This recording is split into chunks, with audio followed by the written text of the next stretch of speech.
Tantor Audio, a division of Recorded Books, presents Murder on a Country Lane, gripping cozy English mystery fiction, by Jon Harris, narrated by Henrietta Meire.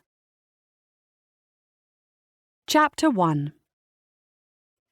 All seemed perfectly at peace in the barley mow. Only the sound of the distant church bells striking 11:45 disturbed the silence as the pub awaited its next customer. In short, there was nothing to tell of the murder that was about to shake the little village of Biddle Rhyne. Julia watched from behind the bar as the door opened and a gust of autumn wind blew in, followed shortly by the Major. The man made a noise reminiscent of a horse whinnying to emphasize how cold it was outside, before taking off his overcoat and hanging it on one of the spare hooks by the door. The Major was a tall man, and had to stoop slightly to get under the low oak beams as he crossed the parlour to the bar. He had made the journey so many times that the bob and weave of it was second nature to him, and if needed to, he could do it with his eyes shut, or, as was more often the case, when too inebriated to properly see. He reached the bar and put his hands solidly on the countertop, before quickly withdrawing them as his fingertips landed in a wide puddle of cider that Julia had produced when pouring the previous order. He wiped them lightly on the front of his trousers. Julia felt the man's eyes skim over her, taking in her dark features and slight frame, which looked even slighter in the fitted black shirt that the pub provided for her. "You're not the usual girl," the Major remarked, in his low, gravelly voice. "You're right, I'm not," Julia replied. She forced herself to put on her best customer service smile. It came with some difficulty. The shift had barely begun, and already her feet were killing her. "Sally's off on her holiday, so I've been covering her shifts this week." I see." The Major removed his flat cap, revealing his bald dome, and placed the hat on the bar, taking care to avoid the pool of cider. "Well, a pint of best bitter then, please." Julia dutifully pulled the drink. Well, the retired Major obviously didn't recognise her, but she knew him well enough to know that he preferred the old man style of glass, with the dimples and the handle. The Major handed the exact cash over the bar.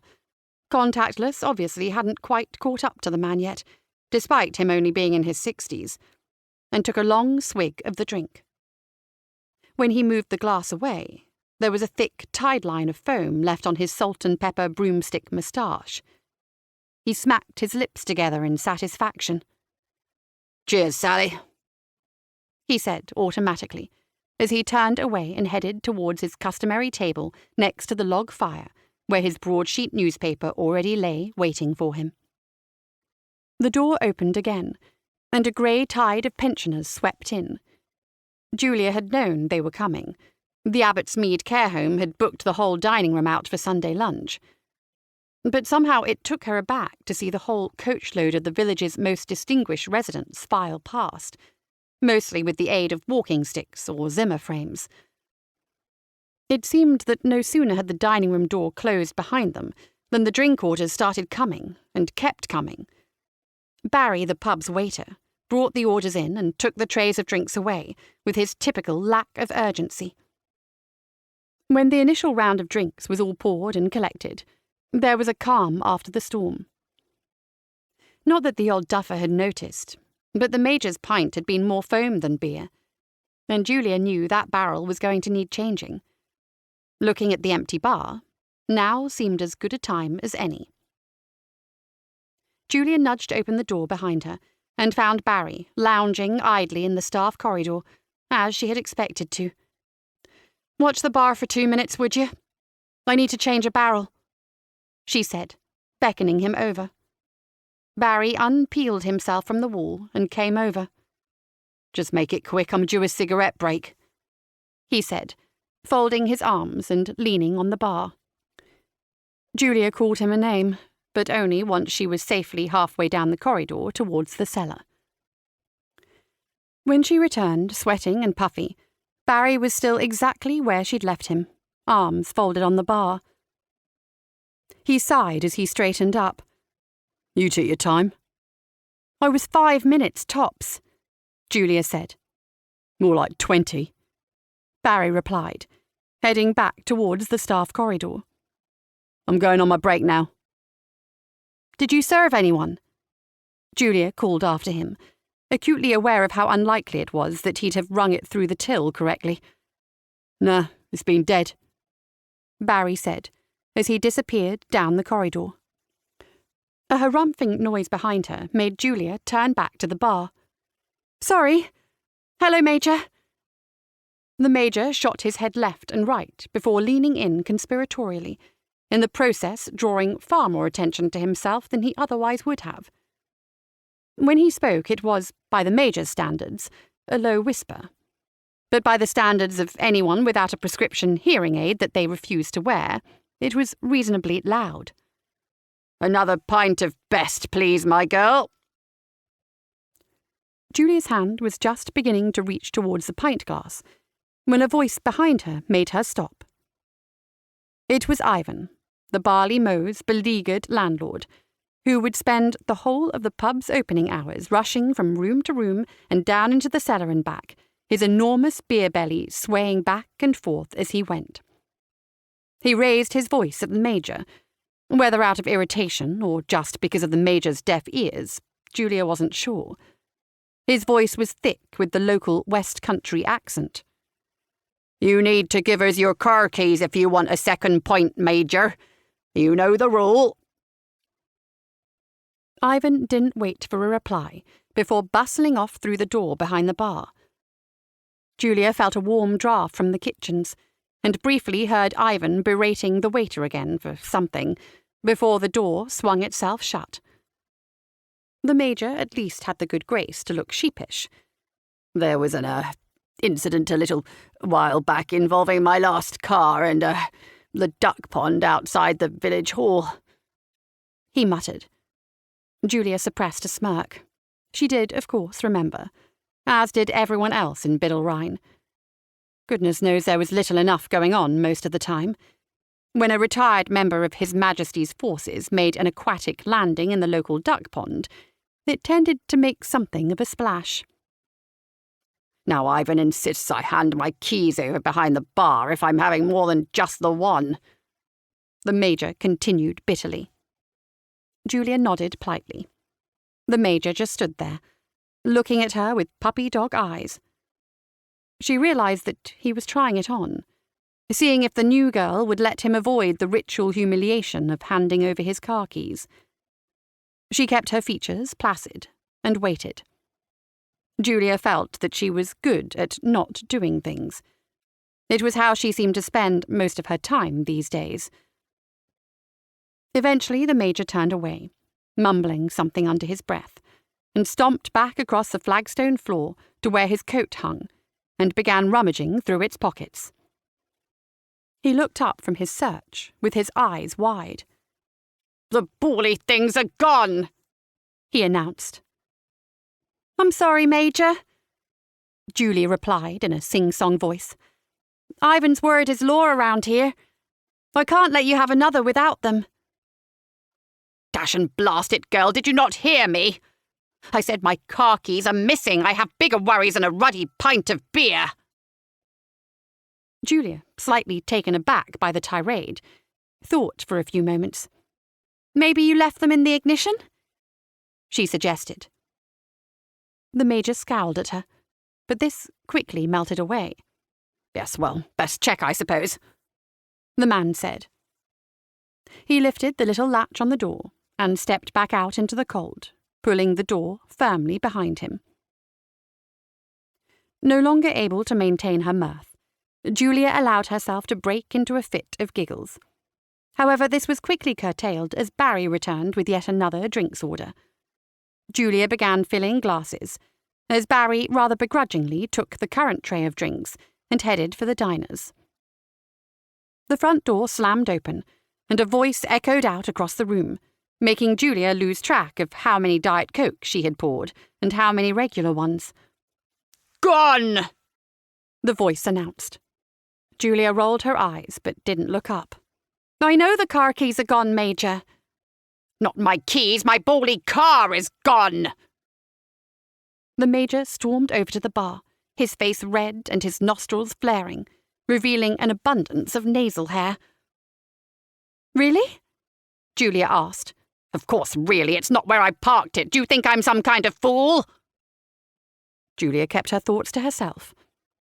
The Major swore creatively. "Some beggars have gone and stolen the thing, and it's only a year old, too." Julia put down the last of the cokes. In all honesty, she didn't care if one of the pensioners in the next room got regular rather than diet. "I'd better call the police," she said. Chapter 2. A little mist of rain came down, just enough to make Julia turn on the wipers. Although mostly what they shifted was the continual fall of slimy yellow and orange leaves that tumbled from the sky. They weren't even near any trees. Where did they come from? It was a mystery to Julia. In the passenger seat next to her, the Major sat, breathing heavily through his nose and scowling out at the passing country lanes. She didn't blame him for being in a dark mood. The police had said they wouldn't be able to send anybody out to investigate the car theft until that evening. After a very long and detailed speech on the state of the country, Ruddy, and where it had gone, the dogs, Julia had offered to drive him home when her shift finished at 3.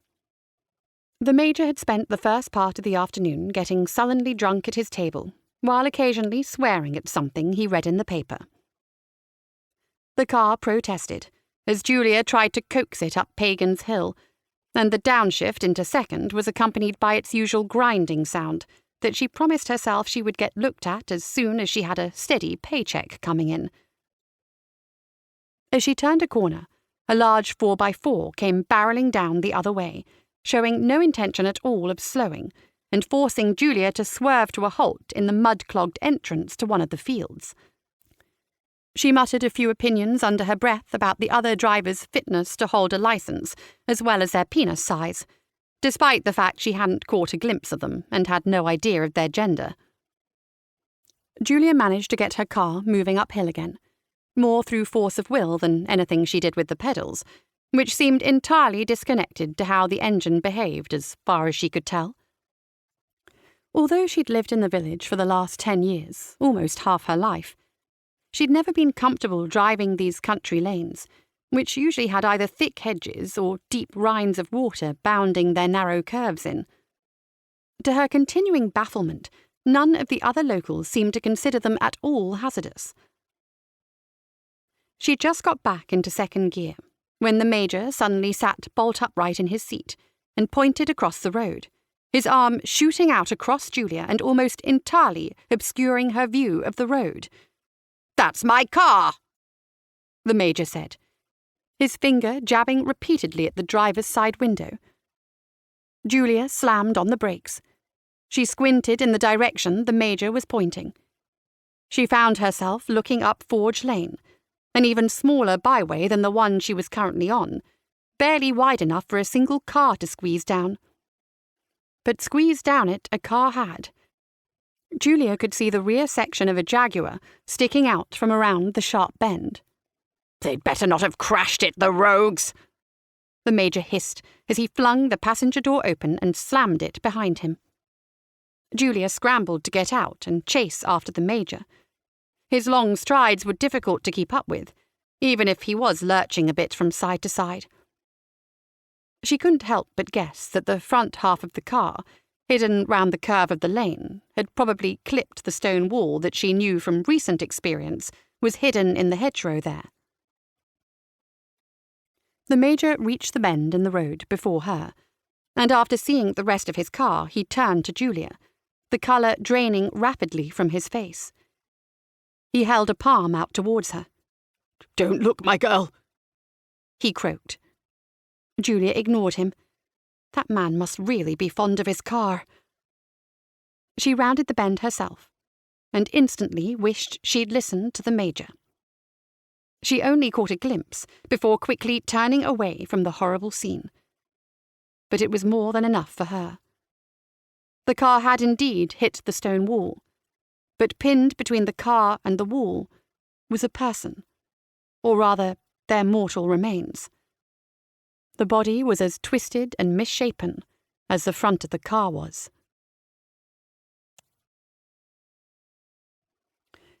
The detective inspector scribbled something else into his notebook and carried on surveying the scene of the crash. The small group of paramedics stood idly by. There had been little they'd been able to do. Julia watched all of this from behind the hastily erected line of police tape that now cordoned Forge Lane off from the steep ascent of Pagan's Hill. The rain was coming down faster now, and she took shelter underneath the little fold-out umbrella which she always kept in her handbag. The Major stood next to her as upright as a beanpole.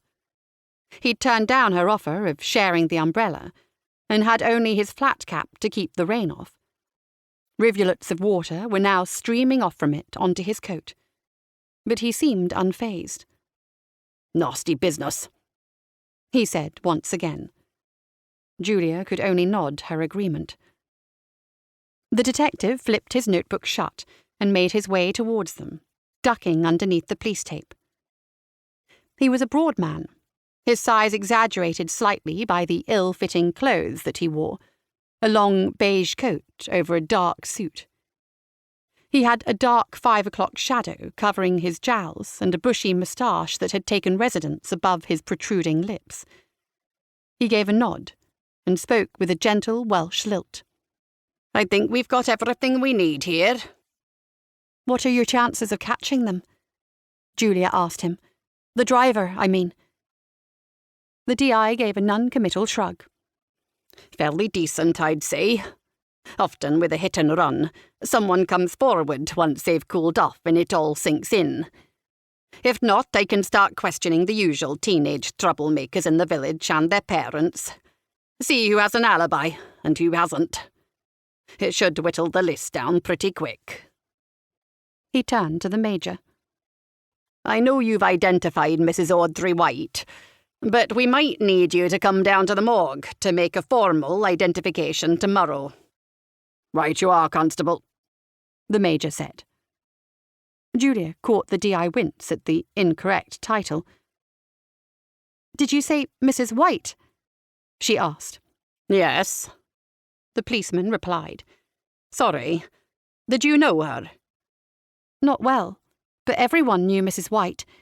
I don't think she was the most popular person in Biddle." The Major muttered something about speaking ill of the dead. "I mean," Julia persisted, "have you considered the possibility that this might have been deliberate? I could name offhand a couple of people who bore Mrs. White a grudge." The DI gave a heavy sigh. "Look, I think maybe you've been watching too much TV. These lanes are a magnet for speeding motorists, and there's a reason it's a crime, even if the vehicle isn't stolen. It's dangerous, and this, regrettably, can be the consequence." He flapped an arm in the direction of the crash. Julia inwardly recoiled at the accusation that she watched too much TV. She only ever watched the news and Bake Off. It was then that Julia realised that she recognised the copper. D.I. Jones. Reese to his friends, which she wasn't. She knew him from last year, when she used to work behind the bar at the rugby club. He was there like clockwork any time Wales were playing. She seemed to recall that they had a match this afternoon, and wondered if that had anything to do with his keenness to be done for the day. Julia stared at the policeman as the rain drummed down onto her umbrella. She fought a brief but vicious internal struggle. On the one hand, she could tell Jones about the death threat she'd found a week earlier. But on the other hand, she'd then have to explain why she was snooping around in the locked drawers of Mrs. White's office. "I'm just saying, maybe it's worth looking into," Julia said. "And I'm the professional here, and I'm saying it's not. So why not get yourself back home under a blanket with your kitten or whatever you do with your evenings, and leave this in hands that are a little less manicured and a little more capable." With that, Jones turned his back and strode away to where his car was parked, next to the police line. Julia scowled into his back. He obviously didn't know her at all. She was a dog person, not a cat person, and it would be a puppy keeping her company under the blanket. "What a fathead," the Major said. "I couldn't have put it better myself." "Still, he's probably right. These lanes were an accident waiting to happen. All the bally time I find cars careening down here at what seems like 90 miles an hour, some spotty youth behind the wheel. No offence." Julia hadn't realised that she was counted among the ranks of the spotty youths. Better than being retired with one foot already in the grave, she supposed. "Come on, let's get you home," she said, clicking the little mechanism to collapse her umbrella down and turning towards her car. "I promise I'll drive carefully." The Major gave a deep sigh before he followed her. "What a ruddy awful business," he said again. "Barely 10,000 miles on the clock and she's completely written off." Julia shook her head as she turned the key in the ignition and then waited while Jones's large grey sedan made a belaboured three-point turn around the narrow confines of the lane. She noticed that his wing mirror snagged the police tape as he finally completed the manoeuvre and pulled it from its fixtures, leaving it to stream away in the gusty wind. What an incompetent fool of a policeman. She was going to have to do some investigating of her own. Chapter 3. Julia pulled up alongside the house and threw the car into reverse gear. She gave it a good bit of welly to get up the steep driveway. But despite the bellow of the 0.81 engine, the car remained perfectly still. She sighed, put it back into neutral, and then into reverse again, making sure that the gears connected this time. She successfully managed to guide the car between the narrow gateposts and up the driveway. The parking sensors, as was tradition, declined to switch on, so she stopped the car when she felt the gentle crunch of her rear bumper meeting the plant pots that protected the front of the house. She slipped from the car and made a dash through the pelting rain, hopping nimbly over the puddle that formed by the front door, and with a quick fumble of keys, she was inside. There was a person standing just inside the doorway, and Julia let out an ear-splitting scream of terror. "Well, it's nice to see you too, Cal," Sally said. Julia touched her chest as she felt her heart rate gradually returning from about to be murdered back to normal. "You're back from holiday early," she said. Her housemate hadn't been due home until the evening. "No, you're back from work late," Sally replied. "Oh my God, I have so much to tell you. I missed you. Now come here." With that, Sally enveloped her friend into a hug, but only with one arm because the other was holding a large full glass of red wine, safely at arm's length and out of harm's way. Julia eyed the beverage once she was disentangled from the hug. "You didn't waste any time." Sally's face lit up into a broad grin. "I figure that I'm still on holiday until tomorrow. Do you want one?" "After the day I've had, I think I need one," Julia replied. "What's wrong, chicken?" Sally asked. "I just found Mrs. White dead." "Christ on a bike, really?" Julia nodded. "Hit by a car. The police are treating it like a hit and run, but—" She trailed off. "That note you found." Sally finished her thought off for her, as she so often did. "You don't think it might have been murder, do you?" She finished in hushed tones, as though afraid to voice the words aloud. "I don't know. I mean, it could be right. It's a bit of a coincidence if someone threatened to kill her and then a week later—" "Did you tell the police about the note?" Sally asked. "What? And explain why my fingerprints were all over it? No, I'd prefer not to, thanks. I did point out that Mrs. White wasn't exactly popular in the village, but they still want to treat it as a hit and run." Sally considered this for a moment, and then reached out and took hold of her friend's hand. "Come on, let's get you that drink," she said, and with that she turned, flicking her long blonde curls out behind her, and led Julia towards the kitchen and, more precisely, the haut médoc that sat open on the counter. As the wine went down, Julia related the harrowing events of the day, the Major's car being stolen, driving him home, finding Mrs. White, and the blood-boiling incompetence of the local constabulary. When Julia was done, Sally paused to take it all in, and began fumbling with the gas fire mounted on the wall. Rumpkin, well attuned to the sound, appeared from wherever he'd been lurking and padded past Julia's chair to the warmth of the fire. Julia held her fingers out as he passed, and let him stroke himself as he went by.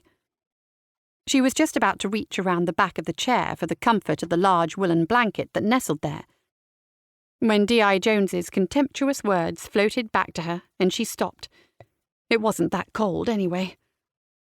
"And you still don't know who wrote that note?" Sally asked, as she twiddled the fire to the exact setting she wanted, and then sank down cross-legged in front of it, absent-mindedly stroking Rumpkin's hairy brown flank.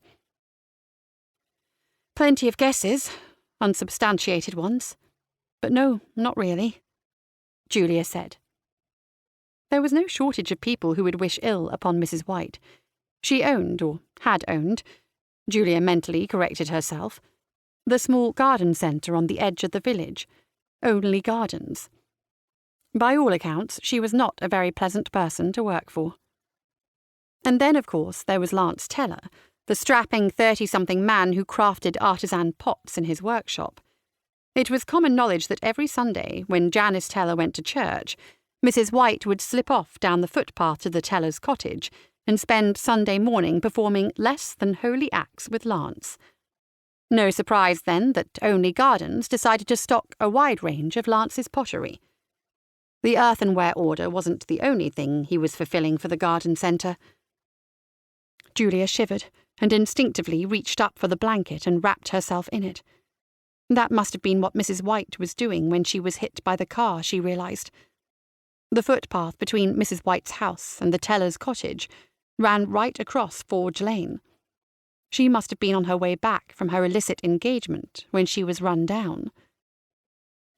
Sally swilled the wine around in her glass, though it was mostly empty by this point, and contemplated the liquid as it sloshed round. She spoke thoughtfully as she watched it.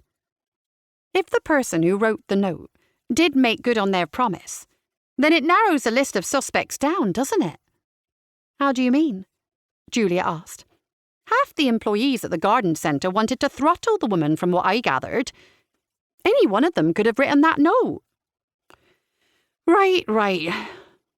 Sally hauled herself up and made her way over to the sofa. The dog woofed softly in protest as she went. But how many of them would have had the opportunity to steal the Major's car? Julia sat upright. Now there was a thought.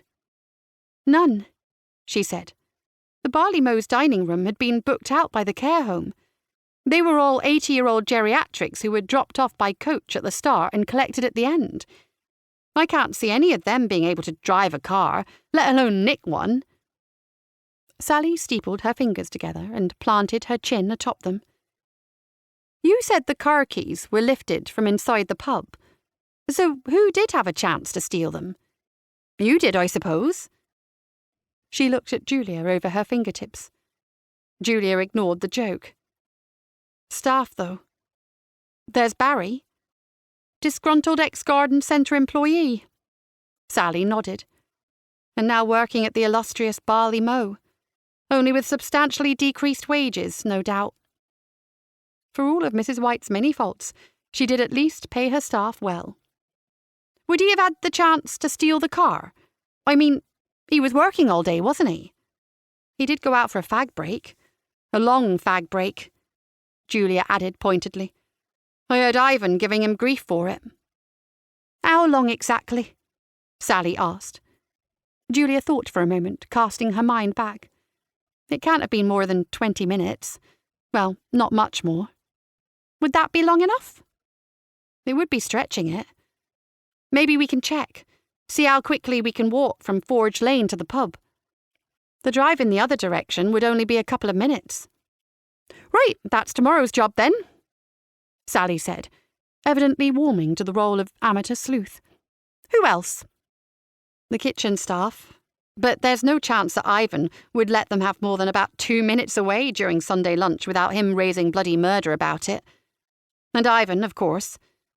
I doubt he left the pub while it was doing business, though. I think the whole place would crumble at the foundations if he did that. But I'll text the kitchen staff and double-check.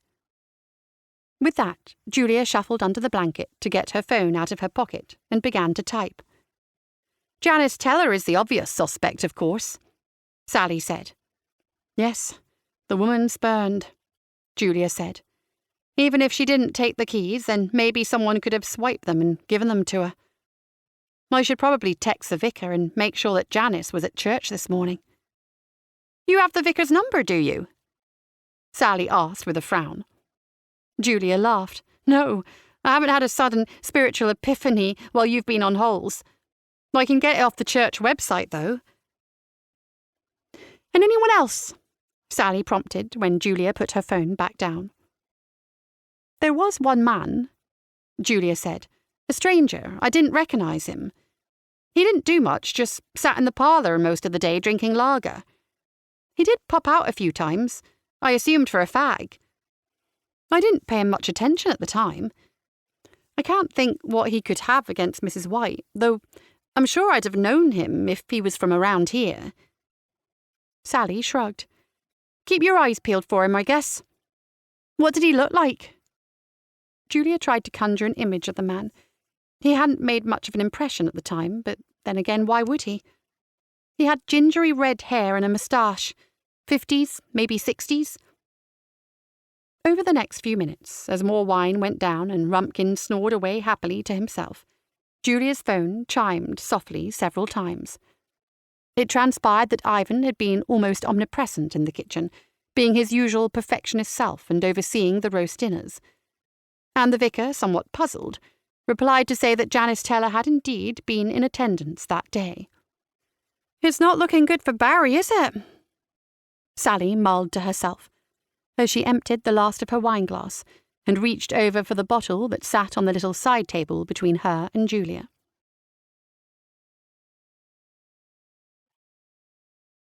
Julia was sitting in the chair, hand dangling idly over the side where it rested on top of Rumpkin's head, and the gas fire flickered away to itself with a low purr. Northanger Abbey lay open on the arm of the chair, but this evening she wasn't able to concentrate. It was only a small house. The front door opened straight into the living room, and the staircase started right by the door, to the extent that you had to be careful opening it in case you clonked an unfortunate person just coming down the stairs. Julia had never quite forgiven Sally for that one. The open arrangement meant that even with the fire on, it was difficult to keep the place warm once autumn drew in. But Julia had found that she didn't mind. Through a strategic use of blankets and hot water bottles, and if things got dire, press-ganging Rumpkin into service, she found she could make a cosy enough nest, providing she didn't need to move anywhere or do anything, which tended to suit her just fine anyway, since it gave her an excuse not to tear herself away from her book. The sofa and armchair both had their backs turned to the front door, creating a sort of half-wall that sectioned off the living area from where their coats and shoes lay haphazardly by the stairs. The walls of the living area were lined with bookshelves. Until recently, the shelves had actually been quite bare. Julia had preferred to borrow her books rather than buy them. But when Biddle's library closed down, she'd liberated a large number of books that were either her favourites to reread or on her extensive to-read list. She preferred to think of this less as stealing from her erstwhile employer, and more like taking in rescue animals, a la Rumpkin. Even so, only around half of the shelf space contained books, the rest containing framed photos of family and holiday snaps, and various little trinkets and mementos that had been collected over time. A colourful hand-painted mug from Mallorca was Sally's latest addition. It nestled next to the empty plant pot which used to have a cactus growing in it.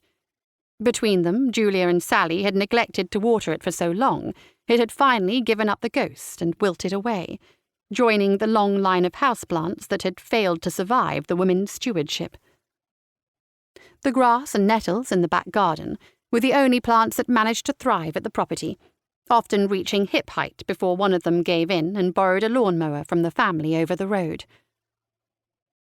The few patches of wall that weren't covered by bookcases or photographs of the two women and their friends were painted a vivid crimson colour.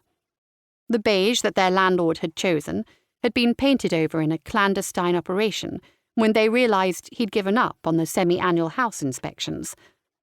He had conducted one when they'd moved in together about 3 years before, and never bothered since. A smell began to waft through from the kitchen, tantalising Julia's nostrils. Sally had disappeared in there 20 minutes before, saying she was making tea, and hadn't returned. Eventually, curiosity and hunger got the better of Julia, and she emerged from underneath the woolen blanket and poked her head round the kitchen door. Sally was in there, bent over the oven, just removing a tray of something Julia couldn't see. But the recipe for brownies lay open on the kitchen counter, and Sally wore an apron pronouncing "Do not approach without chocolate," so Julia felt she could make a shrewd guess as to what was in the tray. "I don't think that's a very nutritious tea, Sally," said Julia sternly. Sally pointed a spatula at her. "I'm still on holiday rules," she said. With that, she scooped the recipe book out of the way with her elbow, apparently heedless that it landed on the floor in front of the oven, and placed the steaming tray down in its place. She then thrust the spatula into the middle of the bake. "You know, they'll just come out as gloop if you don't leave them to cool," Julia said. "Don't care, hungry now," Sally replied, and dolloped a large heap of substance that couldn't quite technically be called a brownie onto a plate. "Do you want any or not?" "Please don't ask stupid questions," Julia replied. "It's a waste of your time and mine." Sally ladled another scoop onto a second plate and passed it to Julia. "Are you on holiday too, then?" Sally asked, as she watched her friend pick up a teaspoon and make good inroads into her serving. Julia's old school friend had slightly more of the local accent than her, although like Julia it tended to phase in and out depending on who she was talking to and how much she had drunk. Julia licked some liquid brownie from her bottom lip. "When you only average 6 hours of work a week, every day feels a bit like a holiday," she said. When the library had shut its doors for the last time, she found out the hard way that Biddle Rhyne wasn't exactly a hub for employment. The convenience store off the high street was the only place where she had found any work, and each time she did a shift in the fluorescently lit shop, she felt a little bit of herself withering away like their old cactus. Sally hadn't bothered with a teaspoon, and was delving into her plate with her bare fingers, which meant there was a substantial delay before she was able to reply. "No luck getting Mr. Donaldson to up your hours, then?" "Not yet, the old skinflint," Julia replied. Sally inserted the last of the brownie from her plate and sucked her finger clean. "Wow, I missed this," she said. "Missed what exactly?" Julia asked, chasing the final bits of brownie around with her spoon. "You know," Sally said, indicating the mostly empty tin of brownies. "Simple, honest home cooking. Holiday's nice and all, but it's nice to be back too. I'm looking forward to everything just being normal again." Chapter 4.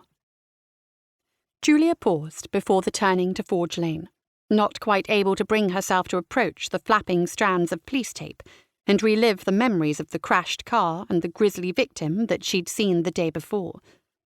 Still, she was sure this was close enough to make no odds. It had been chilly when she left the house, so she had worn her long grey coat with the fur around the collar, and it kept out the wind that had built up its head of steam over the moors and battered against the side of the hill. She pulled her phone from her handbag, the dull brown one chosen because it was the only one which went with her thick coat. She tapped a few buttons on her phone to bring up the stopwatch and hit go.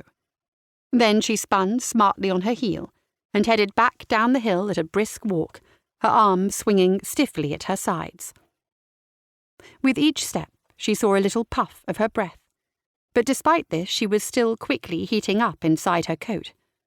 It was a good coat. Well, it should be, given what she'd paid for it. Or rather, what her mum had paid. At first, the hedges rose up high on either side, bare and bristly at this time of year, and shot through with twisting vines of ivy. Her view ahead was restricted to a narrow slice of the fields that lay to the south of the hill, and the sparse, waterlogged moorland beyond that. But as she turned a dogleg in the road, the hedges fell away to waist height, and the panorama opened out. She could see her target, the barley mow below, the whitewashed, thatch-roofed old coaching inn, sitting by itself on the country lane just outside the village. And next to it was Biddle Rhyne itself. The near side was lost to sight to Julia, nestled against the side of Pagan's Hill, but she could see the medieval heart of the village. There was a string of buildings, large and small, that had survived through the centuries, and now formed the high street. Spanning out from that were the lines of residential streets built in much more recent times, and home for most of those who lived in the village, including her. On a rise of slightly higher ground just beyond the houses was a large brick structure of the village hall, the green with the duck pond set in front, and on the edge just before the moors rose the tower of St. Mary's Church. The view was soon lost from sight as she marched down the hill and turned another bend, so Julia concentrated on her walk, keen to set as good a time as she could. She was mildly out of breath and perspiring under her clothes by the time she lifted the latch on the barley mow's door and stepped inside. She regretted wearing her thick coat now, and quickly unbuttoned it and hung it up on the iron peg by the door, before huffing her way over to the bar, her short stature giving her no cause to duck underneath the beams. Julia flopped her handbag onto the top of the bar, and then leaned heavily against it as she caught her breath, flapping the neckline of her jumper, trying to encourage some air movement. Sally watched with an amused expression from the other side of the bar.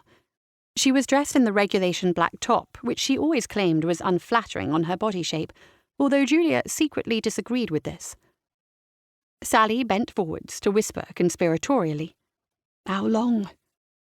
Julia unzipped her handbag and rummaged through, retrieving her phone. She thumbed the button to pause the stopwatch. 28 minutes, she wheezed. Sally replied thoughtfully, and drummed her fingers on the bar. "Do you think Barry could have shaved a few minutes off your time?" Julia peered surreptitiously over Sally's shoulder to where the man in question stood slouched against the doorway to the kitchen. He was a tall man, and quite flabby, with a completely clean-shaven head. Somehow the pub's uniform always looked particularly rumpled and dishevelled on him.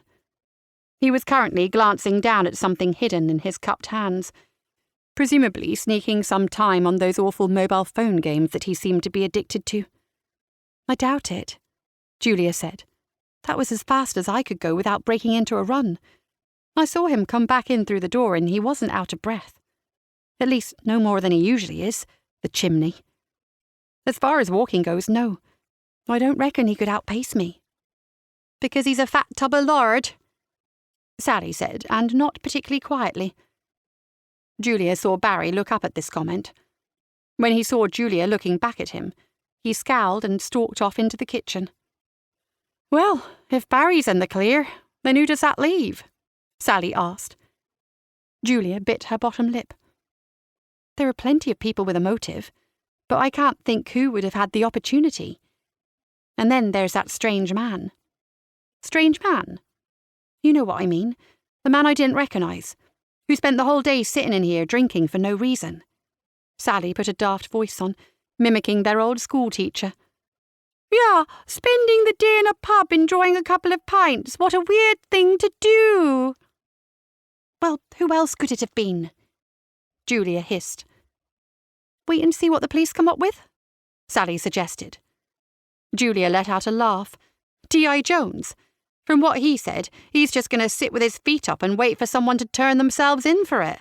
No chance. What will you do now, then? I don't know. Something will turn up.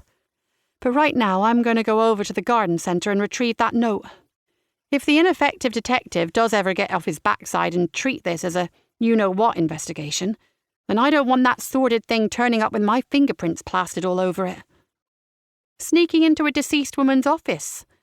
Is that a good idea? Sally asked. That gave Julia pause. It was rare that Sally was the voice of caution, so it was probably worth paying some heed to it. No, I'm not sure that it is. But right now I think the only obvious person with the opportunity to steal the old duffer's car keys is me. And if Biddle Rhyne's finest do figure that out as well, then I don't really want an incriminating note becoming Exhibit A. Fair enough, Sally replied. Julia's heart rate had returned to normal now, but she was still flustered and plastered in sweat. How about tap water before I tackle that hill? She asked. Sure.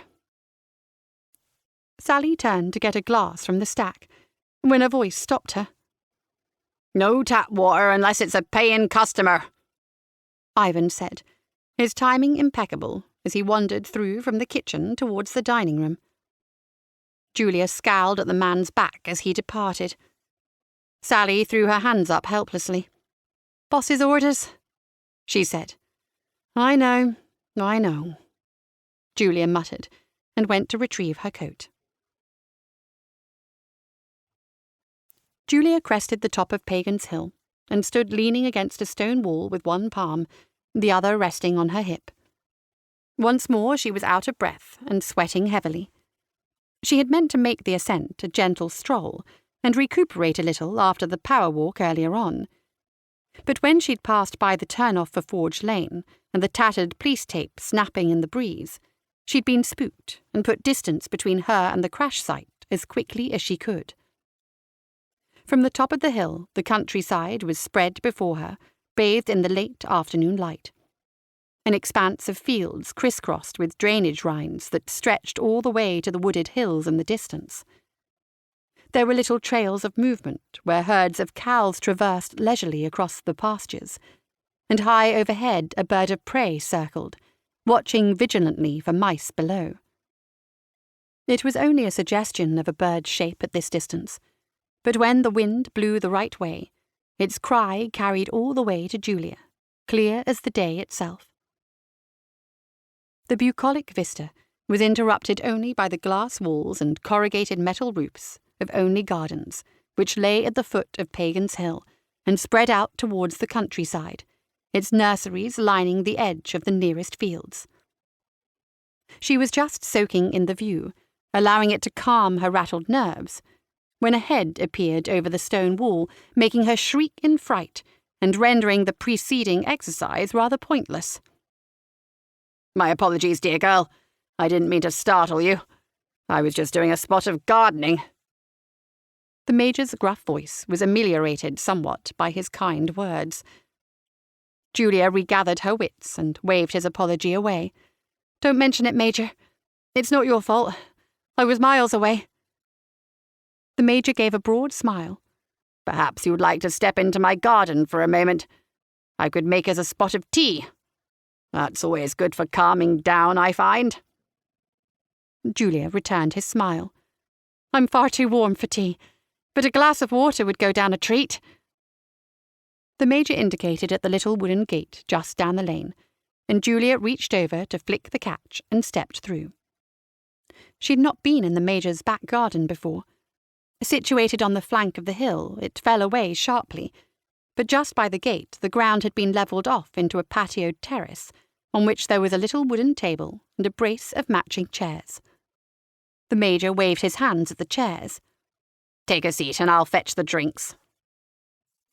Julia thanked him, and the Major made his way back uphill towards his home, pressing his hands heavily onto the top of his legs as he went, each step accentuated with a grunt. Julia settled back into the seat and took in the view again.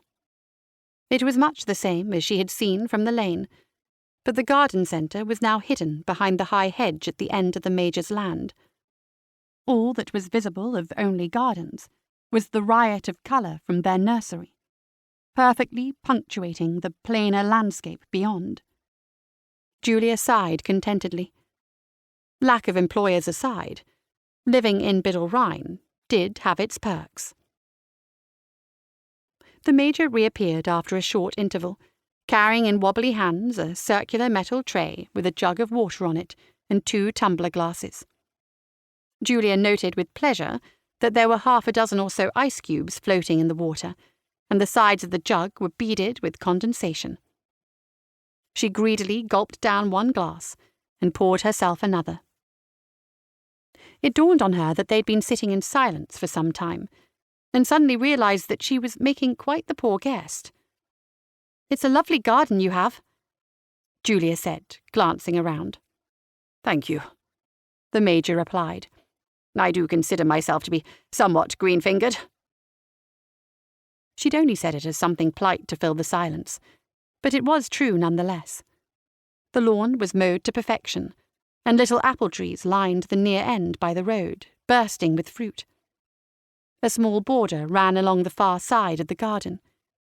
It was fairly empty now, but presumably a bit more lively in the summer months.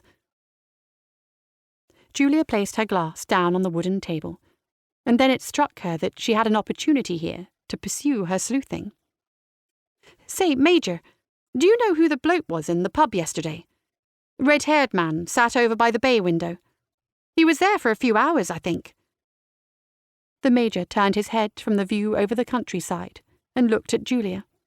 "Oh, you're the girl who was behind the bar, aren't you?" Julia's heart sank. If he didn't recognize her after all that they'd been through the previous day, then the chances of him recognizing some man from the pub were slim to none. The Major wiped some water from his moustache with the back of his hand. "Yes, I recognized him. Can't say I've ever spoken to the chap, though. I see him in the Fox and Hounds quite a bit. He's usually there for the meat raffle on Thursdays." Julia couldn't help but laugh. The old duffer didn't remember the woman who'd driven him home and discovered a fatal car crash with him, but of course he'd remember someone from the local whom he'd never spoken to. "Why do you ask?" said the Major. She didn't want to rile him up by mentioning his stolen car. "Oh, someone dropped £1 yesterday. I was just wondering if it might have been him. Wasn't you, was it?" The Major shook his head. "Not me. You should just pop it in that collection tin for old donkeys or whatever it is." "I'll do that," Julia said. She made a mental note to put £1 of her own into the tin when she was next at the barley mow. It felt somehow like robbing a charity otherwise. Apparently she was fine with lying to spare the Major's feelings, but dragging a charity into it was where she drew the line. Julia finished her water and thanked the Major again. She pulled the gate shut behind her, and feeling much refreshed, she wended her way down towards the garden centre. She would go and retrieve that note with her fingerprints on it, and then she knew it would feel like a long wait until Thursday to question the mysterious red-haired man. Chapter 5. Julia waited for the short string of traffic to make its way past, before quickly hurrying across to the opposite pavement.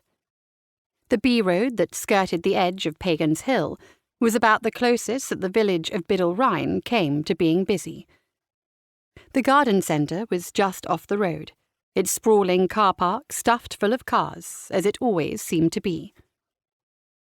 Beyond, the tall red letters proclaimed only gardens, and the cluster of glass-sided buildings gleamed in the sunshine.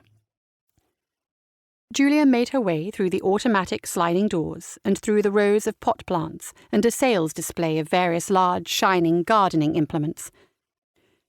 Although the gaudy orange sign above them said they were garden essentials, by and large Julia wasn't certain what they were for exactly, and certainly couldn't name them. Shoppers, mostly older than her, streamed by on either side, pushing rattling trolleys before them, loaded up with all manner of different products. Despite its name, Only Gardens sold a surprisingly large array of clothes, kitchen goods, pet accessories and home ornaments, all at a substantial markup. Off to her left, towering high above the shoppers, was a needlessly large pyramid displaying Lance Teller's earthenware. Julia was about to hurry on by when she spotted Janice, Lance's wife, standing in front of it. She had always been somewhat fascinating to Julia, having been a few years above her at school, and was then, as now, achingly pretty to look at. A small, poised figure with blonde hair cascading down almost to her waist, and the delicate bone structure of a model. She was also something of a free spirit. Somehow it seemed very natural, maybe inevitable, that she had ended up living in the old farrier's cottage on the side of the hill. Janice was standing almost with her back to Julia, apparently fascinated by her husband's pots. Julia's heart went out to her. It couldn't have been easy turning a blind eye to Lance's affair for all these years, even if it was putting food on their cottage's table. She couldn't recall ever seeing the pots on sale anywhere else. Julia sighed and carried on through the garden centre, leaving Janice to her thoughts. When she reached the far wall, Julia pretended to read in detail the instruction label on a set of carpet-cleaning gadgets, and when she judged the coast was clear, she slipped through the swinging door marked Employees Only, and emerged back outside at the rather utilitarian rear of the garden centre. She'd made this trip once before, a week ago. She'd been walking Rumpkin in the woods on Pagan's Hill, when without warning, and quite out of character for the normally docile creature, he'd bolted away, barking his little head off and ignoring Julia's cries of heel. In the ensuing 45 minutes, she'd searched high and low around the woods, calling his name, until another dog walker said he'd seen a little terrier roaming free and generally getting in people's way in the garden centre car park. Relief filling her heart, Julia had hurried there and arrived quite out of breath, but found no sight of her beloved pet. Instead, she spotted Mrs. White as she was climbing into her car, and the woman informed Julia that the dog had been barking in a threatening manner and had scared away potential customers, probably costing her several £1,000s in business. Furthermore, Mrs. White had said that Rumpkin was locked in her office and would remain there until she had been reimbursed in full for her lost revenue. And with that, she had slammed the car door, gunned the engine, and sped away in a shower of gravel. Julia had watched, fuming, as the car disappeared, before taking matters into her own hands. She slipped through to the back, prized open the sash window to Mrs. White's office, and clambered in. There she was reunited with Rumpkin, but found him chained on a short lead to a filing cabinet in the corner. She'd needed to unwind a paperclip and pick the lock in order to move the handle and finally free Rumpkin. As the grateful Pooch covered her face in canine saliva, Julia went to shut the drawer again when a piece of paper on the top had caught her eye. It was a death threat, the anonymous kind made by snipping letters out of magazines and pasting them onto a side of A4. It simply read, "Carry on and I will kill you." Julia had picked it up and puzzled over it for a few seconds before shrugging and returning it to the drawer. Perhaps the boss of a place like this, especially if that boss was a cow like Mrs. White, got dozens of those notes a year. Probably more than she got Christmas cards. At the time, Julia hadn't thought for a second that the threat might be made good on. And now Julia found herself standing in the office once again, this time needing to retrieve the threatening note which was covered in her fingerprints. At the very least, she could wipe them off, she realised, and then maybe call anonymously to the police and tell them about the note. She fished around in her handbag and found her sunglasses case still in there from several months ago, when the weather was a little less British, and took out the little square cleaning cloth. She scanned over the little office desk in the corner until she found some paperclips. They were plain grey, of course. Mrs. White would never deign to use colourful ones, Julia reflected as she began to unspool one. The lock on the drawers fought back a bit harder than she remembered it doing the previous time, and it took her a few moments of jiggling her improvised lockpick about before she was rewarded with the satisfying click. She slid the drawer open and swore under her breath. No sign of the threatening note. She quickly grabbed the sheaf of papers that were there and leafed through them, but it was definitely gone. All this effort for nothing. But still, at least she wouldn't have to worry about D.I. Jones finding it here, having a case of detectile malfunction, and fingering Julia for the crime. She was just giving the sheaf of papers in her hands one more flick through to make sure, when she realised just what she was looking at, and stopped. "Bloody hell," she whispered to herself. The papers were a proposal, apparently a quite advanced one, for a rebrand and expansion of the garden centre. The council had given their blessing to expand the car park and put up another larger building behind the existing ones. And worst of all, the egomaniacal Mrs. White had decided to rebrand the enterprise as White's Only Gardens. And somehow the razor-sharp minds of Biddle and District Parish Council hadn't seen the obvious problem with that.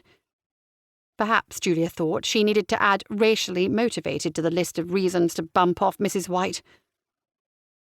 She was just considering the extent of the poorly thought-out rebranding exercise when she heard the sound of keys jingling in the door lock, and her heart skipped a beat. She quickly stuffed the plans back into the drawer, bolted across the room, and with a complete lack of poise or dignity, propelled herself out of the window, her legs kicking and bicycling behind her as she wriggled out and onto the gravel outside. She was just reaching up to pull the sash window closed behind her when the office door opened, and Mr. Smedley stepped through into Mrs. White's office. He stood in the doorway with an oversized coffee mug steaming away in one hand, and blinked several times at Julia. Julia fluttered her hand up to give him a little wave, and did her darndest to smile casually. Mr. Smedley was a deputy manager at Only Gardens, a rake-thin man with a short crop of greying hair on his head, who insisted on wearing a name tag with "I'm here to help" on it, despite it not being part of the uniform. He'd risen up from the garden centre's ranks to officer class, gaining his promotion in the field after one particularly fraught Christmas Eve shopping spree when the card reader had packed in. With a look of befuddlement on his bespectacled face, he crossed the office and pushed the window up again. "Julia, what in heaven's name are you doing back here?" Julia intensified her smile as the gears whirred away in her brain. She held up the dinky little glasses cloth that was still clutched in one hand. "Mrs. White used to chuck me a $5 to clean the windows once a week," she said. Mr. Smedley looked intently at the cloth, and then shrugged. He put the coffee mug down on the windowsill and pulled an overstuffed black wallet from his trousers. He pulled a £5 note out, and holding it in 2 fingers, he offered it towards Julia. Slowly, not breaking eye contact with Smedley, Julia reached out and took hold of the note, depositing it loose into her handbag where it would probably never be seen again. "I guess we can keep the arrangement going now that it's my office," Mr. Smedley said in his thin, reedy voice. "Your office?" Julia said. Jumping into Mrs. White's blooming grave was what she thought. "Yes, well, I am in charge here now." Smedley puffed up his chest. Julia noticed that his name tag already read manager rather than deputy manager. A brand new tag, too. Not just the old one with a word crossed out. He certainly hadn't wasted any time. Julia thought about pointing out the crassness of his presumably self-appointed promotion, but decided better of causing a potential scene. She nodded a quick goodbye and scuttled off, emerging back onto the shop floor from the employees-only door with her head down, and weaving through the crowd as quickly as she could towards the exit. When she stepped back out into the fading sunlight, a car horn blasted from a nearby parking spot, and she saw Sally, her face hanging out of the car window, framed by her lustrous curls, and her arm waving to attract Julia's attention. Julia beetled her way over the gravel and slipped quickly into the passenger side. "Was it a success?"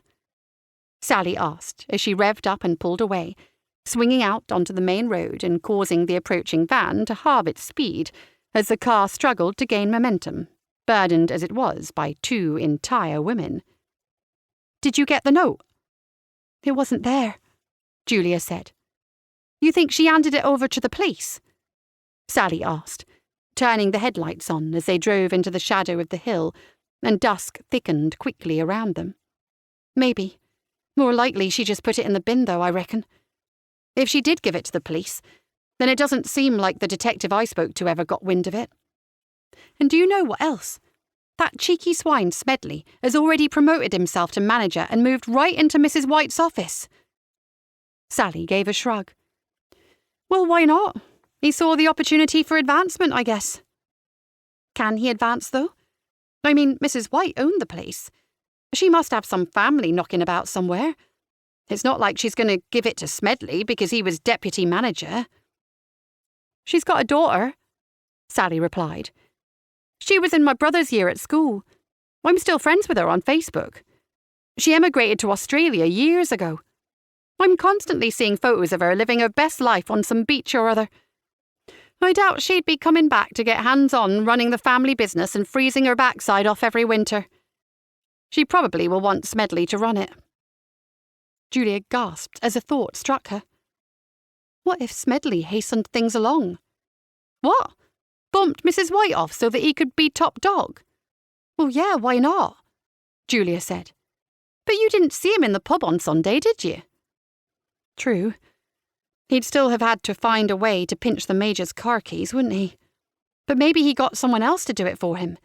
Like that red-headed stranger. He could probably afford to pay them a decent whack, whoever he got. Sally gave this some thought as she continued to ignore the traffic around her. It's possible, I suppose. I'll give you that much. But if the redhead stole those keys for anyone, I'd say Janice Teller is way more likely. She's the one who might really want to hurt Mrs. White. Or Lance. He's always had a temper, hasn't he? I could see them having a lover's tiff. "Speaking of the redhead," Julia said, "I've got a lead on him. How would you like a trip to the Fox and Hounds on Thursday?" Chapter 6. They detoured on the drive home to pass through the centre of the village. The road was straight here, but little wider than the country lanes, meaning that the traffic only proceeded at the pace of the slowest road user, usually a tractor or, in this case, a cyclist.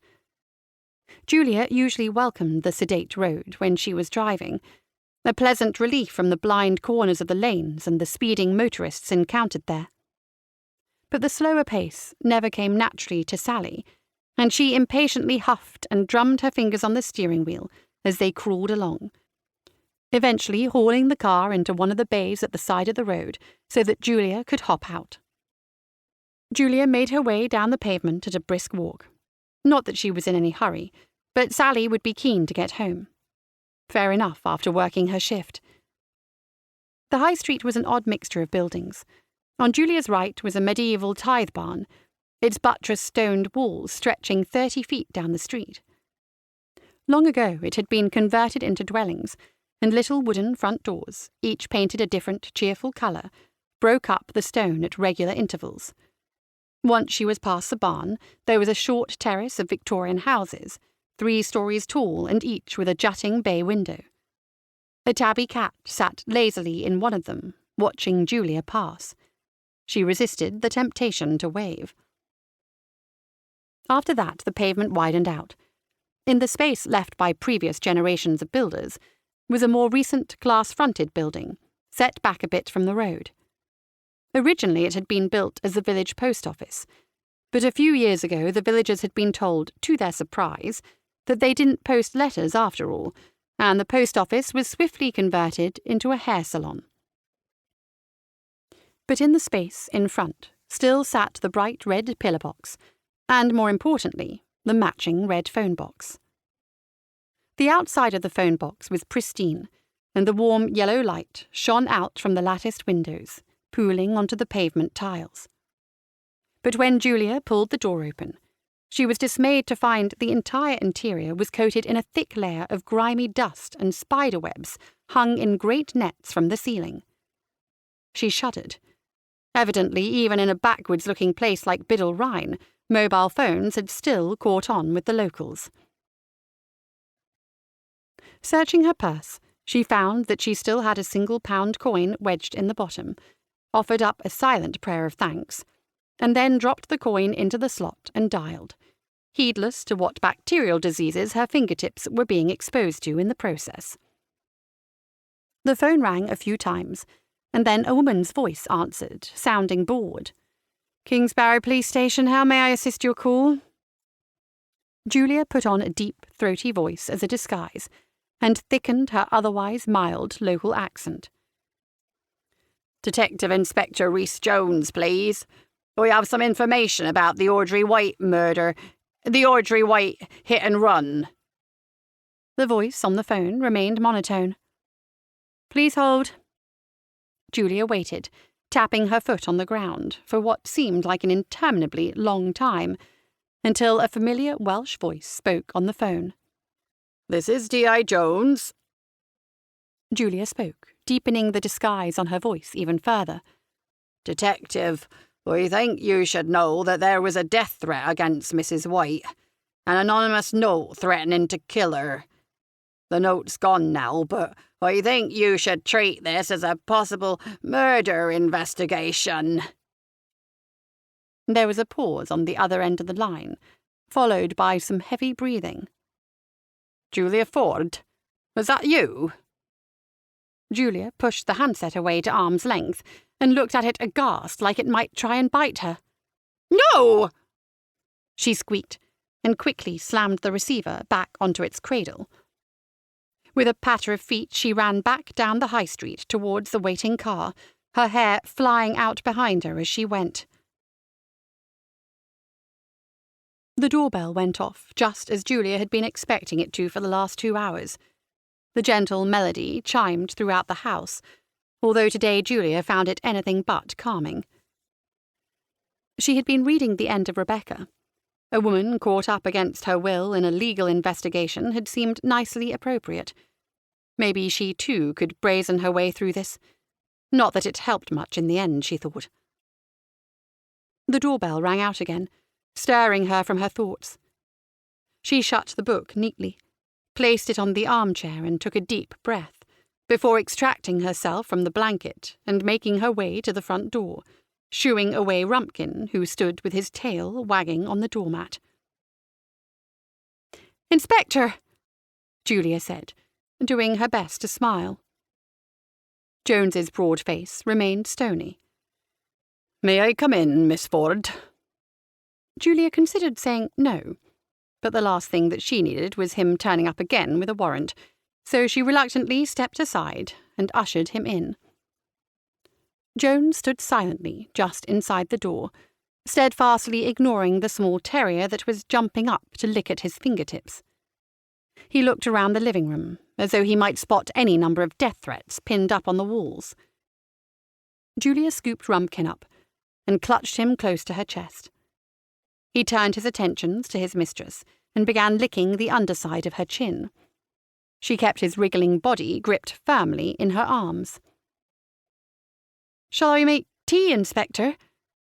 she asked, straining to keep her lips out of Rumpkin's reach. "Thank you, that would be nice," Jones replied, without turning to look at her. She hovered for a moment more, and then beetled off into the kitchen, kicking the door shut behind her with her heel, and bending to deposit Rumpkin softly onto the kitchen floor, where he got distracted by a row of crumbs alongside the oven. Evidently, Sally had cooked something before heading back to the barley mow for the evening shift. Julia filled the kettle, and as she watched it rattle away to itself on its stand, she was painfully aware that she'd left a copper unsupervised in her living room. Not that she had anything incriminating to find, but the idea made her uneasy, and she willed the kettle to hurry. As soon as the water was boiled, she rushed through into the living room carrying a tray holding the stripy red and yellow teapot, 2 cups, a little jug of milk, and a bowl containing the last sugar cube in the house. When she entered, Jones was sitting with his legs spread apart in her favourite chair, looking rather miserable, but otherwise at home.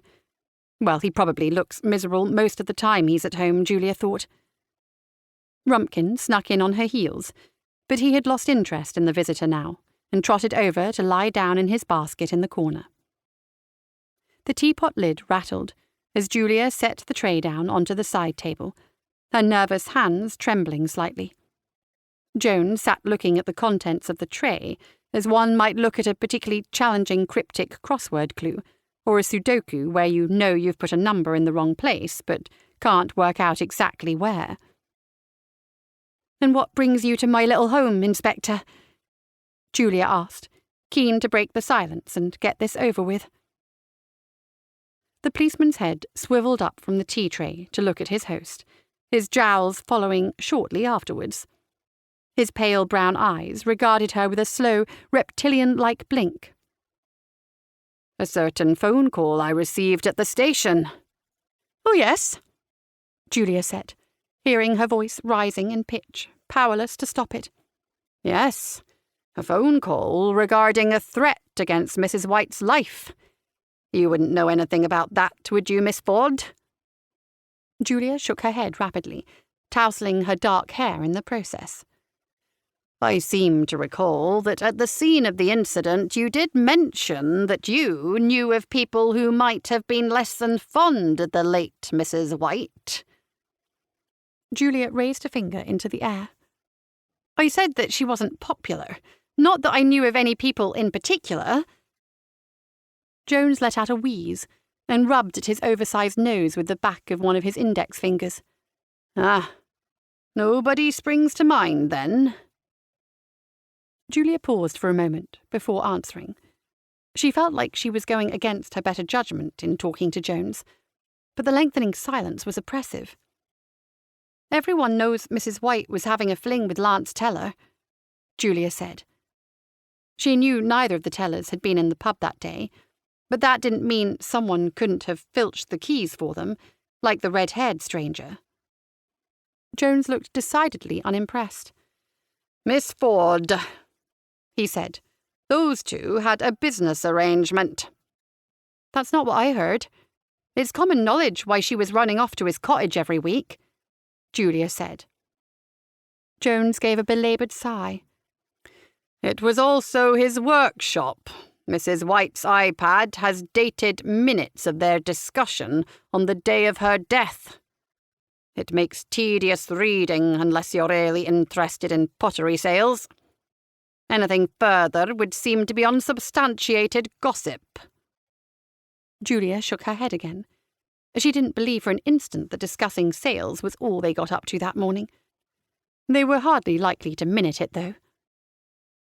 Jones stared at her for what felt like a considerable time, while Rumpkin snored happily away in the corner. "You know," Jones said, finally, his gaze still fixed on Julia, "I was wondering to myself, as you do, who would have had the chance to steal the Major's car. In the business, we call this opportunity." "Huh?" Julia sighed. So the inspector wasn't as close-minded as she had feared. Maybe he would listen to her after all. But before she could continue, Jones cut her off by clearing his throat loudly and said, "You do realise that means you, don't you, Miss Ford?" "Me?" Julia said. "But I was behind the bar the whole time." "Now that's not really true, is it?" Jones said. He looked at her expectantly as her mind raced, but she had no clue what he meant. She really had been manning the bar the whole day. Jones's face remained neutral, but Julia couldn't help but feel he was enjoying himself. "I gathered you went to change one of the barrels.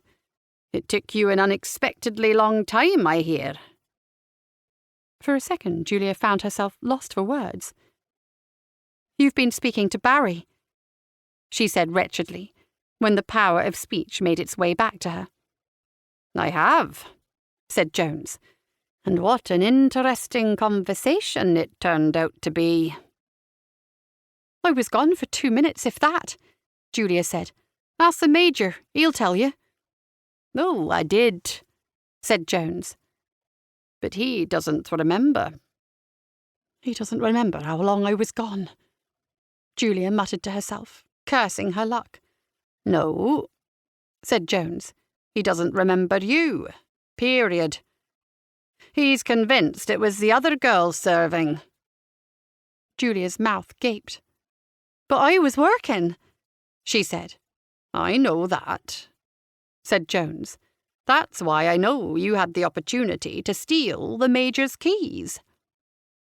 Julia swallowed. All of a sudden she felt faint. Are you going to arrest me? She asked weakly, knowing even as she said it that it made her sound guilty.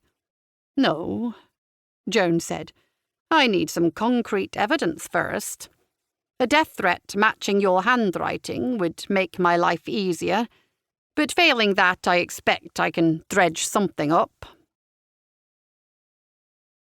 The death threat was clipped from magazines, Julia muttered under her breath. What was that? If you think I wrote that note, why would I have phoned you? Well, the note's gone, Jones said. It wasn't there when we searched Mrs. White's office. Some killers like to lead the police on a wild goose chase, you see. They think it's a game. I don't find it fun, though.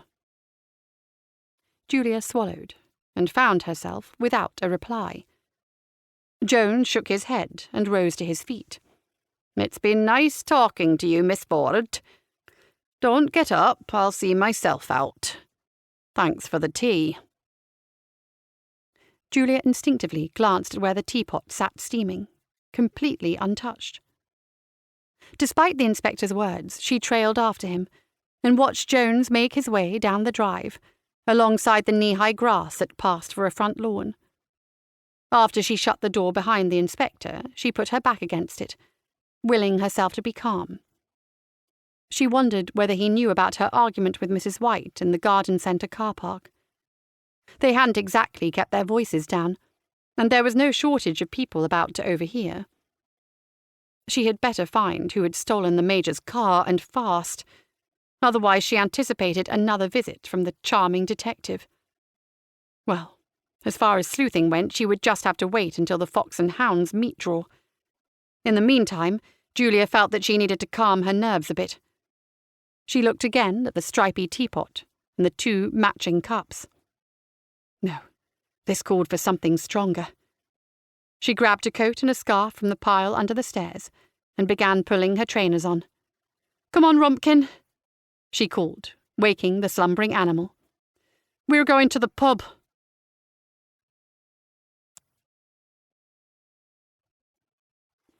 Her familiar route took her along the edge of the housing estates that hugged the edge of the village.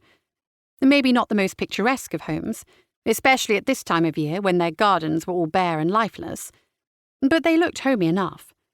A few of them already had deep yellow lights shining out through drawn curtains.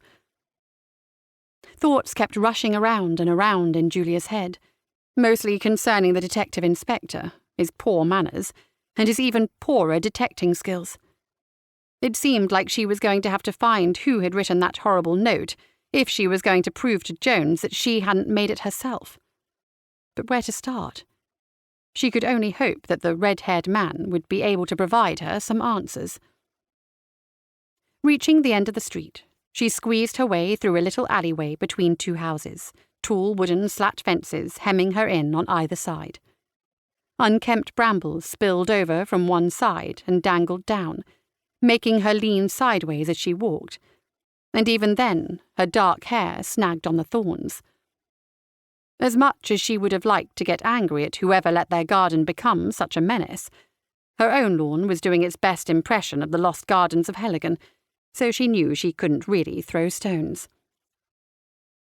The alleyway came out onto the country lane leading towards the barley mow.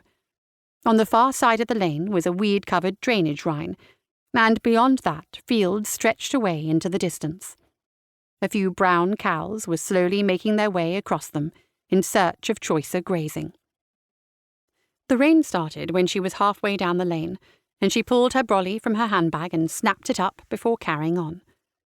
For once it wasn't too windy for it to stay up, despite the open fields stretching away to her left. Normally she just resigned herself to getting wet. After all, it made a good excuse to sit next to the open fire and nurse a glass of wine. But her encounter with Jones had put Julia out of sorts, and she wasn't sure that even the barley mows house red was going to fully fix things. Rumpkin didn't seem to share his mistress's concerns, and he trundled along at her heel, merrily splashing in and out of puddles, apparently without even noticing. Julia watched despondently as his fur turned wet and matted in the rain. He would be making good use of the fire at any rate. They had just rounded the final bend in the road, when a little white Peugeot came barrelling into sight, its engine growling over the rainfall. Julia did her best to hustle Rumpkin off the road and pin the dog between her shins as the car carried on past, oblivious to them. The car rushed by, the muffled thump of its stereo audible, and one set of tyres clipped a deep pothole, sending a spray of muddy droplets into the air and all over Julia's jeans and the bottom of her coat. She swore to herself. If she'd been but a few years more senior, she might have considered turning around and shaking her fist after the receding car.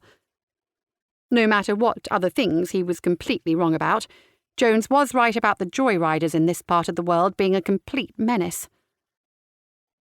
"Come on, boy," she said wearily, releasing the entrapped Rumpkin. At least the pub's nearby, Julia thought, as she slogged down the last 100 yards or so of the lane, hopped over the long brown puddle that had formed at the edge of the road, and crunched over the wide expanse of gravel to the front door. Unsurprisingly, for a weekday evening, it was quiet inside. No customers at all, in fact, in the parlour, although Julia could hear some voices drifting through from the dining room next door. Sally looked up from whatever she had been doing on her phone and slid it into the back pocket of her work trousers, giving Julia a smile. "Hello, chicken," she said. "You look wet." "I feel wet," Julia said. "We both need to dry off." Rumpkin went padding along the floor, his claws clicking on the flagstones and his nose to the ground, investigating the smells that had accumulated since his last visit. But predictably, he trundled over to the fire and lay down on his side with his belly basking in the dull glow coming from the logs. Julia watched him go, and then clambered up onto one of the trio of leather-padded stools at the bar and plonked her handbag down. The jingle of loose change brought her mind back to her earlier conversation with the Major, and she drew a £1 coin out of her purse. She picked up the charity collection tin and turned it round in her hand to examine it before putting the coin in. She was greeted by a photo of a frolicking little donkey, faded with age. "Feeling rich, are we?" Sally asked.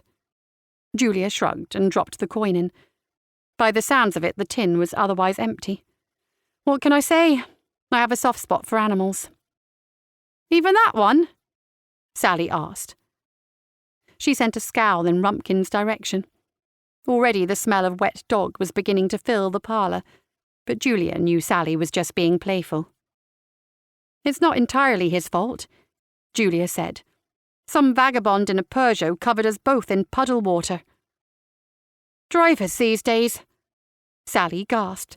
"If only they were all as cautious as we are." "I know.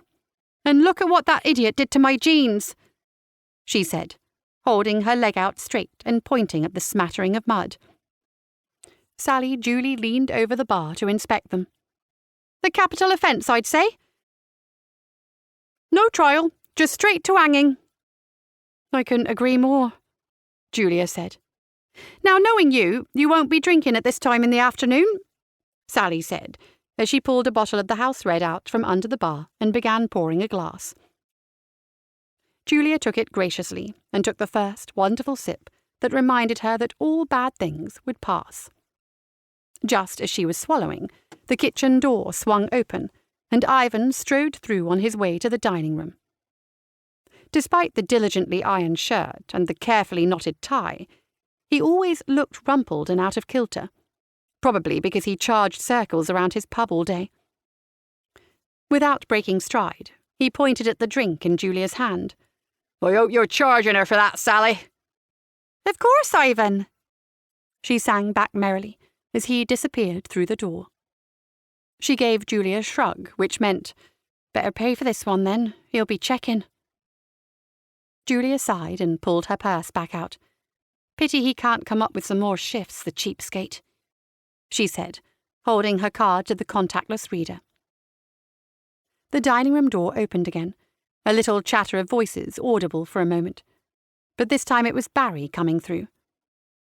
He slapped a scrap of paper down in front of Sally, and then leant his elbow on the bar.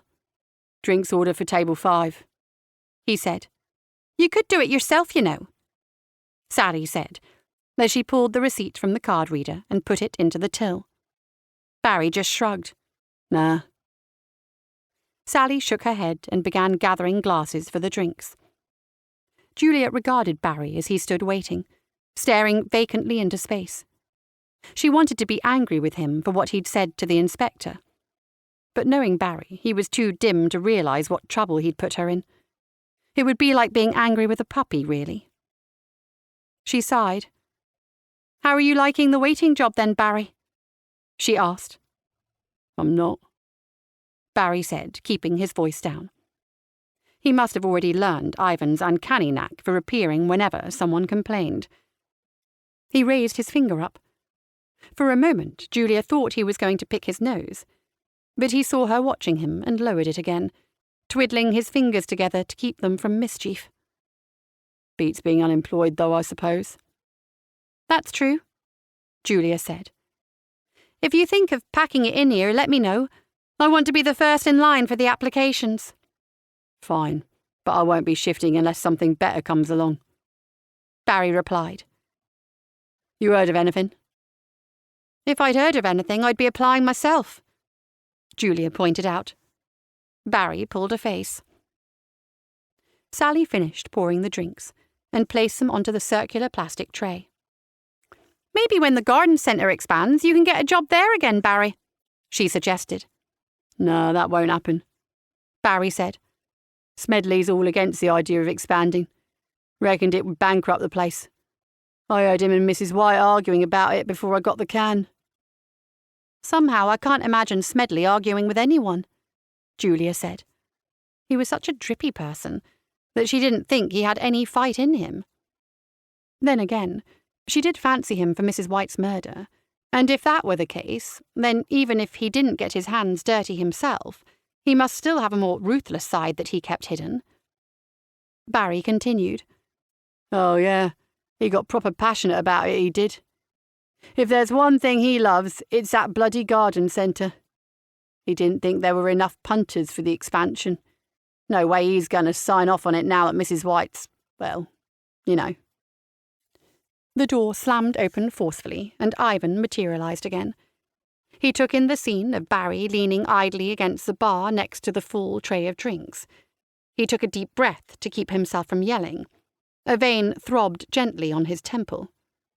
"Barry, drinks order now," he said through gritted teeth, and then backed into the dining area. Barry righted himself and picked the tray up, sloshing the contents of several lagers onto it. "Better get back to it then," he said, ambling back into the dining area. "Smells a wet dog in here anyway." Sally watched him go. "Don't worry, Julia. It wouldn't surprise me if he got canned from here too. Although, do you reckon we could stand working together as well as being roomies? You might get sick of me. Or would I get sick of you first?" Julia wasn't listening. Interesting what he said, though. If Smedley thought the expansion would be the end of his beloved only gardens, then that's one more reason he had for seeing Mrs. White bumped off. Sally nodded her agreement, blonde curls bobbing. "And one more reason for us to go to the meat draw. I'm quite looking forward to that. It's been ages since I've had a decent steak." "We're meant to be looking for a potential murderer for hire," Julia said firmly, "not getting you a slap-up dinner." "We could do both," Sally replied. "Anyway, had the fuzz been to visit you yet?" Julia took a long drink of wine before she replied. "Yes. I take it from your tone that you didn't convince the detective of your innocence, then?" "I don't think I did myself any favours with that anonymous phone call," Julia mused. "Don't worry, chicken. I believe you're innocent." "Thanks. Hopefully you won't have to be my character witness." "No, Not with all the horrible things I know about you." Julia scowled, contrasting her friend's angel-sweet smile. She was trying to think of a witty retort when her handbag beeped at her, and she stuck her hand in to find her phone. She saw a missed call from Mr. Donaldson. "Oh, blast it," she said, thumping her drink back down on the bar. Only one shift of work in the whole week, and she had managed to forget all about it. She blamed Jones and his meddling for throwing her off. Muttering curses about him and all his profession, she clicked her fingers at Rumpkin and headed for the door. Outside, the sound of falling rain had grown heavier. Chapter 7. The Fox and Hounds was located on Biddle Rhyne's High Street. Not that the sleepy village had much in the way of nightlife, or day life for that matter, but this was the closest approximation that it had. While the barley mow on the edge of the village made most of its income from food, the Fox and Hounds was more of a straight-up, no-nonsense drinking pub. Although there was a decent array of brass-topped pumps and taps, its menu was limited to various flavours of crisps, and, if you were lucky, maybe a pickled egg or some pork scratchings. When Julia and Sally stepped inside, the pub was already decently busy. The little square tables of dark wood were about half occupied, and a few groups of people propped up the bar as well. Julia had dressed up for the occasion, more because she hadn't been out in the evening for a long time than because the pub really warranted it. She was wearing a strappy top, her best-fitting jeans, and had taken the effort to curl her hair with moderate success.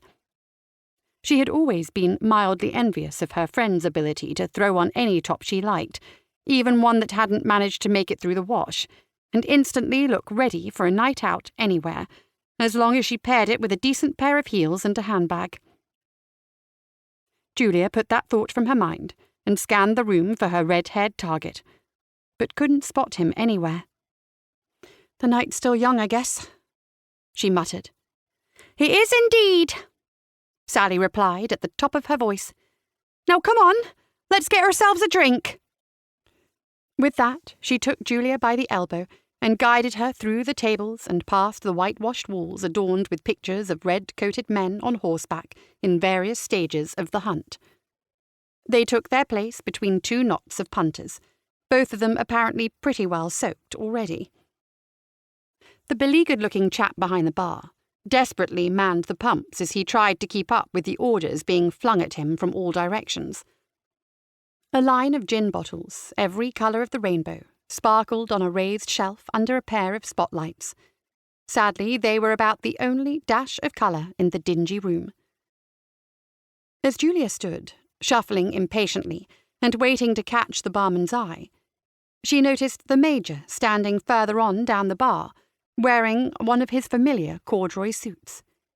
He spotted the two women and raised his half-full pint glass to them. "Hello, Sally," he said cheerfully, before turning back to watch the TV, which was mounted in one corner of the room. Julia shook her head. Unbelievable. After they'd been served their wines, Julia led the way to the back of the room, where there was a raised wooden platform. At various times it had housed a pool table and a stage for open mic nights, but now it stood rather forlornly with a couple of tables shoved in, while it awaited the landlord's next money-making idea. But from the elevated position, Julia could better observe the comings and goings of the pub, so she and Sally perched there on high stools, keeping vigilant eyes on the room. By the time their glasses were empty, the room had filled up even more, and one by one even the other tables in their little snug became taken. But despite the influx of people, there was still no sign of their quarry. Julia checked the time on her phone, and then shoved it back into her handbag. "Do you think the meat draw's on today?" she asked Sally. "The website said 7:30, but it's almost 8 now." A man on the neighbouring table turned round to them. He was wearing a plain white T-shirt, but he wore it well for all its plainness, and Julia couldn't help noticing the muscles underneath it. He was clean-shaven, and the matching closely shaved head made it difficult to pin down his age. but she'd have put him a few years older than herself and Sally. "Don't worry, it's always late to kick off," he said. "You two have entered, have you?" "No," Sally replied. The man looked puzzled. "Well, why do you care if it's on or not?" He has a point, Julia thought. "I'll go and enter now," Sally said, and she slid down from her bar stool and disappeared elbows first into the growing throng at the bar. Julia watched her go. "She's, very forgetful, my friend," she said to the man by way of explanation. He chuckled and held out his hand. "I'm Mark," he said. Julia returned his handshake and introduced herself. "You sound like you're a regular, then. For the meat raffle, I mean," said Julia. Mark shrugged. "Sometimes. Makes me cook some different things if I end up with some odd bits of meat. But it's a bit of a way to come for me." "You don't live round here, then?" Julia asked. "Not really," Mark said. "I'm in King's Barrow." "That'll be a fair old trek back for you, then," she said. She realised to her mortification that he might take that as an invitation to come back with her. But she needn't have worried. Any seedy inferences sailed over his head. "My dad will pick me up. I live with him," Mark replied, and then looked a bit sheepish and took a pull from his drink. "Nothing wrong with that." Julia smiled. Mark opened his mouth to reply, but was interrupted when Sally came thundering back up onto the raised area, waving a long chain of red paper tickets manically in front of Julia's face. "Bloody hell, woman! How much meat do you want?" Julia gasped. Sally let the tickets flutter to the table and waved the question away. "They wouldn't make change. But never mind that. Look." Julia followed her friend's finger through the crowd to the doorway, and there he stood. He was middlish height and wore a baggy-fitting striped polo shirt. His features were difficult to make out in the half-light of the bar, but the shock of gingery red hair on his head was unmistakable. "That's him!" Julia squeaked in excitement. "I know it's him! Let's go get him!" Sally hissed back. Julia allowed Sally to grab her hand and pull her from her seat, and the two of them pushed through the crowd towards the stranger. The man was standing at the back of the loosely formed queue for the bar, apparently content to wait his turn. Julia hesitated as she reached him, wobbling for balance on her heels as she teetered to a halt. And then, summoning her courage, she reached up and tapped him smartly on the shoulder. Several inches taller than her, the man turned and looked down at Julia, a wary expression on his face. He gave an indistinct grunt of acknowledgement. Julia couldn't tell if he recognised her from Sunday or not. "Hi!" Julia gave him a warm smile. Now that he was there in front of her, she realised that tracking a potential murderer down to the local pub might not make the top 10 list of the best ideas she'd ever had. But here she was, so she figured that she might as well press on. And besides, she told herself, Sally was right there if anything turned south. She cleared her throat and did her best to stand tall. "Do you remember me?" "Afraid not," the man replied, but Julia was certain she'd seen a flicker of recognition in his eyes. He started to turn back towards the bar. Julia carried on before he could turn his back on her, practically shouting to make sure he couldn't ignore her. "Go on, you must remember me. From the Barley Mow. I served you drinks all afternoon." She was sure now that he knew her. It was nothing less than fear that went over the man's face. "You're wrong. I was never there that afternoon," the man yelled, the colour in his face rising to match his hair. "Now, if you'll excuse me, I need to go." With that, the man pushed through, bumping both Julia and Sally roughly on the shoulders as he barreled through in the direction of the exit. Julia laid a hand on his shoulder, only lightly in the hope of changing his mind. "Wait!" she pleaded. The man spun back. He had a harrowed, desperate look on his face now. "Leave me alone," he snapped, His hand shot out, and he gave Julia a shove. It wasn't particularly hard as shoves went, but in her heels it was enough to topple her over, and she landed heavily on the stone floor of the pub with a gasp. No sooner had she landed than several hands were reaching down to help her upright. She saw both Sally and Mark peering down with concerned expressions. She shrugged away from their grasps. "Don't mind me, I'm fine. Get after him!" She gestured wildly at them like someone trying to scare away a goose. Sally and Mark exchanged a look and then hurried towards the door, Sally struggling somewhat in her heels, the contents of her low-cut top bouncing.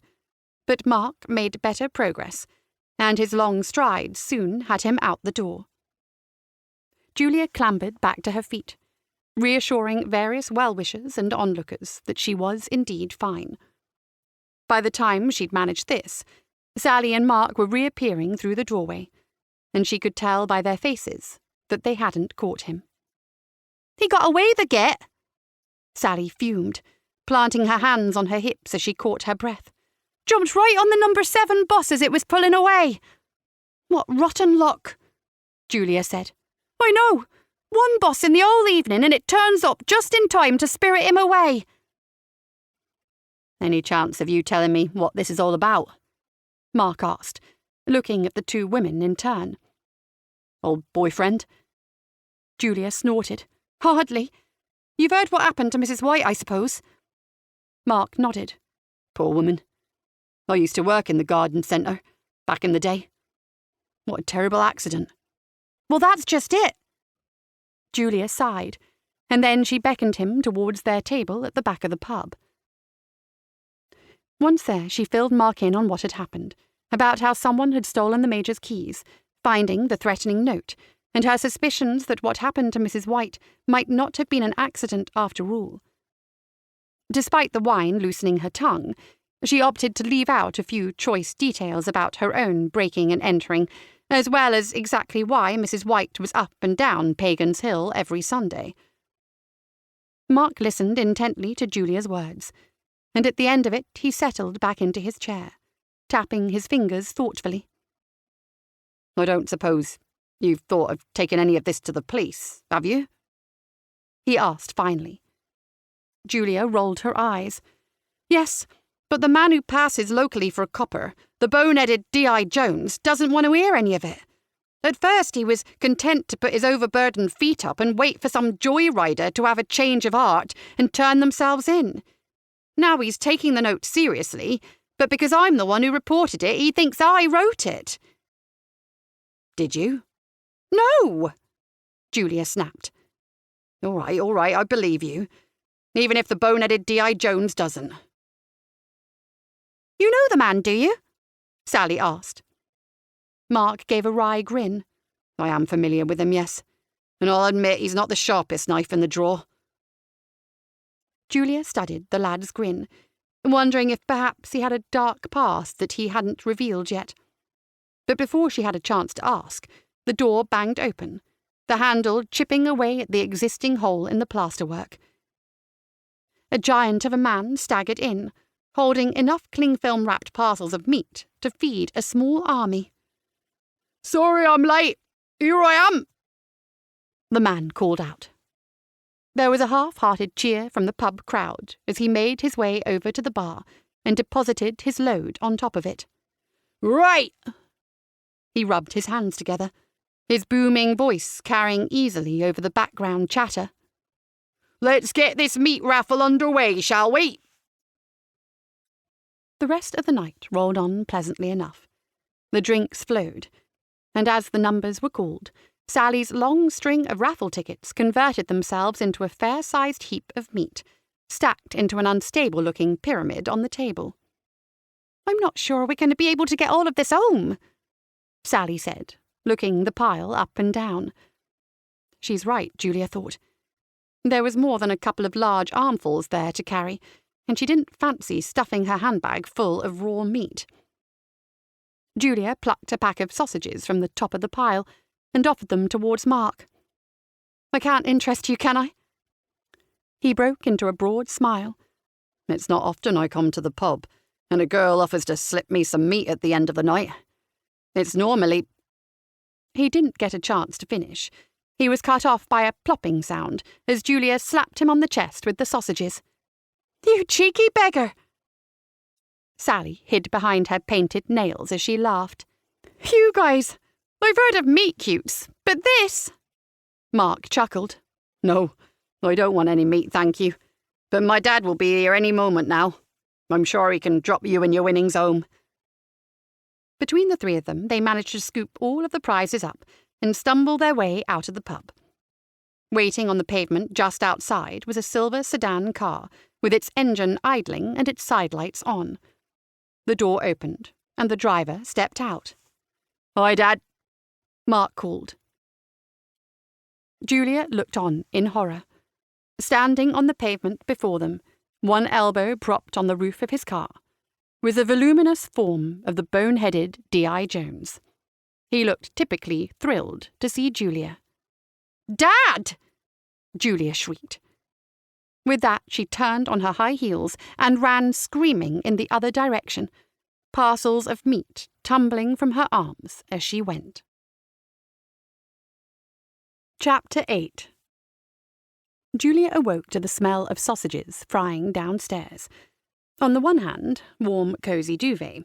On the other hand, that scent was stirring something in the deep, primitive parts of her brain. With a sigh, she rolled from her bed and did her best to transition from duvet to dressing gown without exposing herself to the nippy morning air. She followed the smell to the kitchen, still blinking the sleep from her eyes. She took a spot next to the stove, soaking in the warmth and the aromas as Sally prodded the fat, herb-infused bangers around in the sizzling pan. Still, Julia drew the line at letting her mouth hang open with her tongue lolling out. She could leave that to Rumpkin. "That smells so good," Julia murmured. Sally chuckled and continued to poke the sausages about the pan. Over the top of her fluffy pink dressing gown, she was wearing a Kiss the Chef apron, already well covered in grease splatters.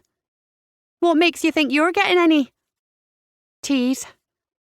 Julia stuck her tongue out at her friend, before catching sight of Rumpkin from the corner of her eye and quickly retracting it.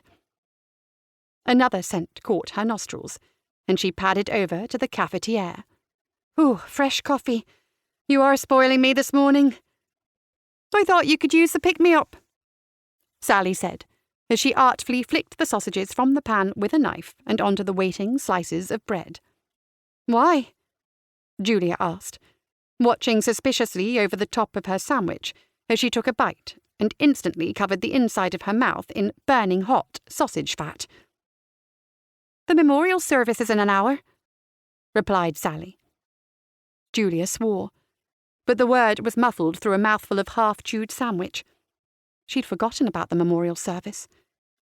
The vicar had arranged one in honour of Mrs. White, since apparently it was going to be a while before her family could reassemble from around the globe to have the proper funeral. He felt it would help the community after losing one of its pillars. Julia hadn't quite been sure if he'd meant it. That was probably the cynic in her. This was the vicar, after all. The sun shone as Julia and Sally made their way through the village. Their route took them past the Fox and Hounds. The heavy, dead-bolted door shut tight at this time of the morning, and down the length of the old high street. Something squelched underfoot, and Julia realised she had stepped into a cellophane-wrapped burger patty. "My smartest shoes," she said to herself, and sighed. Finally, they diverged from the main road and down the causeway that led to the immaculately mown village green. Ducks milled about happily on the grey surface of the water, and on the other side the church tower rose majestic and solid into the overcast sky. At the very top, above the delicate crenellations, the flag of St. George snapped and curled in the stiff morning breeze. On each of the four sides of the tower was a grotesque, strangely contorted faces wrenching their mouths wide open with their hands. In wet weather, the rainwater would come gushing out of their misshapen mouths and spatter onto the ground. Unfortunately, some medieval craftsmen, either through lack of forethought or through malice, had positioned one of these grotesques directly above the main door. Presumably after centuries of pious congregations getting soaked by the outlet every time it rained on a Sunday, the water had been redirected by means of an incongruous white section of drainpipe which came out of the statue's mouth at an L shape and deposited the water just to the side of the doorway instead. And thus it was that the moss-covered piece of pipe was the only defect in the otherwise flawless example of a rural parish church. The bell was just chiming the hour as they crossed the green, so they hurried on towards the great oak door, joining the trickle of other late arrivals. Julia and Sally passed under the moor of the grotesque and into the church before quickly settling in on the rearmost pew. The church was a bit under half full, by Julia's reckoning. Not a bad showing, she supposed. Most of the faces she didn't recognise, but she would guess they were related to the garden centre in one way or another, employees and suppliers. There was also a handful of attendees around Mrs. White's age, probably her friends, assuming Mrs. White had such things, and several full rows near the front of older folk. Julia thought that they might be the church's regular congregation. It had been a long time since she'd been in here, Julia reflected. Her mum used to take her at Christmas, before she'd moved away from the village. She shifted on the bench and fidgeted distractedly with the order of service. She wasn't really the pious type, and in all honesty, she hadn't felt any desire to attend the memorial. But since she had been there when the body was discovered, she felt in a strange sort of way that she was obligated to attend. At least Sally, ever stalwart, had offered to go along with her for moral support. She glanced over to smile at her friend, before turning her attention to the front of the church. The vicar, a slightly pudgy man of middle years, his black hair flecked with grey, stood at the lectern. To one side of him was a surprisingly large number of wreaths and other floral tributes, heaped into a tall and colourful pile, with a few of the more expensive-looking arrangements given prominent places at the front. Julia couldn't help thinking that all the garden centre employees would have got them at a fairly steep discount, and then chastised herself for being so uncharitable. To the other side of the vicar was a large easel holding a black and white portrait of Audrey White. Even in this photo she looked stern and disapproving, her close-cropped grey hair framing an austere and lined face. It would seem that despite the circumstances, no one had been able to unearth a picture with her smiling. As the final peal of the bells echoed away, the organ struck up, filling the vaulted stone church with music. It sounded somewhat off-key to Julia, but since she was neither a churchgoer nor musically inclined, she was left wondering if that was how it was meant to sound. The organ music, as it could loosely be termed, was in full flow when someone bustled in from the rear door and squashed into the vacant seat next to Julia. She turned, ready to direct the offending person into one of the roomier pews in front, when she saw who it was. "What are you doing here?" she hissed over the warblings of the pipes. Mark glanced over at her. She was sure that she could detect a faint smirk on his lips. "I'm here to pay my respects to a beloved pillar of the community. The same as you, I'm sure." Julia huffed and looked straight ahead, resolved to ignore the man, when she realised that she was glaring daggers at the vicar, and forced herself to relax. It might have been her imagination, but the vicar seemed to have caught her eye, and was looking back questioningly. Julia gave a quick smile, and then remembered she was at a memorial service, and tried to look mournful instead. Mark leaned over so their shoulders were touching, and whispered, "Why did you run away from me last night?" he asked. "You know why," she hissed back, trying to keep her voice down. She took a deep breath. "Because of my dad?" asked Mark. "Of course your bloody dad," Julia snapped. The large hat in front of her turned around to reveal the head of an elderly woman. She raised her finger to her lips. "Shh!" Julia pursed her lips shut. I did protest your innocence to him on the drive back, but he said that the innocent ones never run. I am innocent. Shh! You should tell my dad that. I told you I did. Well, try harder. Sally swiveled around in her seat, raising her finger. Shh! Shh yourself, you tart. Shh! Can we go out again? Mark whispered. We didn't go out before. Shh! Then can we go out for a first time? No, we cannot. Shh! Shut up, Sally, I mean it. The vicar's baritone voice rose up, cutting over the chatter at the rear of his church. As I was saying, Mrs. White was a warm, generous lady, beloved by all those who knew her or worked with her. Now be quiet.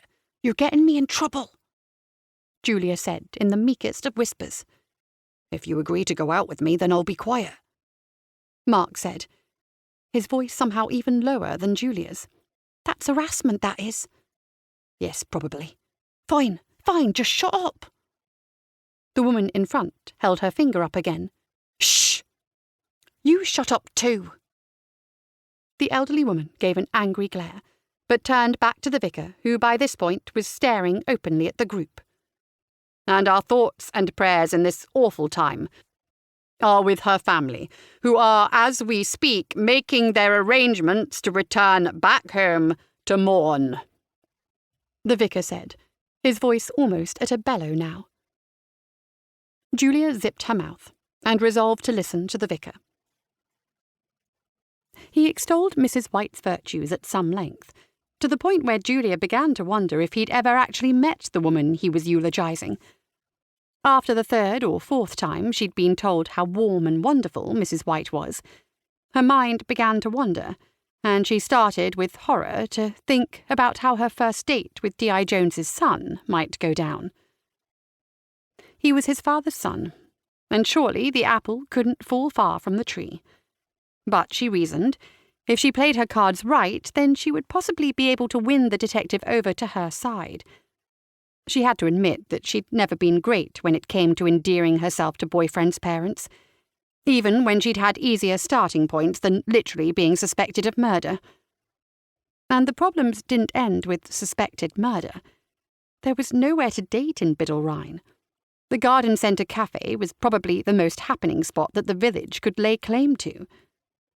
Add on the facts that Julia had nothing to wear on a date, no witty repartee of conversation, and no appreciable amount of money to spend, and it all began to look rather hopeless. Julia's chain of thought was disrupted as the vicar snapped his weighty Bible shut and climbed down from the lectern. There was an awkward pause, punctuated by one or two coughs from the congregation, and then there was a hushed conversation from the front pews. Mr. Smedley stood up, looking about him as though he was uncertain where he was, and then ascended the little wooden spiral of steps to take the vicar's place. Mr. Smedley stood looking at the assemblage, blinking, the overhead lights gleaming periodically off his spectacles as he swivelled his head left and right. His black tie was knotted tight underneath his throat, but somehow lacked the meticulously neat look he normally exuded when Julia had seen him at the garden centre. At long last he produced a crumpled sheet of paper from his back pocket and did his best to unfold it as it stuck to his hands. He cleared his throat and then began to speak. His reedy voice didn't quite carry as far as the back of the church, and the words were lost to Julia, although she guessed that she could probably fill in the content for herself. What a great mentor Mrs. White had been. What a great loss to the only Gardens family it was. About midway through his speech, Mr. Smedley pulled a spotty red handkerchief out of his jacket and began to mop his brow. Julia realised she'd never actually seen anyone do that before in real life. He was nervous, there was no doubt about that. But was it just public speaking that was giving him the willies? Certainly, Julia had seen him address half a dozen or so inattentive minimum-wage garden centre employees at the start of a shift, but she supposed that speaking to a church full of mourners was something else. Perhaps, Julia thought, peering intently at the man's beetroot-coloured face. He's nervous because he knows more about Mrs. White's final hours than he's let on, and he's struggling to keep the facade up. There was a stir of movement all around her, and Julia saw the gathered congregation all getting up from their seats. Apparently, the service was over. From the tower above, the church bells chimed the half-hour, although how Mr. Smedley and the good Reverend had filled 30 minutes with nice things about Mrs. White, Julia had no idea. She rose and followed the flow of people as they filed out of the side door of the church and into the fresh morning air.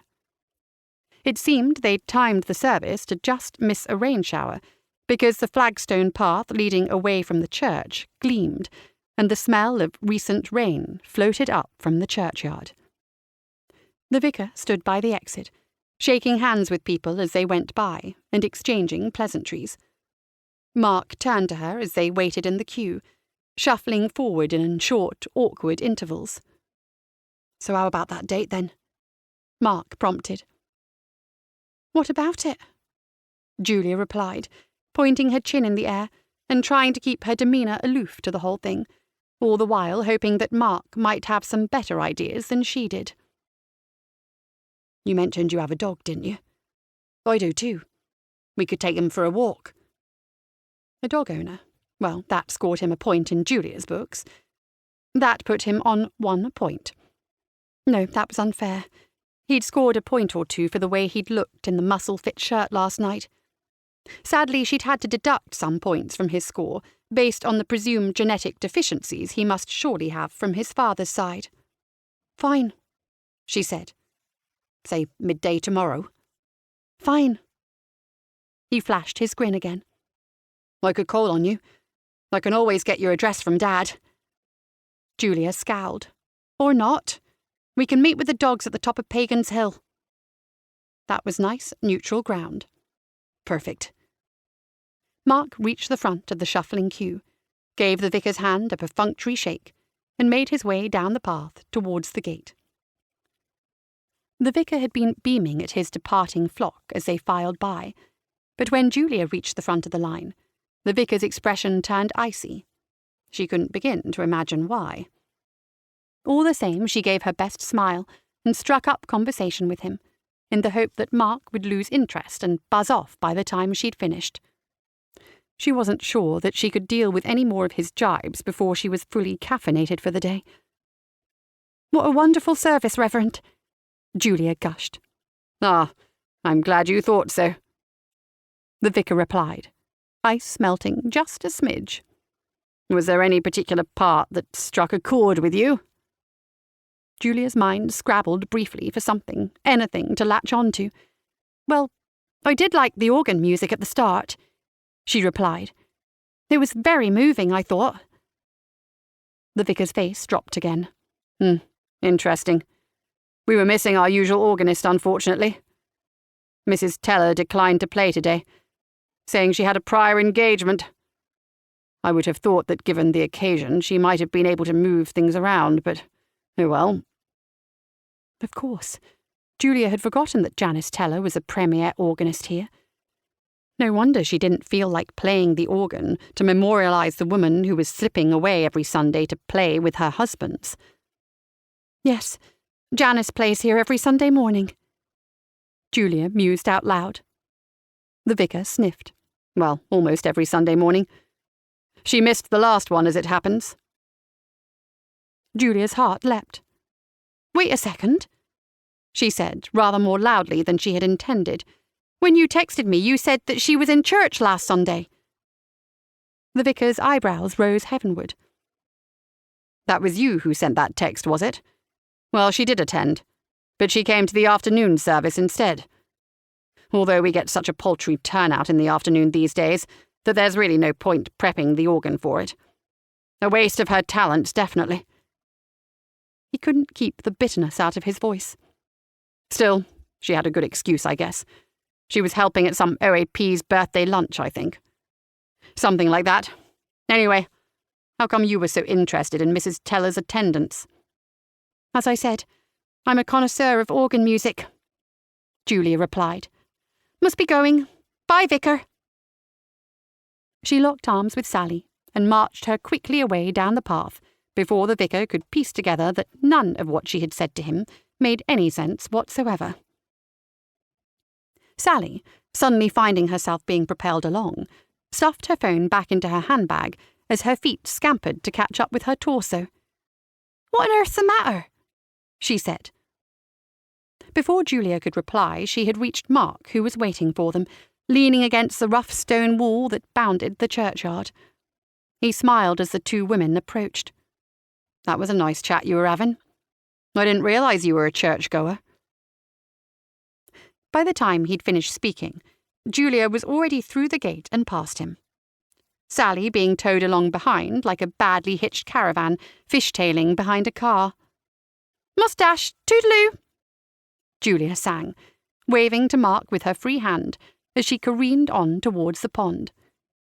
The ducks exploded out of the water with fright and went quacking into the sky. "What is all this about?" Sally demanded, finally pulling back and putting up some resistance. "Stop it! I can't run in these heels!" Julia relented and slowed the pace to a more genteel walk. "Didn't you hear what the vicar said about Janice Teller?" Sally shook her head. "You were being boring. I was playing Candy Crush." Julia sighed, but she was too excited to be annoyed at her friend's poor sleuthing abilities. The vicar said that Janice was only at the afternoon service, not the morning one like she usually is. Sally's eyes began to widen into large circles as this sunk in. "But that means—" Julia couldn't wait for her to finish. "That means she doesn't have an alibi after all." "But you still didn't see her at the pub, did you? So how would she have gotten hold of the Major's car keys?" "That's just it," Julia said, her words tumbling out rapidly. "She was at the pub. The vicar said she was helping with the OAP's lunch. It must have been at the Barley Mow. She's such a tiny little thing. If she came in with the whole busload of pensioners, then she could easily have been hidden in the crowd and swiped the Major's keys as she came in. She would have known he'd be there. She'd have seen him there after church often enough." "OK," Sally said. "So she swipes the keys, but then what? You didn't see her leave?" "Once she had the keys, she could easily have gone out the back way by the loos. Then it's about 25 minutes to drive up, do the deed, and scamper back down the hill as fast as she can and return to the restaurant by the back door again." 25 minutes in the loo?" Sally asked. Julia shrugged. "It would be embarrassing, but no one's going to ask too many follow-up questions, are they?" "I suppose not," Sally conceded. "Come on." Julia gave her friend's arm another tug. "We've got to question her." "We could let your boyfriend's dad do that," said Sally. "No, stuff that," Julia replied. "I think it should be someone competent." Chapter 9. With Sally in tow, Julia set off enthusiastically across the high street, waiting impatiently at the crossing for the green man while she rehashed her theories about Janice Teller. After crossing the road, they turned up one of the residential streets, wending their way along the cut-through to the foot of Pagan's Hill. But by the time they had squeezed through the tiny gap in the hedge onto the muddy footpath, Julia discovered that enthusiasm was no substitute for a decent pair of walking shoes. Her heels, diminutive as they were, made for slow going up the slope, and every 10 steps or so she'd lose her footing and be forced to fling her arms out of balance, looking rather like a small child playing at being an aeroplane. At one point, even this was not enough, and she slipped down onto one knee, coating her tights in bits of wet grass, and she swore so loudly that she sent the previously docile flock of sheep skittering off across the field, their red-marked tails bobbing up and down as they went. Julia turned from watching the sheep and looked back down the hill. Sally was lagging behind, but despite her slower ascent, Julia couldn't help but notice she was mud-free. She looked down at her own ruined tights. There was something possibly worse than mud on there, and Julia did her best to dislodge it by shaking her leg about. Sally came puffing up alongside. Come on, Julia. Not time for resting now. We're almost there. Julia scowled darkly at Sally's back, and then scampered over the tussocky slope to catch up with her. Eventually, the footpath reached a 5-bar gate that led onto a paved road, and Julia wrenched at the spring-loaded handle. There was a groan of metal, but nothing budged. She tried again, grabbing the metal in both hands and leaning her body weight backwards. It seemed the gate had been designed for the use of someone much stronger, perhaps a weightlifter or a professional rugby player. Julia threw her arms up in despair. This was a bad idea, Sally stated, leaning over the gate to look up the lane towards the teller's cottage. Yes, thank you. I am aware of that, Julia replied. We could always turn back. Come up here again this afternoon. Maybe drive. Julia sighed. We're practically there. Fine, Sally said. But if things go south, then don't say I didn't warn you. Together, the two women managed to haul the handle back on the gate, and it swung open with a reverberating screech. The teller's cottage sat on its own patch of land, maybe half an acre or so in size. The cottage itself was an old stone building of 1 story, its red-tiled roof uneven and wavy in a way that was lovely and quaint, but in no way would Julia have trusted it if she had to live under it. As she made her way up the winding tarmac track, she had to admit that Lance had done a wonderful job with the place. She remembered playing up here when she was a girl. Back then, no one had lived in the cottage for decades. The whole place had been crumbling and surrounded by choking weeds and giant stinging nettles. When Lance had bought the cottage, he'd fixed the whole thing up with his own 2 hands, only calling in occasional favours from people he knew. Now the place shone. The mortar between the stones was refreshed, and trellises of roses adorned either side of the door. The old poured concrete yard had been pulled up and replaced with paving, which was now home to a little wrought iron table and 2 chairs, arranged to look down the hill over the view of the sheep fields to the village at the bottom. A chimenea sat next to the table, with a waist-high pile of chopped wood beside it, nestled under a sturdy-looking shelter erected against the wall of the house. Smoke was rising from the cottage's chimney, and the sound of birds singing floated down from the trees at the back of the house. The whole thing would seem the very definition of idyllic rural living, if Julia wasn't aware of the fractured marriage that the cottage housed. Go on, you knock. I'm not doing it, Sally said petulantly, and Julia realised that she'd been standing in front of the cottage, lost in a trance. Evidently, Lance didn't want anything as crude as a doorbell to spoil the rustic facade of the cottage, so Julia raised her hand and rapped hesitantly with her knuckles on the untreated wood door. Immediately after, she could hear the sound of someone banging around inside, and then the door swung inwards. Instead of Janice Teller, as she'd been expecting, it was her husband Lance who stood in the entranceway. Julia realised that she hadn't planned for this, or indeed at all, and she stood there staring at him, slack-jawed. Lance frowned out at them, cutting a sinister figure in the dim light of the cottage.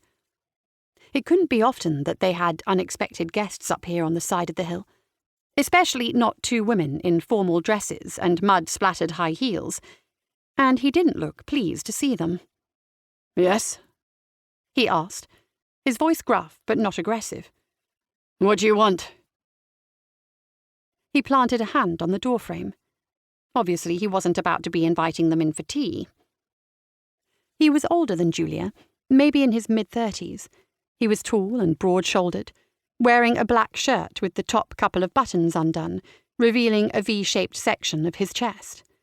He was square-jawed, apparently hadn't found time to shave this morning, and his dark hair was long but not unkempt, with just a few flecks of grey in it. The phrase chiselled good looks sprang unbidden to Julia's mind. In other words, when pictured against the scowling and lined face of the late Mrs. White, it didn't take a master detective to realise that they could only be knocking boots in order to shift Lance's product. Julia opened and shut her gob a couple of times before managing to stammer out, We're after Mrs. Janice, is she home? No, Lance replied. She's not. Anything I can help you with? His manner was brusque, and implied he'd rather not be helping them at all. His eyes, which Julia noted were rather bloodshot, darted between the two women who stood on his doorstep. He could help, of course, if he was able to provide an alibi for his wife, or even if he could just confirm whether she'd been at the barley mow on Sunday or not. But even Julia's limited sense of tact told her that question wouldn't go down so well. Her mouth again opened and shut, without any words appearing. Lance's face knotted together into a scowl, and he jabbed a finger in front of Julia's face. Don't think I don't know what this is about. He spat. Pardon? Julia managed to squeak out. Don't play dumb with me. Poking your nose into other people's business. Treating our lives like it's some sort of seedy gossip column for your amusement. Well, you're not going to get anything from me. Leave me alone. Leave my wife alone. If you come sticking your long noses up here again, you'll regret it. Mark my words. Julia swallowed. The wind blew in, and suddenly it felt like they were very alone, up here on the hillside.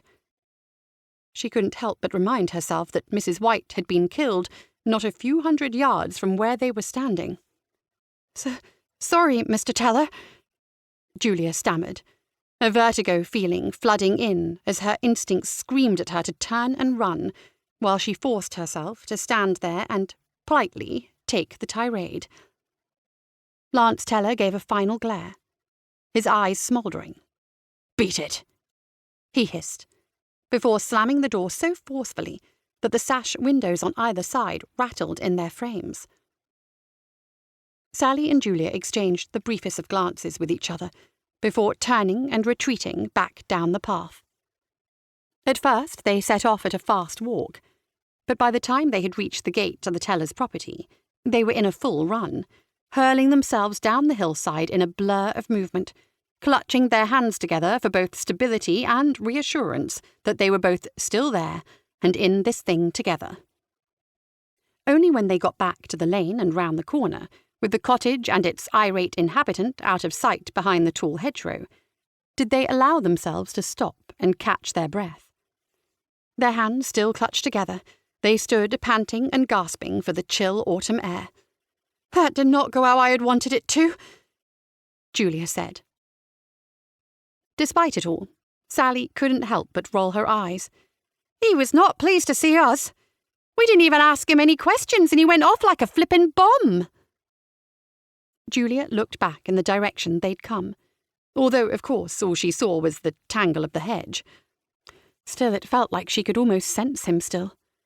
"He's angry about something." "What if his wife was the one who hit Mrs. White? Do you think he knows?" Sally asked. Julia shook her head to say she didn't know, and began the long trudge back down Pagan's Hill. Maybe.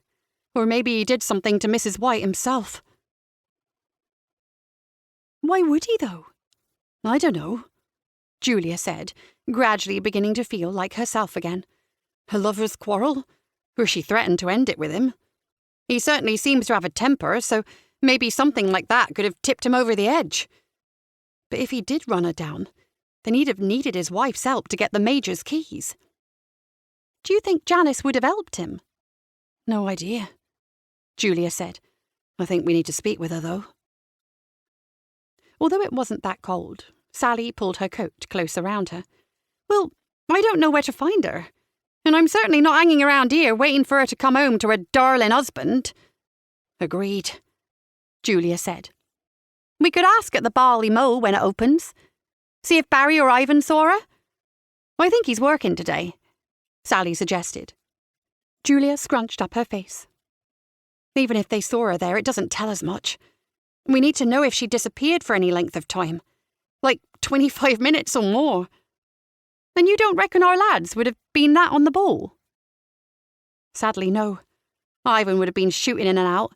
He would have been gone way longer than 25 minutes himself. And Barry wouldn't notice if Janice brought a cow in with her. But there is somewhere else we can go to find out what she's been up to." "Oh?" The retirement home. The one that booked the trip to the pub. We can call there and see what they can tell us about Janice's whereabouts on Sunday. Fine. Let's go back and get changed first, though, please.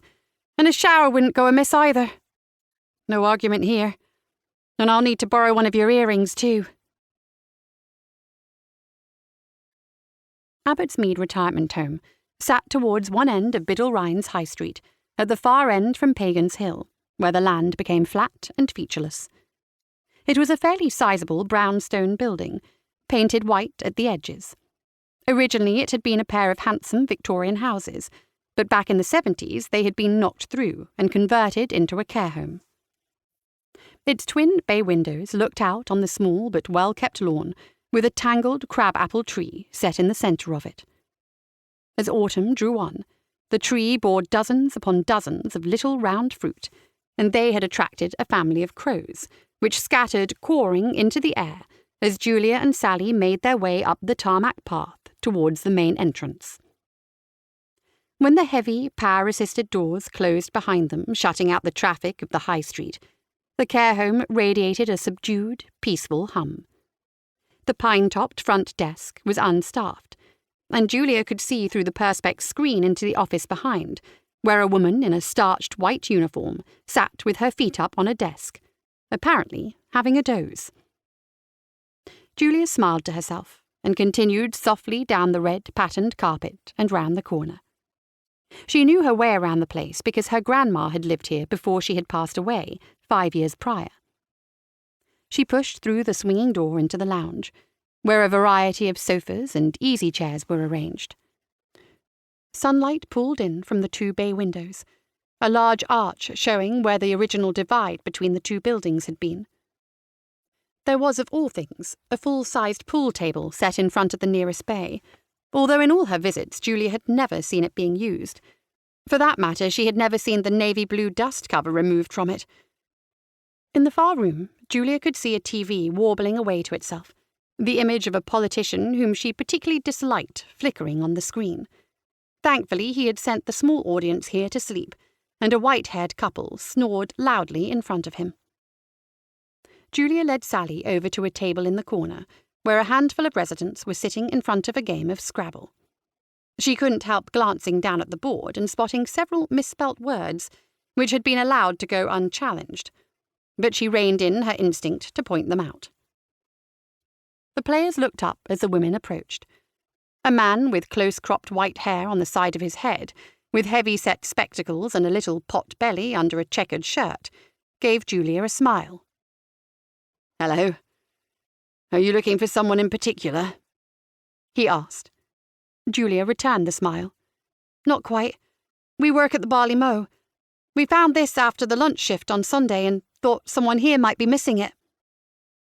Sally held out her palm to display a dangly gold earring shaped like a feather. It had been carefully selected from Sally's jewellery box to look valuable enough to be worth the effort of returning, but not so valuable that anyone would be likely to try it on for the sake of an unmatched earring. The man leaned over the table, subtly dislodging some tiles that were paving the way to a triple word score. "I can't say I recognise it," he said. "How about you, Erin? Kendall?" The women sat either side, looked through their spectacles, but agreed they didn't recognise it. "I don't think I've seen it before, John," the first woman said. "And we all see enough of each other around here. I'm sure we'd have noticed it at some point if it belonged to anyone here," the other said. "Well, those of us who still have our eyesight, Kendall," the first woman remarked acidly. "Yes, and who can still remember who they saw yesterday," Kendall added. The 2 women chuckled rather mirthlessly and shot a glance at the final member of the table, a thin gentleman who had sat throughout the conversation with a toothless grin. Julia ignored the barbed remarks and pretended to think. "You know, I thought I spotted Janice Teller with you on Sunday. Was that right? Or did I imagine that?" "No, that would be right," John said. "The whole expedition was in honour of her grandma's 90th. He inclined his head at a woman in a mauve dress who was sitting in one of the chairs in the middle of the room, a book spread open on her lap. "Deborah's just over there." Let's check if it might be Janice's then, Sally said, giving a warm smile before turning away. Thanks. Julia paused before she followed her. She had one more question for the table. We found the earring just by the back door. Do you know if Janice popped out at any point? Having a smoke, maybe? Maybe, John replied. She was out of the room for a while, if I remember. And why would you be paying such close attention to a young lady like that, John? Erin asked sharply. Kendall tapped her painted fingernails next to her Scrabble tiles. I do remember her leaving the table for a while, because I was wondering if the food was disagreeing with her. She gave a smirk. Thanks, Julia said, and hurried to catch Sally up. She whispered conspiratorially to her friend as they crossed the room. We know Janice was there at least then. The vicar was right about that. And she disappeared for some time too, Sally added. Evidently she'd caught the end of the conversation. Julia looked meaningfully towards Janice's grandma. Let's see if she knows if Janice left the building. If she stepped out, then Janice might have told her where she was going, or at least where she was claiming to be going. A little underhand having her own grandma provide evidence against her, said Sally. She looks like such a sweet old lady. Julia's mouth formed into a tight smile. If Janice did you-know-what, then it's no less than she deserves. Sally hummed in agreement, but she still didn't look happy about it. They arrived in front of Janice's grandma, Deborah, and stood politely. The woman's head was bowed down towards the book in her lap, either reading or dozed off. It was hard to tell. Sally cleared her throat, but there was still no reaction.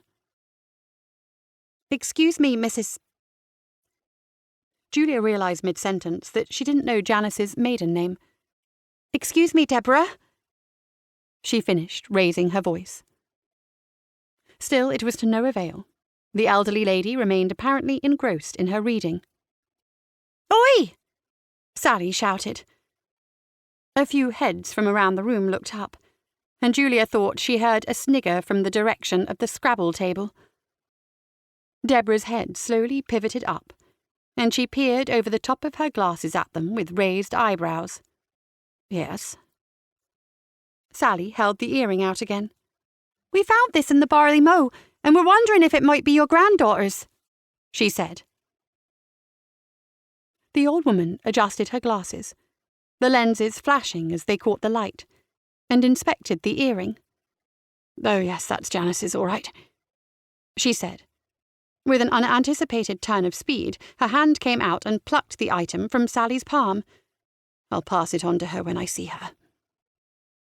Sally and Julia exchanged looks, but Deborah had already turned her attention back to her book.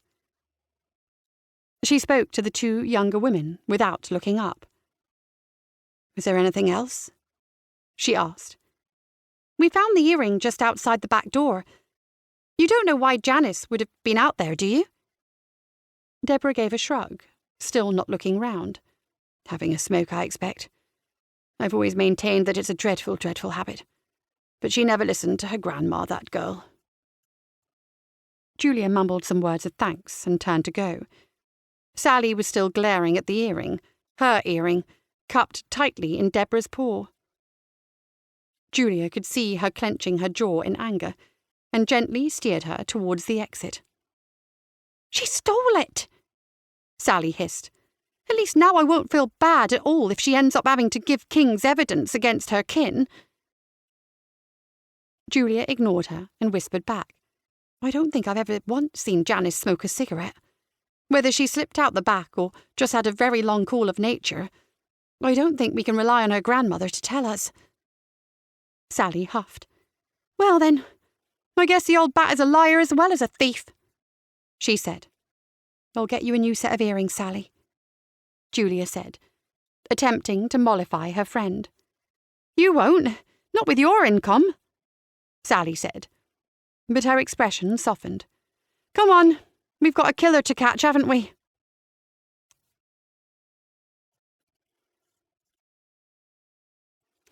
Julia noticed that Sally was looking rather thoughtful as they made their way slowly past the memorial cenotaph and back along the high street. "Penny for your thoughts," Julia said, breaking the silence that they had been walking in. Sally screwed her face up and jerked her thumb over her shoulder in the direction of the care home. "Do you think we'll end up like that?" "How do you mean?" "All gossip and snide remarks at one another, because they have nothing else to fill their time with other than a Scrabble game. Will that be you and me when we're old?" Julia cast her mind back to the hours spent playing whist and rummy with Sally in the sixth form canteen in King's Barrow, and thought to herself it would be more like going full circle than anything else. Sally drifted to a halt on the pavement outside the resplendent purple frontage of Wump Wump, the little boutique shop that had opened a few years back, the latest in a long string of little boutique shops that had occupied the building, each less financially viable than the last. It was dim inside the store, and hard to see who was there, but Julia would have bet good money that it had absolutely no customers. If she had any money to bet, of course. How it kept going year to year was a mystery to her. It must be an absolute money sink. One of the few things visible to the window shoppers was the carved wooden jewellery case which sat under a brace of cold white spotlights, its contents sparkling. Sally eyed them up wistfully. "I'll get you some new earrings, Sally, even if I end up resorting to putting my hand into Donaldson's till," Julia said. "Forget it, it's fine. I knew the risk," Sally replied, but she continued peering in the window all the same. While her friend was occupied with window shopping the earrings, Julia couldn't help her own gaze travelling on up the street to the old library. It was an imposing stone building, only 1 story high, but at the apex of its steeply slanted roof, it was higher than most houses were. There was an arched stone window beside the entryway, covered up now with chipboard and looking rather dreary. It had been built just over 100 years before, as the schoolrooms, when Biddle was a much smaller place, and then, after generations of little Biddleites had learned their letters there, it had been converted by the council into a library. That was back in the 60s, when the current primary school had been erected on what was then the north edge of the village, although now it was surrounded by homes. For half a decade, Julia had worked happily in the cafe that sat just inside the library entrance, supplying cakes and hot drinks to the local bookworms. For a while, the extra revenue stream had been enough to keep the lights on, alongside an ever-dwindling amount of funding from the council. But in the end, not even this had been enough, and the library had been forced to close its doors for the last time. Now it sat there with a chipboard cladding and an oversized cardboard sign for one of the local estate agents standing next to it, already faded from the elements. An incongruous eyesore on the otherwise picturesque village high street. Julia sighed. She had felt totally adrift when the library had shut. Not just the loss of her steady paycheck, but also the fact that the building had been a second home to her for so many years. Somewhere to go when Mum and Dad had been arguing. A treat on the weekend to go and see what new arrivals had appeared in stock to pass a rainy day. And Somerset had plenty of those. Julia was jarred from her thoughts and back to the present as a tractor made its slow passage up the high street, towing a trailer filled with broken concrete and tiling, bouncing and rattling with every divot in the tarmac. She realised that Sally had said something to her that she hadn't registered, and was now looking at her expectantly.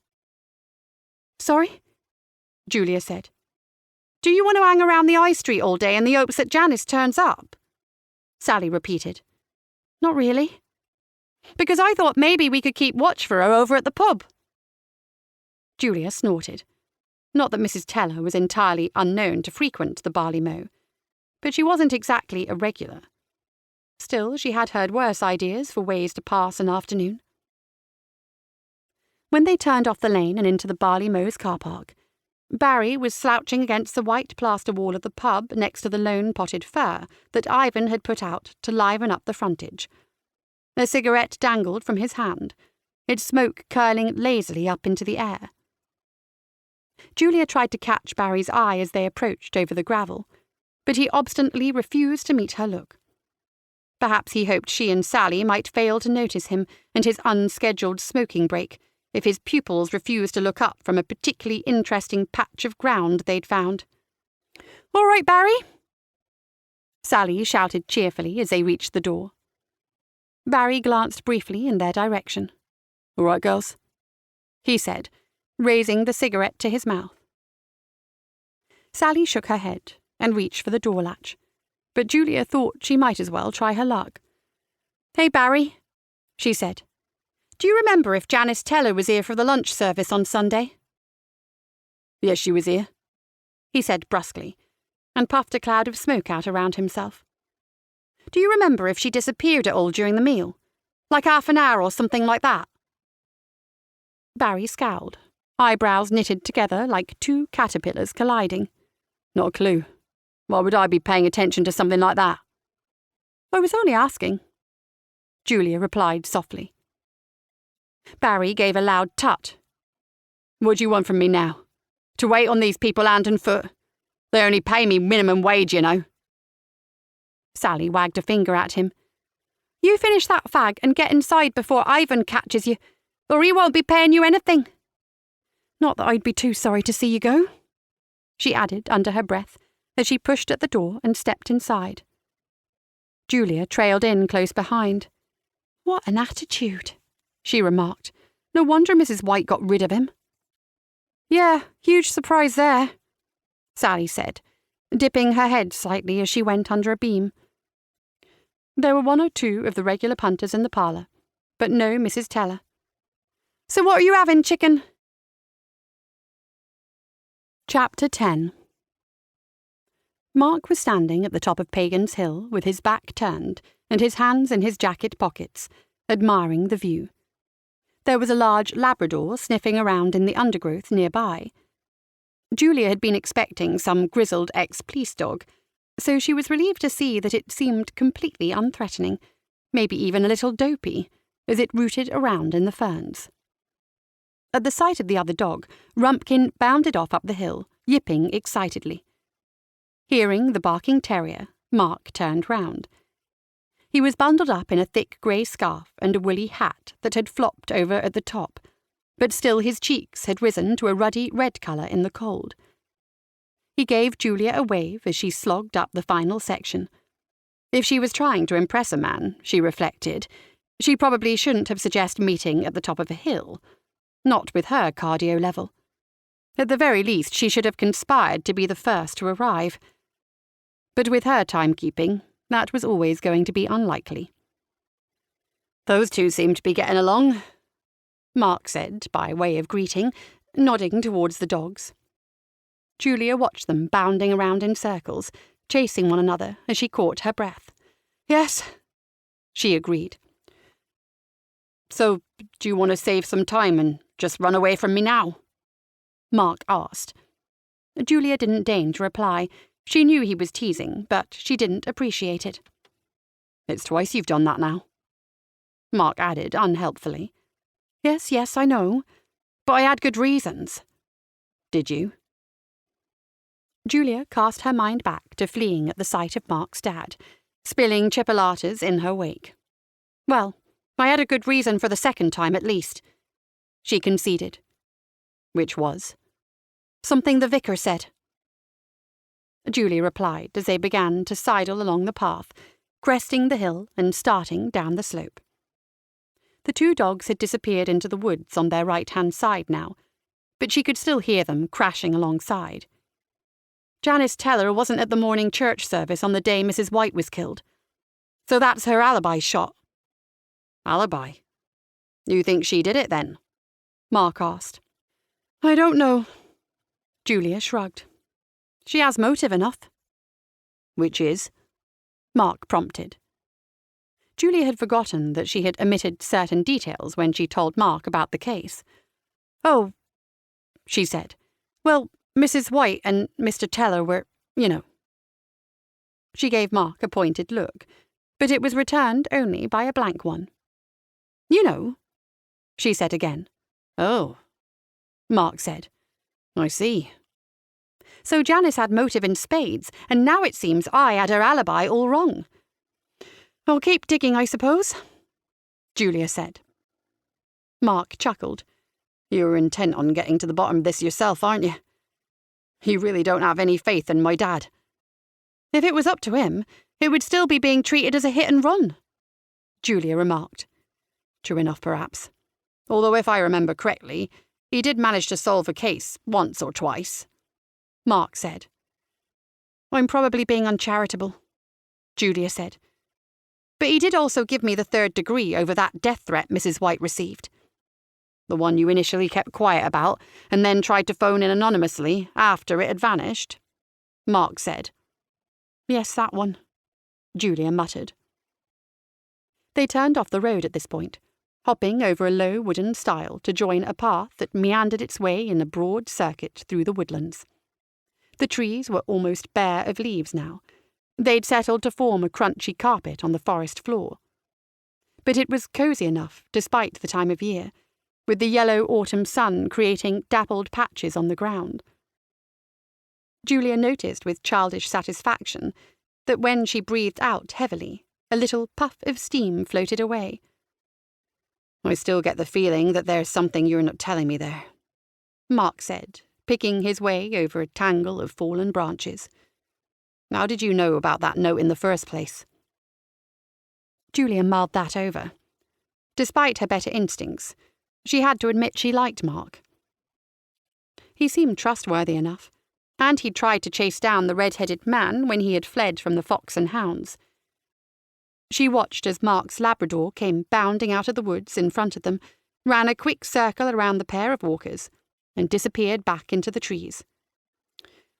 You're a dog lover, aren't you, Mark?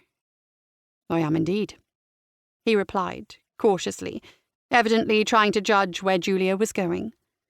Well, the reason I found that death threat was because I broke into Mrs. White's office.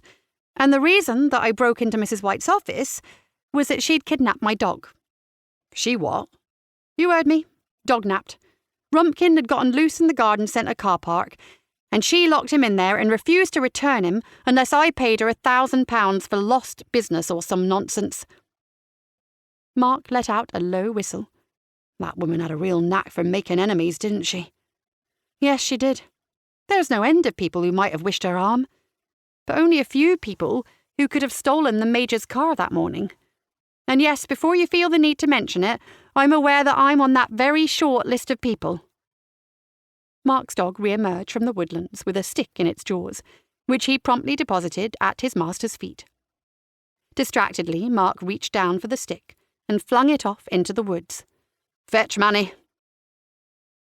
The stick landed with a crunch in the leaves, and both dogs went bounding after it, tussling briefly for it before Manny emerged victorious and shot off with his prize. Rumpkin followed, barking at his heels. Wouldn't the Major be your alibi? Mark asked as he watched the dogs hare away. That old duffer. I don't think he'd have noticed if I spontaneously combusted at the bar.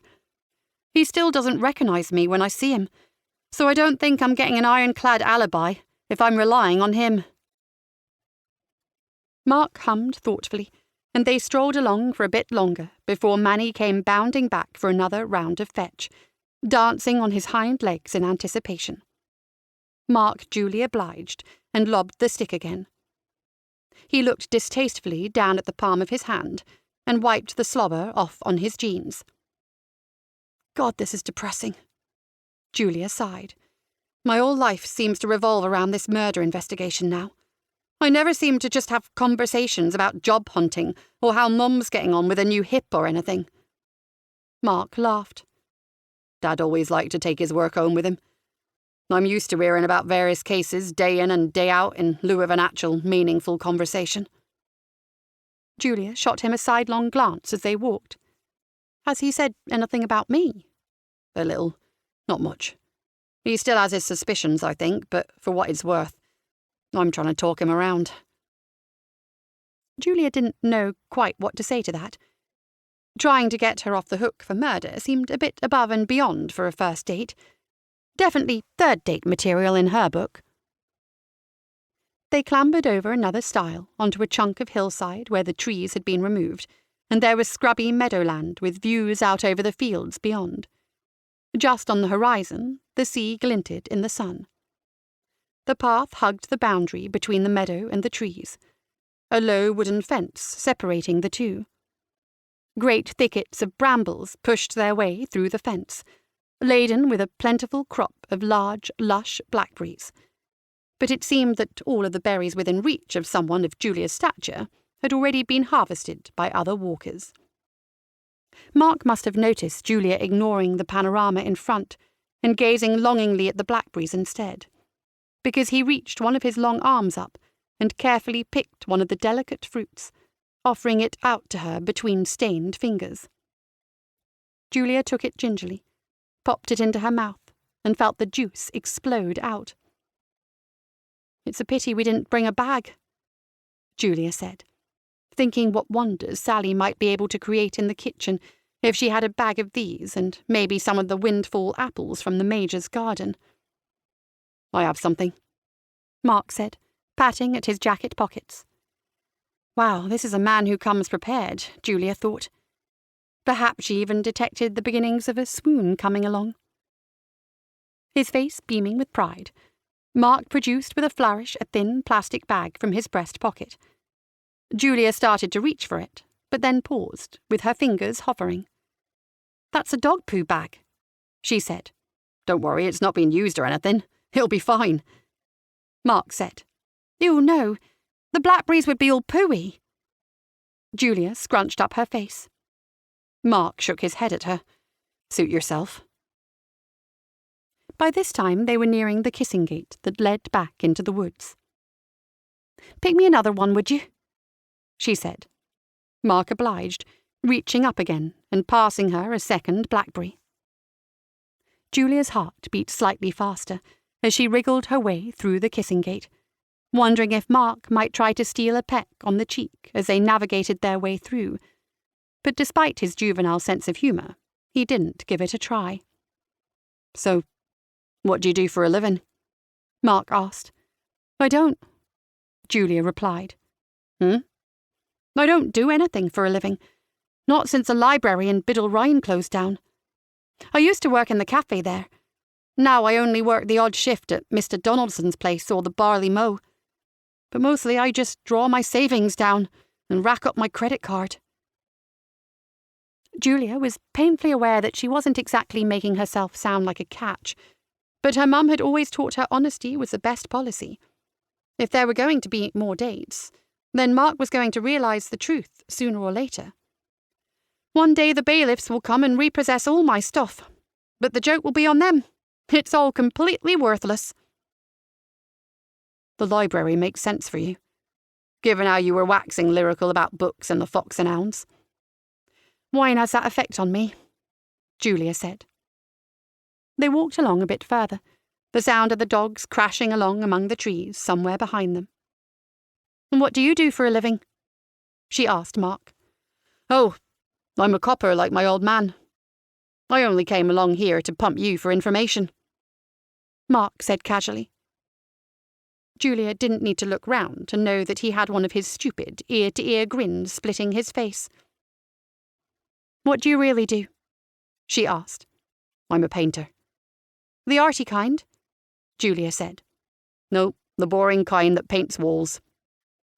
"Useful, though. You never know when you need someone to paint a wall for you," Julia said.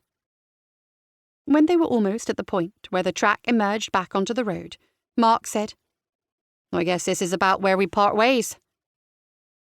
Julia saw him grinning and knew that a dig was coming her way. "Will there be a second date? Or do you want to sprint away from me into the distance with no explanation?" Julia allowed herself a small smile this time. There could be a second date, I think. Coffee? One day? Your place. Good try. Don't you dare ask your dad for the address. How about the cafe on Biddle Eye Street? I'll give you my number. Chapter 11. Milk, News and More was a small convenience store just off Biddle's High Street, more commonly known as Donaldson's after its mercurial proprietor. Outside, the facade of the old Victorian end terrace had been covered over in garishly coloured, oversized pictures of the produce on sale inside. Thus it was that someone walking up from the village green would be presented with 8-foot-tall photos of milk bottles, newspapers, bread, canned tomatoes, and dog food just before they reached the high street. When it had opened its doors for the first time a decade earlier, the genteel residents of Biddle Rhyne had derided it as a complete affront to the rural ambience of their village, and then promptly flocked there in their droves to pick up any bits and pieces they had neglected in their weekly shop. The inside of the building was just as uninspiring as the outside. The original walls had been covered over with smooth magnolia plasterwork, and even most of this was hidden by shelf upon shelf of packaged produce, with another floor-to-ceiling shelf bisecting the space into 2 cramped aisles. At the counter next to the door, Julia stood in front of the regulation grey sliding cabinet for tobacco products. She was wearing a polo shirt of scarlet with blue triangles, which she'd changed into after her walk with Mark. In theory, these were the store colours, as had been explained to her when she started. But even the illuminated sign that spanned the entrance outside didn't match. Still, Mr. Donaldson insisted that it be worn. She drummed her fingers idly on the one section of the counter that was free of merchandise, where the store's card payment policy was displayed, trapped under a thick sheet of perspex. She'd long ago learned that time had little meaning here in Donaldson's, and passed with all the speed of treacle. Surreptitiously, Julia snuck her phone from her jean pocket and checked her messages. Donaldson had caught her doing this once early on in her tenure, and given her such an earful that now she always double-checked she was alone in the shop before doing so. The door swung open, the scuffling sound it made along the floor tiles alerting her before the bell gave out its dull jangle, and she stuffed the phone away quickly and looked up attentively. But it was only Mrs. Singh and Mrs. Trevcock. Julia just about managed to give the 2 customers a welcoming smile, but they were too deep in conversation to notice, chattering away to each other as they disappeared from view behind the central shelf. "You heard what happened to poor dear Audrey White, I assume?" Julia heard Mrs. Singh saying. "Oh, I did. Just the most awful news. I've always said the police should crack down on the boy races that go round those country lanes. And to not come forward after it. The things some people do." Mrs. Trevcock replied, tutting at several points in her speech. Mrs. Singh lowered her voice, although she was still clearly audible through the canned pineapples. "I heard that it might not be an accident after all, that maybe Mrs. White was hit on purpose." "No!" Julia heard Mrs. Trevcock gasp. At that point, the bell over the door rang again. Julia managed to tear her eyes from the shelf concealing the 2 women. Mr. Pegg stepped in, gave Julia a cheery wave, and went to browse the magazine rack. Julia turned her attention back to the conversation on the other side of the central shelf. "Oh, yes," said Mrs. Singh's voice. "My Kev said one of the staff at the Barley Mow has a grudge with Audrey. Someone saw the 2 of them arguing with each other hammer and tongs a couple of weeks ago. And they'd have had the chance to take that silly old Major's car, too. No, I don't believe it. Everyone at that pub's so sweet. They practically moved heaven and earth for us when it was our anniversary. So who was it then?" A fishing magazine landed on the counter with a slap, a hapless-looking carp staring up from the glossy cover. Mr. Pegg slid a £5 note over the counter towards Julia. "Just this, and one of the number 5 scratch cards, please, Julia," he said chirpily. "Shh!" Julia raised her finger to her lips and craned forward to try and catch Mrs. Singh's reply. Mr. Pegg looked round over his shoulders at the apparently innocuous view of Donaldson's store, and then back to Julia with a perplexed expression. "Oh, I don't think I should say," came Mrs. Singh's voice. "What's the matter?" Mr. Pegg asked. "I said, shh, this could be important," Julia said. "I just wanted—" Mr. Pegg began. Julia snorted angrily from her nostrils. "Fine," she snapped, snatching the £5 note up and ringing it through the till as quickly as she could manage. "Take your magazine." She made a shooing gesture with her fingers. "There was also," Mr. Pegg said, but he read the expression on Julia's face and slunk away. Luckily, Mrs. Trevcock was still exhorting her friend to spill the beans. "Okay, I really shouldn't be telling you this, but—" Mrs. Singh's voice dropped a few decibels in deference to the sensitive nature of the revelation she was about to make, and Julia had to lean forward on her stomach across the countertop in order to keep listening. "I heard it was that Julia Ford. Apparently she let that mutt of hers run all around the garden centre, barking and yipping at customers and scaring children, until eventually dear little Audrey had to ask her to put it on a lead. The things that Julia said to her, they would make a sailor blush." Behind the counter, Julia suppressed a growl and bit down on her bottom lip in order to prevent herself giving the old gossip a few choice words of her own to think about. "Well, well," Mrs. Trevcock said, "I can't say I'm all that surprised. There was always something a bit off about that girl." Julia's mouth swung open. All restraint was gone now, and she would have given the old trout both barrels if she hadn't been too apoplectic to form words. "Where did your Kev hear all this from?" Mrs. Trevcock asked. "Oh, his name escapes me. You know that nice young lad who works at the Barley Mow?" Mrs. Singh said. Julia's rage had subsided fractionally now, and she took a deep, calming breath. She couldn't think who answered that description, though. "You mean Barry?" Mrs. Trevcock suggested. She couldn't have meant Barry. He was in no way a nice young lad, as anyone with functioning eyes, ears, or nose would have known. "Yes, that's right, young Barry. Kev popped into the Barley Mow the other day to ask if Barry still had that bicycle to sell, and the two of them got chatting. You know what a gossip Kev can be when he wants to." The two women rounded the corner of the aisle, a single pint of milk nestling in the plastic basket, apparently the sole result of their extended shop.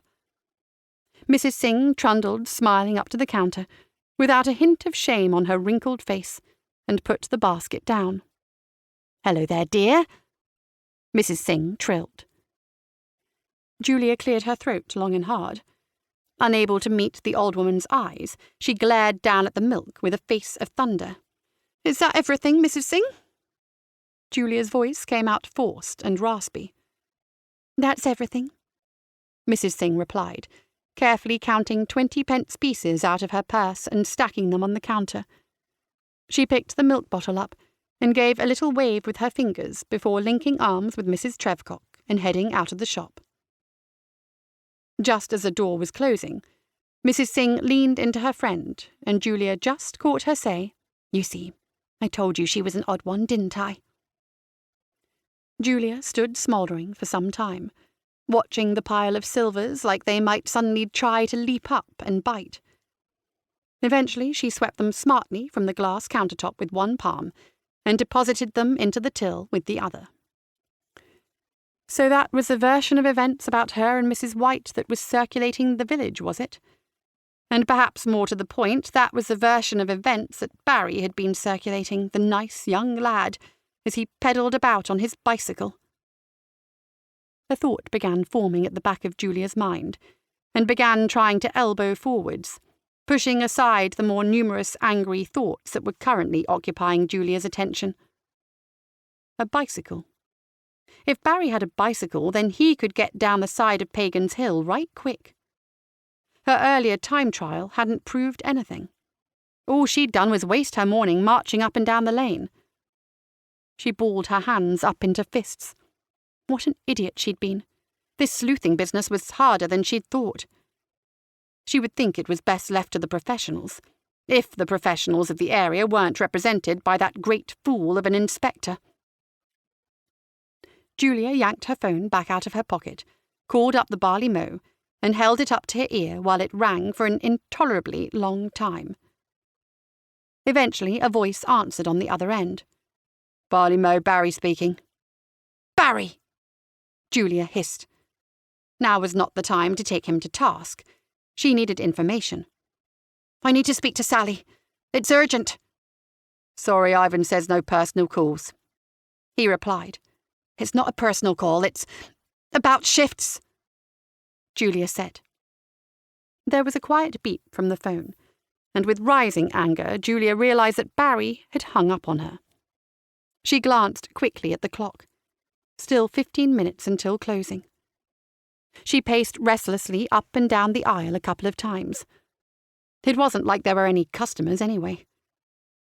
She stepped onto the pavement, and then, stretching as far as she could manage, got her fingertips onto the shutters and pulled them down. A few minutes later, she was marching down the street in the direction of the barley mow. A light mizzling rain started to drift down just as she turned onto the lane. The fold-out umbrella from her handbag did little to stop it soaking her through, and when she finally stomped into the parlour, Julia was wet and irritable. Sally looked up from behind the bar, surprised to see her. "Have you come straight from work?" she asked. Julia looked down at the less than flattering colours of her work shirt, not much improved for being darkened by the rain that was now being flicked onto the window panes as the wind picked up. She ignored the question, deeming it stupid, and leaned across the top of the bar to talk in a low voice to her friend, checking that Barry was nowhere in sight as she did so. "Did you know that Barry had a bike?" Julia asked. "Oh, yeah.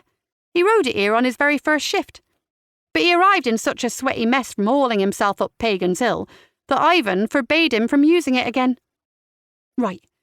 But if he did run Mrs. White down, then he could have had his bicycle stashed somewhere nearby and rode it back to the pub. So he could have been back way quicker than I walked it the other day." Sally bit her bottom lip thoughtfully. "You would have noticed if he had arrived back all sweaty and out of breath, though, wouldn't you?" "That's just it, though. He would have already been near the top of the hill. He would only have had to freewheel it down again. Even Barry wouldn't have worked up a sweat doing that. And it would still have been twice as fast as I could walk." I guess you're right. And there's more, too." "What?" Sally had a quick look over her shoulder to make sure that they weren't being overheard. "I spoke with some of the kitchen staff today. They said none of them saw Barry when they took their smoke breaks. He disappeared somewhere all right, but he wasn't out in the smoking area." At that point, the door from the dining area swung open, and Barry slouched in, loosely holding an empty tray by his side. Sally and Julia quickly pulled away from each other and tried to look casual. Julia rested one elbow on the bar and pretended to be very interested in the specials board that hung on the far wall. Barry stood for a moment, eyeing the two women before disappearing through into the kitchen. Julia watched him go. "We'd better keep an eye on him. He's up to something," Sally whispered. Julia nodded in agreement.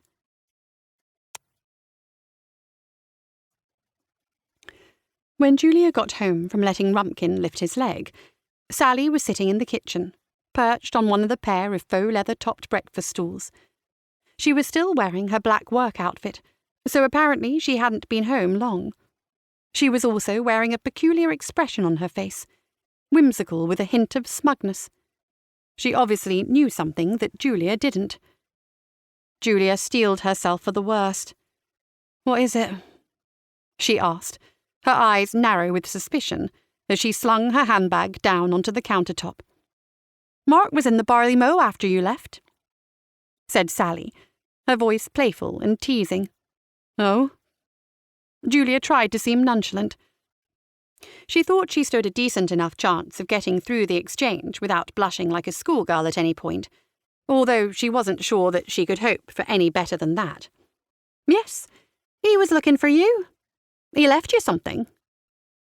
Sally's mischievous blue eyes flickered to the far countertop by the hob.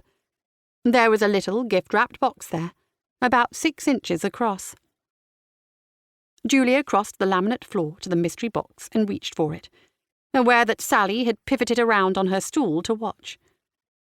Julia peeled the paper apart, trying not to seem too eager. Inside was a sealed plastic box. Nothing fancy, The kind you might acquire free after a takeaway. Open it then, Sally hissed, giving up her pretense of being a neutral observer in the affair. Julia popped the lid. Inside, the box was packed full with blackberries. Most of them looked perfect, evidently hand-chosen to impress, although a few had met sad demises during their travels and coated their companions in sticky purple juice. Julia's heart melted at the sight of them. Blackberries? Sally squawked and looked askance at her friend. Why blackberries? Julia didn't reply, but stood and happily admired the little gift Mark had provided. They do look nice, though, Sally said, her fingers reaching out towards the box. Julia slapped them away. They're not for eating, she said hastily. Sally looked hurt and rubbed her hand, despite the slap being rather a gentle one. Well, what are they for, then? Are you going to put little pins in them and display them like a butterfly collection?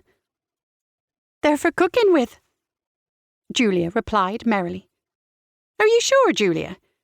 They look like pretty decent blackberries, and I don't think I can stand idly by and let you cremate them. Briefly, memories floated into Julia's mind, memories of smoke-filled kitchens and hours spent at the sink scouring the charred remains of food from ruined baking trays and Pyrex dishes. Well, maybe you should do the actual cooking, she replied. After you just slapped my hand? Not very likely, Sally said. Chapter 12. It's a good plan, Julia thought, even if Rumpkin doesn't agree. She was sitting stationary in the car, halfway up Pagan's Hill, the entrance for Forge Lane just ahead of her. Janice Teller should be rounding the corner any minute, on her way to play the organ at the church, and Julia was planning to coincidentally bump into her on her way to walk the dog. Rumpkin, however, couldn't understand why he'd been bundled into the car only to be kept in the boot. His initial excitement at going on a car ride had petered out, and now he sat with his head resting on the top of back seats, looking forlorn. Julia did her best to ignore his occasional whine and keep focused on Forge Lane. It was important that Janice didn't spot her lurking about. Julia needed to catch her with her guard down. Someone rounded the bend, and Julia sat up, alert, and craned forward towards the windscreen. It was definitely Janice, dressed in a neat red cardigan and black trousers. Julia put the car into gear and started to drive slowly up the hill. The road was narrow at this point, and Janice squeezed aside to make way for the car, pushing her back against the hedge. But instead of passing by, Julia pulled up alongside her. It was a mean trick to play, practically trapping the woman between the car and the hedge, but Julia felt her extreme methods were justified. Julia wound the window down and stuck her head out. "Oh, hi, Janice," she called.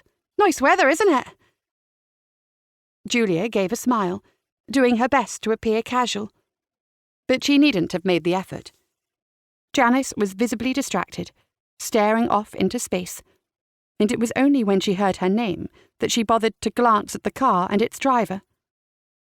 "Hello, Julia," Janice said. "Yes, it's turned out nice. You know, I thought I saw you eating at the pub the other day when I was working," Julia said, her voice still cheerful and upbeat. Janice's head bobbed in a little nod.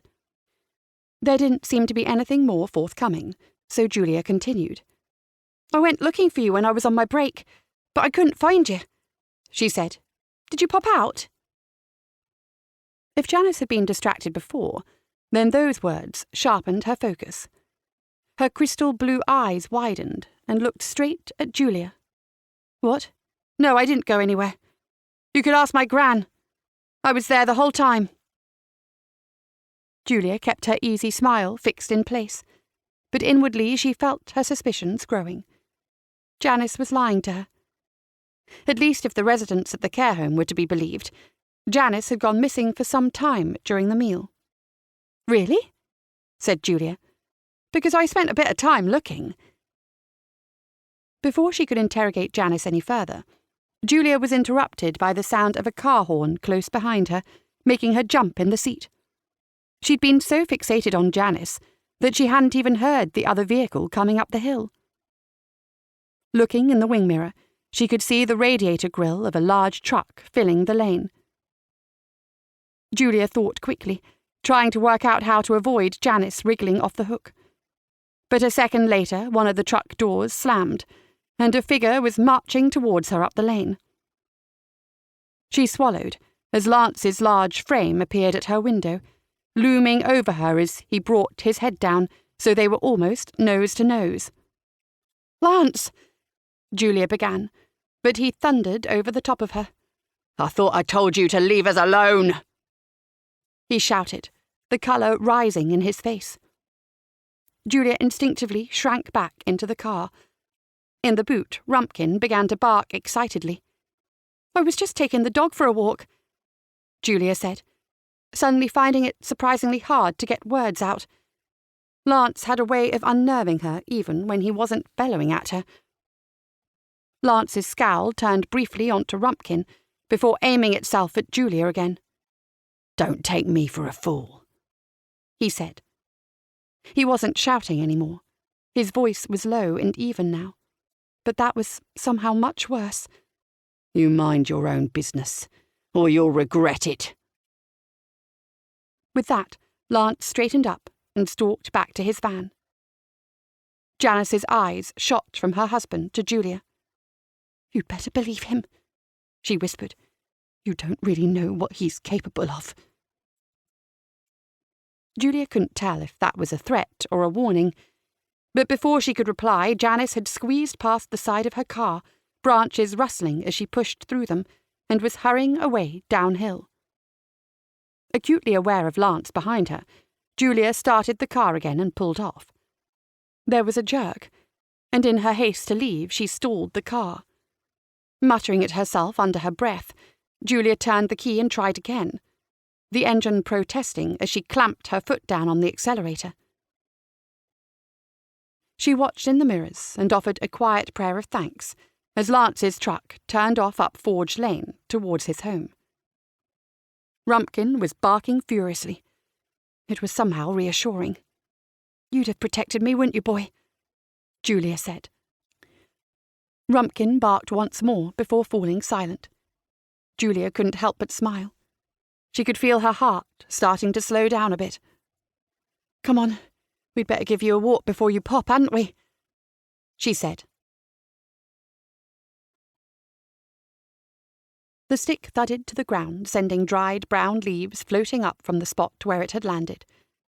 The stick's arrival was shortly followed by Rumpkin, churning up more of the leaf mould as he scampered across the forest floor, all four paws scrambling for purchase as he yipped along excitedly. He snatched the bit of tree branch up into his jaws and bounded back to his mistress, who was making her way idly down the curving path. He opened his mouth to let the stick fall at Julia's feet and looked up at her with expectant eyes. "Sorry, boy. The game ends here," Julia said. She patted him roughly behind the ears before clipping the fabric lead onto the ring on his collar. Despite his enthusiasm for the game, Rumpkin accepted this meekly and trotted obediently at Julia's heels as she opened the little kissing gate that led back onto the lane. She was just about to cross the road back to where she had parked up the car when a bell started to ping frantically further up the lane. She turned around to see a bright red bicycle careening downhill towards her, the lycra-clad rider waving their arms frantically. "Quick, quick, get out of the way, I can't stop!" The rider warbled as they ploughed onwards. Julia jumped back, pressing herself flat against the gate and giving a sharp jerk on the lead to bring Rumpkin close to heel beside her. She wasn't a moment too soon. The bike whizzed past, missing Rumpkin's snout by mere inches. Julia watched the out-of-control vehicle as it continued on its way, serpentining across the narrow lane as it went, accompanied by a high-pitched shout from its rider. It didn't get very far.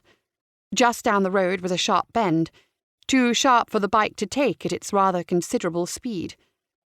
Despite their best efforts, the cyclist made it halfway around the bend, and then the bike upended itself in spectacular fashion, throwing the rider from the handlebars. Mercifully, they landed in a drift of autumn leaves that had banked up at the corner, while the bike fared less well, and collided solidly with the sprawling oak tree which grew at the roadside. Julia began to jog downhill to the scene of the crash to see if she could help, with Rumpkin running and barking alongside. By the time she reached the rider, he was sitting upright in the pile of leaves, looking a bit dazed and rubbing his elbows, which appeared to have taken the brunt of the fall. "Are you all right?" Julia gasped, coming to a halt at the edge of the road. "Oh, battered and bruised. What a nasty fall. I think I'll probably live, though," came the reply. Julia recognised the nasal voice before she had a chance to see the cyclist's face properly. There was no mistaking Mr. Smedley, the newly promoted garden centre premier. He plucked his glasses from the leaves beside him and carefully placed them back on before straightening up his helmet, which had been sitting rather askew on top of his head. He craned his face up to look at Julia, shielding his eyes from the sun, low in the sky at this time of year. "Ah, Julia Ford. Sorry about that. The bike rather got away from me," Mr. Smedley said. "That's quite all right. Are you sure you're okay? You took quite a tumble," Julia said. Mr. Smedley looked down at red patches on his elbows, where they had been scraped raw in the fall. "Yes, I've had worse, I think." He began to scramble awkwardly to his feet, and Julia tentatively reached out a hand to help him. He was dressed from head to toe in cycling gear, a sleek helmet, luminescent lycra t-shirt and shorts. Julia quickly averted her eyes from the prominent bulge in the skin-tight crotch of his cycling shorts. Although it had all picked up a few scuffs and snags in the fall he'd just suffered, all the gear was obviously so new that it might as well have still had the store tags attached to it. "I didn't know that you cycled," Julia said. Mr. Smedley glanced down at where the bike had come to a premature halt against the tree. "Yes, well." He cleared his throat and did his best to smooth the creased lycra back into place. "Young Barry sold me this contraption shortly after he was let go. I only bought it because I felt a bit sorry for him and wanted to help him out. But I thought it would be a good excuse to get me into shape. Being deputy manager of a big place like Only Gardens doesn't leave a lot of free time, unfortunately. Well, manager now, I suppose I should rightfully say." Mr. Smedley began walking stiffly over towards his bicycle. Julia gave Rumpkin's lead a little tug and followed him. "You said that you bought the bike from Barry?" Julia asked. "Mm-hmm." Mr. Smedley hummed in agreement. "When was that? Do you remember?" "Oh, I think it was about a fortnight after Mrs. White, God rest her, let him go from Only Gardens. He found some work at a pub shortly after, and I ran into him there, which was rather an awkward encounter, I must say. He didn't seem overly thrilled at his change of employment, and apparently the landlord there had something against him cycling to work. So I agreed to take it off his hands. £250 I gave him." Julia's mind whirled through the calendar. 2 weeks after Barry was let go from the garden centre. That was well before Mrs. White had been run down, so it seemed unlikely that Barry would have cycled away from the crime scene and back to the barley mow. Still, he'd been acting incredibly shifty recently. He was hiding something, and she was sure about that. She just needed to get to the bottom of what it was. They reached the spot where the bike lay rather forlornly at the side of the road, and both peered down at it. The front wheel was dented in where it had collided with the tree trunk, and as Mr. Smedley hauled the bike upright, Julia saw that the paint was scratched off in a couple of places in long grey streaks. Even looking past this, though, it was obvious that the clunky old thing was not worth anywhere near the £250 that Mr. Smedley had paid for it. Julia was no cyclist, but she'd count herself lucky if she could offload it for a tenner on Gumtree. Mr. Smedley was no fool. Beneath his no-nonsense, business-like appearance, he must have a bleeding heart if he was willing to give Barry that amount of cash for the thing. Mr. Smedley gave the bicycle a visual appraisal and spun the misshapen wheel with one of his hands, cocking his head to listen to the unhealthy clacking sound it made as it rotated. "Well, I don't think this is going to get me home again," Mr. Smedley said. "No, I don't think so either." Julia agreed as she watched the wheel grind to a halt. "I can give you a lift home, if you like. I'm only parked up the road." "Do you think we'll get the bike into the boot?" Mr. Smedley asked. Julia made a quick mental estimate. "I'd expect so. Rumpkin would have to ride in the back seats, but that would be the highlight of the day as far as he was concerned, even after seeing a cyclist upend himself into a leaf pile." Mr. Smedley stroked his chin. "Perhaps you could give me a lift down to the barley mow instead. If our Barry is working there, I wonder if he might want the bike back again. No cash needed. To be honest, I'm not convinced that cycling is really for me." Julia smiled to herself as they walked back uphill towards the car, Mr. Smedley lifting the broken front wheel from the ground and pushing the bike along on its back wheel. "Actually, Julia, there was something else," Mr. Smedley said. "What's that?" "I was going through some of the accounts at Only Gardens." "Yes?" "There's no record of you doing any window cleaning, no invoices, no receipts." "Oh," Julia said. "I don't like to believe that Mrs. White would be party to such cash-in-hand work. So the obvious explanation, of course, is that the paperwork was misplaced at some point." "Yes," Julia agreed. "That's probably it." Mr. Smedley continued. "All the same, I will have to ask that you return the £5 that I gave you for your services the other day, unless you're able to produce the correct paperwork for your agreement." They reached the car, and Julia stopped and turned to face him. If Mr. Smedley looked uncomfortable, then he didn't show it in the slightest. Julia sighed and opened her handbag. She rooted around for some time, and eventually found enough loose pound coins to make up the required amount and placed it into Mr. Smedley's waiting palm. "Thank you," Mr. Smedley said. He patted around at his lycra cycling shorts before realising that he had no pockets to speak of, and closed his fingers awkwardly around the loose change instead. Between them, Julia and Mr. Smedley managed to take the wheel off the bicycle and jimmy it into the boot of the car, while Rumpkin sat back, supervising the operation. Mr. Smedley gave a small nod of satisfaction as they finally managed to pull the boot door shut, and he gave it a quick pat. "You know what? I may as well walk back from here and save you the trouble of driving me home. If you'd be good enough to return the bicycle to Barry." Julia folded her arms across her chest and scowled, assuming that Barry even wanted the half-mangled bicycle back again. Otherwise, she was lumped with the useless piece of junk. Mr. Smedley gave a little wave, a pound coin spilling unnoticed from his hand as he did so.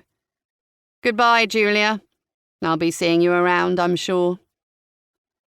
And with that he turned and started walking smartly up the hill, his padded lycra shorts squeaking as he went.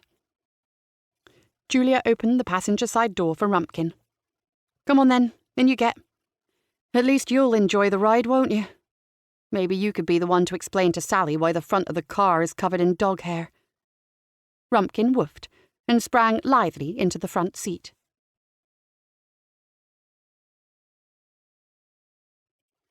Julia pulled up on the gravel underneath the swinging sign for the barley mow and ratcheted the handbrake on.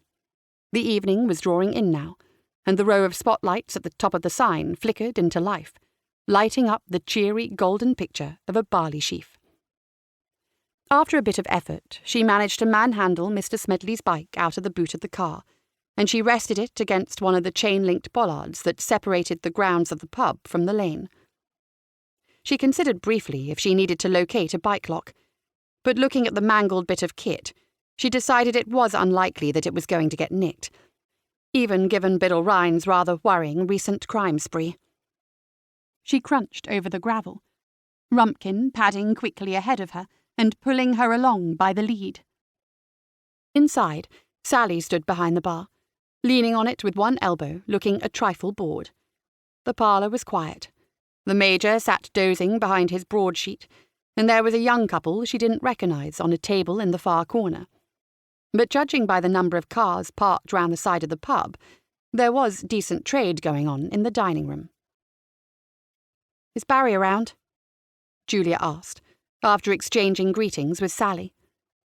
Her friend looked down at the tray on the bar next to her, fully laden with an assortment of drinks, beads of perspiration sliding slowly down them and forming a puddle. "He is working today, although I use that term loosely," Sally said. "He's disappeared off somewhere. I haven't seen him in ages. You could go round back and look for him if you like." Julia hesitated. "I'm not sure that I should. I'm not officially an employee. What would Ivan make of it?" "Frankly, you'd be doing me a favour if you go and find Barry. If you run into Ivan, just tell him that I sent you looking for that shiftless layabout, and I doubt it will be you or me who gets in trouble from it." "OK," Julia said, still a little unsure. "Can you keep an eye on Rumpkin?" "Of course." Julia slipped the lead from Rumpkin's collar, and the dog trundled happily off towards the spitting logs on the fire. Sally lifted up the hinge in the bar, and Julia pattered through, still unable to shake the feeling that she was doing something a bit untoward. As she passed her, Sally put a hand gently on Julia's forearm. "Are you going sleuthing?" she asked her, keeping her voice low. Julia nodded. "Yes, no, sort of. Apparently Barry had already sold his bike by the time Mrs. White was killed, so it seems he didn't cycle away from the scene of the crime at any rate. I'm here to make inquiries if he wants his bike back again. But I'll see if I can get anything out of him about where he disappeared to that day. He had to be somewhere after all." "Good luck," Sally said. Julia pushed open the door behind the bar. There was a small labyrinth of corridors here that split off in all directions. Apparently the previous generations of owners hadn't been much for forward planning, and every extension the bar had accumulated over the centuries had resulted in a new twist or turn, usually involving a small flight of steps or a woefully undersized door that even Julia needed to duck to get through. Glancing through the glass in the doors ahead, she could see that Barry wasn't in the kitchen, and besides, the staff there would have moved him along rather than let him stay there underfoot for too long. After a bit of deliberation, Julia headed through into the walk-in fridge next to the swing doors for the kitchen, figuring it would be the best bet for mooching around undisturbed until Ivan rooted him out. Her instincts didn't let her down. She pushed the heavy door with a grunt of effort, and as it opened there was a flurry of movement in the fridge, and she was just in time to see someone disappearing behind one of the shelves. "Barry?" Julia called. There was no answer, so she proceeded on into the chill room, poking her head round the side of the shelves where she'd seen the movement. And sure enough, there was Barry, looking very studiously at a box of pre-packaged desserts. "Barry," Julia repeated, standing not 2 feet from him now. He turned from the desserts, affecting to notice Julia for the first time, although it was painfully clear that he was putting it on. He twisted his mouth into a surprised O shape. "What are you doing here?" he asked. Not in a belligerent way, but certainly he didn't seem happy to see her. "Well, for one thing, Sally sent me in to find out where you'd got to. There's a drinks order that's sitting on the bar ready to go," Julia said. "Yes, well, I was just checking on the, Barry trailed off and tapped the box of desserts a couple of times. Julia rolled her eyes. "And now that I've found you, Mr. Smedley was wondering if you'd like your bike back, free of charge. He says it isn't for him. It might need a new front wheel, though." Barry snorted. "Not sure what use a bike is without a front wheel, but okay. I could probably be persuaded to take the bike back." Just as Julia was about to roll her eyes for a second time, there was the sound of a footstep directly behind her, making her jump. She spun quickly around, but the person, whoever it was disappearing through the doorway out of the refrigerator, and she only caught the sight of the heel of their shoe. "Who was that?" Julia gasped, her heart fluttering from the fright. There was only the one door. They must have been lurking in the fridge with them the whole time. "Who was what?" Barry asked. Julia stared at him like he was mad. From where he was standing, he must have had a full view of whoever had just fled out of the fridge. "The person who just bolted out the door," Julia snapped. "I didn't see anyone," Barry said. Julia gave a growl of exasperation and rushed from the fridge as fast as she could. If she was lucky, she'd still catch the person. She emerged back into the corridors in time to see the rear door of the pub swinging shut, and she pounded down the narrow passageway towards it. "Wait!" Barry called after her, leaning out of the walk-in fridge. "That's staff only!" Julia ignored him and carried on her pursuit, wrenching the small wooden door open again and slipping outside. Dusk had settled in quickly, and there were no lights round the back of the pub, save for what was spilling out from the open doorway and the kitchen windows. Empty beer and cider casks were piled up to Julia's right, and a hastily erected wooden bin store to her left hid the big metal wheelie bins. Above them, the extractor vans from the kitchen whirred noisily as they blew big clouds of steam out into the evening air. Julia strained to hear over the sound of the fans, and just picked out the sound of someone crunching their way across the gravel towards the car park. She started off again, as quickly as she dared in the failing light. But just as she reached the car park, an engine churned into life, and all she saw was the twin red taillights of a car peeling away, sending a shower of small stones up behind them in their haste. She stood for a moment or two with her hands on her hips, catching her breath and watching the car wind its way rapidly up the lane towards the village and out of sight. She hadn't managed to glimpse anything that would give her an inkling who she had just been chasing, and it seemed Barry was not going to be forthcoming about whoever he had been conspiring with in the fridge. Angry and defeated, Julia made her way back past the bin store to find that the door had been shut behind her. She tugged at the iron handle, although she knew it would lock on its own. "Barry!" she hissed. She was certain she'd left it open when she'd made her way through. She stormed round to the front of the pub and back in through the parlour door.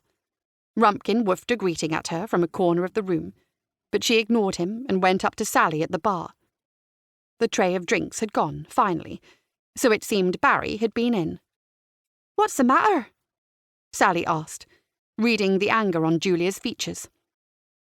"There was someone in the fridge with Barry," Julia said, clambering up onto one of the stools. "Huh? One of the staff?" said Sally. "No, I don't think so. I didn't see them, but they just legged it out the back and drove off." "How strange. Did you ask Barry who it was?" "Yes," Julia said, "but he's playing dumb." "He's good at that," Sally observed dryly. Julia wasn't in the mood to smile. "Get me a wine, would you?" "Aren't you driving?" Sally asked. Julia grunted. "Then get me some flipping answers from Barry. Wring 'em out of him if you have to." "Don't worry, chicken," Sally said, producing a bottle of fruit juice from behind the bar. "We'll get to the bottom of it. You'll see." Chapter 13. The imaginatively named coffee on the high street was a small coffee shop on, surprisingly enough, Biddle Rhyne's High Street. It was one of the few modern buildings on the road, sandwiched in between two much older and grander buildings. One was still residential, although subdivided up into flats, and the other was a solicitor's office. Drawing up wills was, ironically enough, the lifeblood of Biddle's economy. The cafe's floor-to-ceiling windows were enlivened by decals of stylized silhouettes of steaming coffee mugs, and their little chalk sandwich board stood on the narrow pavement, displaying the day's specials and generally blocking the passage of Biddle's pedestrians, which is one way to get people to window shop, Julia supposed. She sat perched on one of the high stools, with her back to the door, enjoying the aroma of coffee that pervaded the building. Mark had disappeared around the corner to the counter some time ago. Presumably there was a queue. Certainly the place was beginning to pack in now.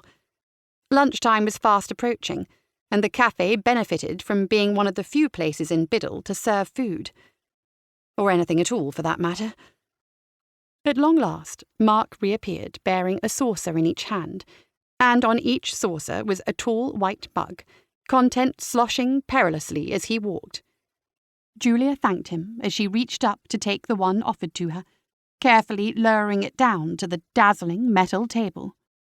She hadn't specified a size, but it seemed that her date hadn't wanted to appear in any way cheap, because he'd defaulted to the largest one on the menu, and now she had a latte that was just about big enough that she could disrobe and have a swim around in it, if the fancy took her at any point. Julia lifted the coffee to her lips, burnt them slightly, and returned the mug to its saucer. Mark didn't appear to have the same problem, because he took a long drink from his, wiping away the foamy moustache it left behind with the back of his hand. "Thanks for this," Julia said, indicating the coffee with a nod of her head.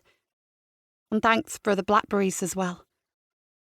"You're very welcome," Mark replied. "I hope you made something nice out of them." "Well, Sally did," Julia said. "Ah, she's the chef of the household, is she?" "She is indeed. I'm not much use in the kitchen, unless the food has microwave instructions printed on it. Now, out of you and your dad, I'm guessing that you're the cook." "Oh, my dad can cook," Mark said. "I underestimated him then," Julia said. Mark flashed his teeth. "A dangerous mistake. He can make a call to the Indian. He can make a call to the Chinese." "Huh?" Julia put her elbow on the table and rested her chin on her fist. She stared dreamily up at the ceiling. "How nice it must be to live somewhere metropolitan like King's Barrow, where you have all the world's cuisine available to you like that." Mark laughed. "But yes, I can cook when I put my mind to it, and when I find the time." "Speaking of food, did you want to order something here? It might not be the Michelin-starred fine dining that you townsfolk are used to, but it's simple, honest fare. Like the people here."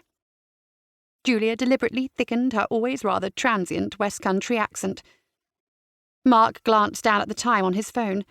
"Better not. The queue here is insane, and I'll need to be back at the site in half an hour or so." "Oh yes, work. I dimly remember that as something that people do." Julia swilled her coffee around in its oversized mug, watching the foam go around, changing colour as it did so. Unemployed and unable to cook. She was not doing so well at this whole dating thing. She might as well have set Mark up with Sally and be done with it. It began to dawn on her that she wasn't bringing much in the way of conversation either. But luckily, Mark broke the silence. "By the way, my dad did check Janice's alibi," he said, taking another large sip from his coffee.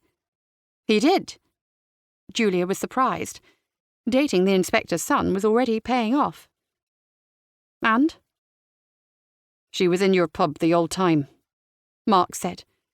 "Well, she was there, but I don't know about the whole time," Julia said. "I think she slipped out at some point." "Apparently your waiter says she didn't leave," said Mark. "You mean Barry?" said Julia. Mark shrugged. "Poof!" Julia said, reflecting on Barry's assessment of how long she had been downstairs changing the barrel. "I wouldn't trust what he's got to say. Besides, he was in and out himself, so how would he know?" She poked angrily at her coffee with the stirrer, and when she looked up again, Mark had a peculiar look on his face, his eyes wide and round over his pronounced cheekbones, as though he'd seen a ghost. "What did I say?" Julia asked. Mark tore his eyes away and brought his focus back to Julia, leaning in close to talk in a hushed voice. "Don't look now," he said. "But you remember that red-haired geezer you chased out of the Fox and Hounds? He just walked in the door." "What?" Julia cried, spinning around so fast on her stool that it almost toppled over. Julia's whirligig impression caught the red-haired man's attention, and he wasted no time in performing one of his own, spinning quickly on his heel and charging back out of the door, shouldering aside a man in a suit who was coming the other way. "After him!" Julia shouted, snatching up her coat and handbag from the table. But she needn't have troubled herself. Mark was already on his feet and nimbly weaving between chairs to the door. She arrived outside on the pavement only a second after Mark, but he was standing empty-handed and scanning the high street in both directions. "He just disappeared into thin air," he said in disbelief. Julia looked to her right and peered through the small lunchtime crowd, and then to her left, and clocked sight of the front of the number 10 bus. "The bus!" she screeched, pointing in its direction.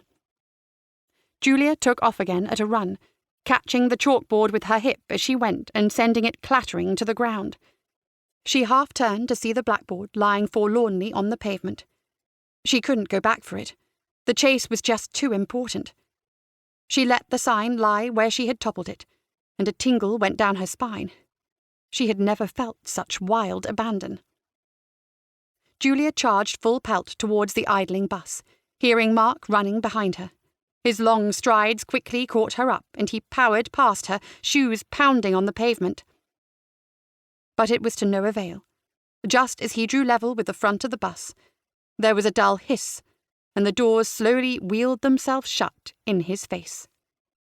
He threw up his hands pleadingly at the bus driver, but the woman affected not to see him, and smoothly pulled the vehicle out into the sparse traffic. Julia glared an evil eye at the bus driver, which she ignored.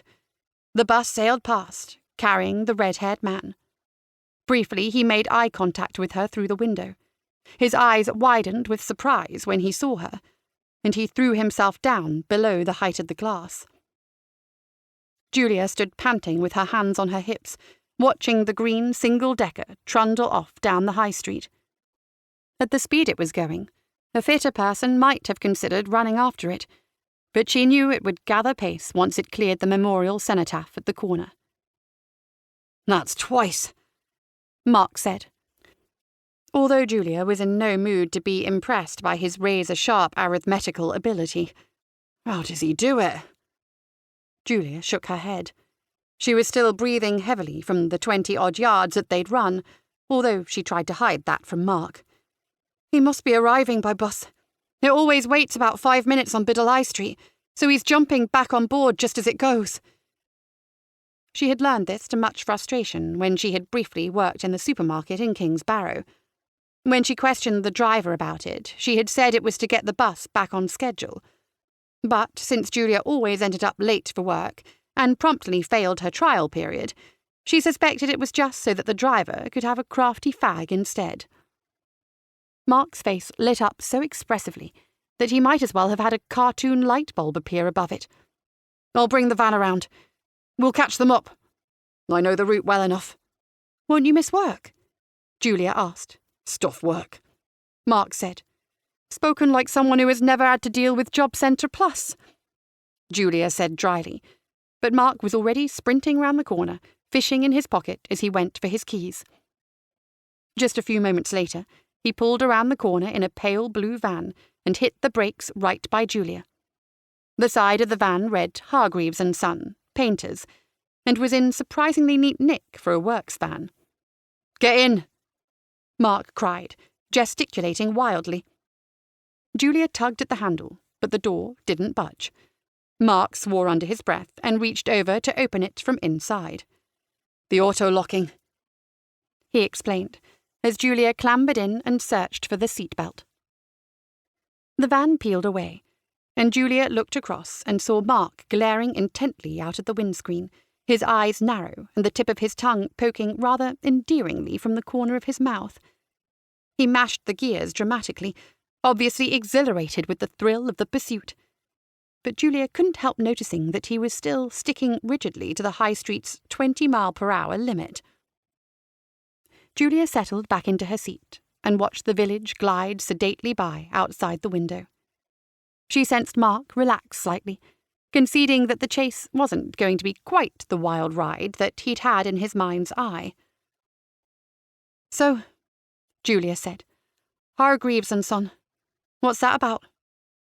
Mark looked over at her briefly, trying to concentrate on the traffic. What do you mean? Who is Hargreaves? And I thought your dad was a cop. Oh, I see. No, Hargreaves' mum. She's the painter. Julia felt herself cringing. Why hadn't she realised that? No reason a woman couldn't be a painter. Mark had one of his grins on, like he was about to turn the screw, but then he pointed up ahead. There it is. Julia squinted against the sun, and then caught sight of the bus, just leaving the village and merging onto the main road. Now I can catch 'em up. Mark smiled. He pushed his foot down on the accelerator, the diesel engine responding with a deep rumble. Then the bus indicated and pulled slowly over into a bay at the side of the road. Mark gave a deflated sigh and eased on the brakes. Reckon I've got time to dash out and hop on the bus? Julia asked. Probably not. And I'd rather not leave you alone with that guy anyway. Mark said. He had a good point. She was only chasing him because she thought the bloke might be a murderer. Her 5 foot and a tiny bit of change frame wasn't going to cut the most intimidating figure if he thought about getting rough. The bus pulled out again, and Mark brought the van up to speed behind it. Just keep an eye on who gets off at each stop, he said to Julia. If you see Red getting off, we can pull over. Right, will do.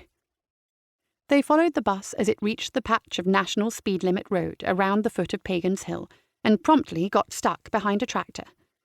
A short line of vehicles began to build up behind Mark, occasionally swerving out to the right to see if they could overtake the line of slow-moving traffic. And in this fashion, the slowest and least adrenaline-fueled car chase in history swept past Only Gardens and down the B-road towards King's Barrow. When they reached the market town, traffic began to thicken up, at least compared to the sedate amounts found around Biddle Rhyne. Once or twice, Mark even had to locate the accelerator in order to stop too many other vehicles interjecting themselves between him and the bus. As they trundled past the large supermarket on the outskirts of town, the bus indicated left and moved off the road and into a bay. Julia craned her head against the cold glass of the side window in order to see who was disembarking. Mark eased the van to a halt a few feet behind the bus and ignored the blare of horns as he sat idling and blocking the traffic behind him.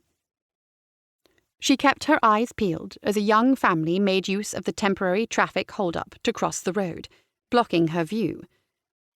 Her eyes lit up as the family cleared out of the way. "That's him! He's getting off!" she cried. "Okay," Mark said, leaning his elbows on the steering wheel to get a better view of the road. "I'll find somewhere to pull in." "What are you talking about?"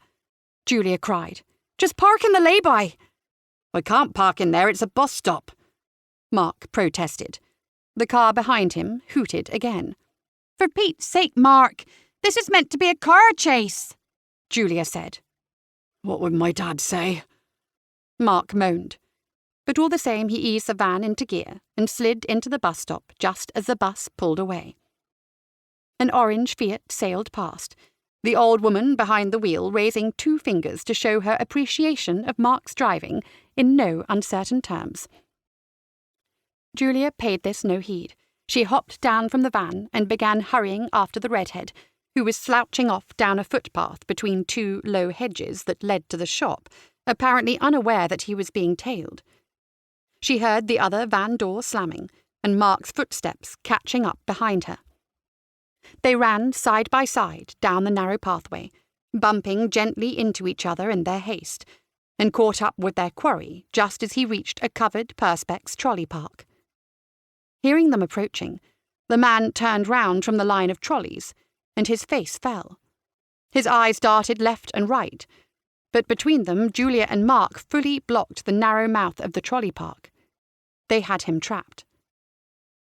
He dipped his shoulder just slightly, his body language suggesting he was going to try and push through like he had in the Fox and Hounds. But Mark edged forward, inserting his broad frame in front of Julia, and Red seemed to think better of trying to barge past. "Leave me alone, will you?" the man cried, looking around fruitlessly for anyone or anything that might help him. "What do you want?" "The truth for a start," Julia said. She felt she had the moral high ground here, and with Mark for backup, she felt only the slightest twinge of fear at the prospect she might be confronting a cold-blooded killer. She was intent not to let that show, so she straightened up and thrust her chin in the air. "You were in the barley mow last Sunday." "I wasn't, I swear," the man said, holding his hands up defensively. If he was a killer, he didn't seem to have much fight in him, Julia had to admit. "You're all over the CCTV," Julia said. Of course, she knew Biddle was far too sleepy a village, and Ivan was far too cheap for him ever to have put CCTV in the barley mow. But she was banking on Red not knowing that. "It could have been my twin brother," the man said. "Pull the other one," Mark replied. The man's whole body wilted. He suddenly looked very small. "All right, fine, I was there. If anyone knows I was drinking, though, I'll be fired quicker than you can say Foster's Light." "Your job being?" Julia prompted. "I'm a coach driver." That made sense. He must have been the driver for the coach that brought the residents in from Abbott's Mead. "I just figured that if I had to work on Sunday, I might as well have a pint and watch the rugby, even if it was just on my phone," he whined, the self-pity written all across his cringing body. "More than one pint, if I recall correctly," Julia said, enjoying this moral high ground business and seeing no reason that she should abandon it now. "Fine, fine," he conceded. "It was a couple. I won't do it again, I promise you." Mark raised a finger to eye height and jabbed it in the man's direction. "You better not. I won't." Then the man's eyes narrowed slightly, as though something was dawning on him. "How come you two are so interested, though, anyway?" "At the barley mow, we take our responsibilities as publicans very seriously," Julia said, and with a humph sound she turned neatly and began striding away. She turned her head and called over her shoulder as she went. "And get a better tasting beer." Mark strode after her, quickly gaining level. "What do you think?" he asked as they followed the footpath back towards the main road and where they'd parked the van.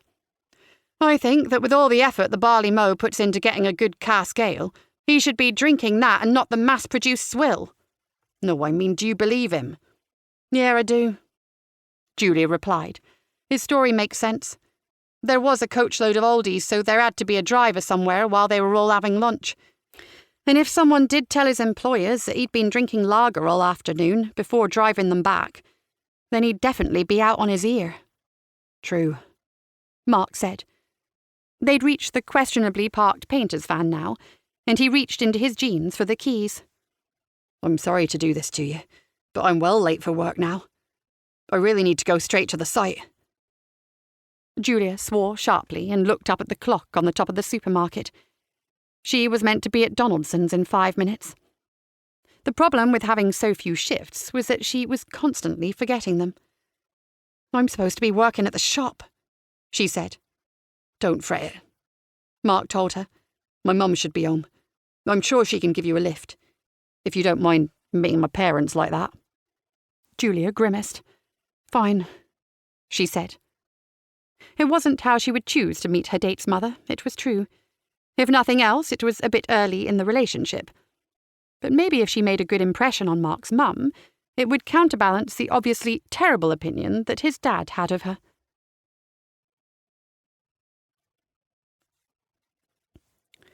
As Julia sat on the angled plastic seat of the bus stop, she reflected on the afternoon's revelations. So, the mysterious red-headed stranger had only been guilty of a far lesser crime than running down Mrs. White. He might have saved them all some trouble if he'd copped to it when they were at the meat drawer, rather than shoving her to the ground and legging it.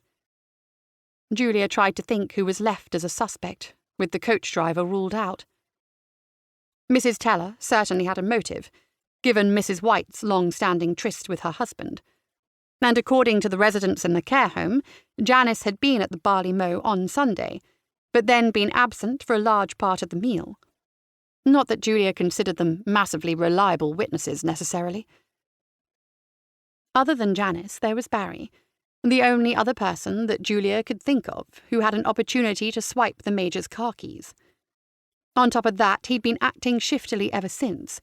He was definitely hiding something. Would being fired from the garden centre really have riled him up enough that he'd actually kill someone? Working in the barley mow surely wasn't that bad. Was it? As much as she hated to admit it, she hadn't unearthed anything watertight against either of them, but she was hoping that with a pinch of luck, Mark might be able to persuade his dad to look more seriously into Janice and Barry's movements that day. And by extension, that should get herself out of the inspector's crosshairs. A blue Ford Hybrid glided quietly into the bay and wound its window down. "Julia, I presume?" the woman behind the wheel asked. Julia nodded and hopped into the passenger side, dumping her handbag into the footwell. Mark's mum had shoulder-length blonde hair, with a few strands of grey showing here and there, and was wearing a warm-looking green jumper. "Mark's been telling me about your little adventures together," Mark's mum said, as she guided the car back into the traffic. On the dash facing Julia was a little plastic toy dog with a movable head that began to jiggle as they drove. Mark's mum navigated all the way round a roundabout and pointed the car back towards Biddle Rhyne. Julia looked out of the window, and a herd of brown-haired cows with white faces watched impassively as they crawled slowly past in a queue of traffic. "Thanks ever so much for the lift, Mrs. Hargreaves," she said. Mark's mum looked over quizzically from the driver's seat, ratcheting on the handbrake as they waited at a red light. "Mrs. Hargreaves?" she asked. "I'm Mrs. Sandra Jones," she said, emphasizing the last name. Julia's mouth formed itself into a tight line, and she felt herself flushing with embarrassment. She scrambled desperately for something to say. "I'm going to guess you're not a painter either," she managed eventually. The other woman looked blank for a moment, and then broke out into a grin, instantly showing a strong resemblance to her son, despite their very different faces. "I think Mark's been pulling your leg, darling," she said. Julia sighed and watched the fields begin to glide past again. "Yes, he does that." "Whereabouts am I heading for?" the very definitely Mrs. Jones asked her. "Do you know Donaldson's? Just off Biddle Eye Street?" Julia asked. "I do." "Right there, please. I'm already late," Julia said wretchedly. "I would step on it for you, but if I got caught speeding, my husband would never let me hear the end of it," Mrs. Jones replied. "That's okay. I've only myself to blame." "You got distracted trying to solve a murder?" Mrs. Jones asked. Despite what she'd said, Julia could see the car's speedometer hovering slightly above 60. The dog on the dashboard nodded its approval. "Something like that," Julia muttered. Julia thanked Mark's mum one more time as she sprang out of the car door, hurling it shut behind her. According to the clock on the car's dash, she was about 20 minutes late. Actually, by her standards, that was practically early. She scooted through into the shop, squeezing past Mr. Pegg coming out in the other direction, the off-key bell chiming overhead as she entered. Donaldson stood at the till, tufts of strawberry-red hair shooting off in all directions. His eyes bulged, and the veins crisscrossing his pale face stood out. He was not in a good mood. Sorry, Mr. Donaldson," Julia sang as she started towards the counter, pulling her crumpled work shirt from where it lay crushed into a ball at the bottom of her bag. Rather than lift the counter for her to pass, like she had expected, Donaldson stood impassively with his arms folded across his chest. Julia looked up at him pleadingly. "No, I'm sorry, Julia," he said, not looking sorry at all. "But enough is enough." Julia became acutely aware of a pair of customers browsing the magazine rack behind her. She seriously didn't want to grovel, but she needed this job. Sally was a saint for covering most of her outgoings as it was. "I got stuck in King's Barrow. There was this boss and—" Julia trailed off under the boss's steely gaze. "Won't happen again, I promise." "It's not just being late," Mr. Donaldson growled in reply. "Although goodness knows I've put up with plenty of that from you. But I've had complaints, being rude and standoffish to customers. And Mr. Smedley told me he came here the other day and found it closed at 5 to 6. Running off early. That's wage theft, Miss Ford. You should count yourself lucky I'm not on the phone to the police." Julia's eyes dropped to the floor. "I had good reason," she said quietly, although she knew that she didn't. Not as far as Donaldson would be concerned. This stupid investigation of hers had gone too far already, and she was still no closer to finding out who had killed Mrs. White, or convincing the inspector that she hadn't done it herself. Donaldson unfolded his arms to reach over the countertop and snatch the work shirt from Julia's hand. "Now go on. Get out of here," he instructed. With her cheeks burning and her eyes still on the floor, she turned and fled past the loitering customers and back out onto the street. A cold wind came in off the moors, carrying with it the promise of rain and tugging at loose strands of her hair. She sniffed, telling herself it was the chill air, but at the same time fighting back that compelling urge to cry. Not here, she resolved. Not on the street with everyone around. She could at least make it back to the privacy of her home. Chapter 14. Rain came down hard outside. Julia watched from the kitchen window with the saucer in one hand and the steaming, broad-rimmed mug of tea in the other, enjoying the feeling of warmth coming up through her fingertips. Simple home comforts. They had helped to soften the blow a little bit. At least she'd stopped crying now. Rainy weather was always good reading weather as far as Julia was concerned, but her copy of Rebecca lay abandoned in the living room. The ferociousness of the pelting raindrops was so mesmerizing that she couldn't tear herself away. In the distance, a dull peal of thunder was just distinguishable over the muffled sound of the rain. The small square of patio outside the kitchen window was an inch under water now, and rising. The weeds that choked the paving slabs had first started to gently float as the water lifted them, but now were lost from view underneath the surface.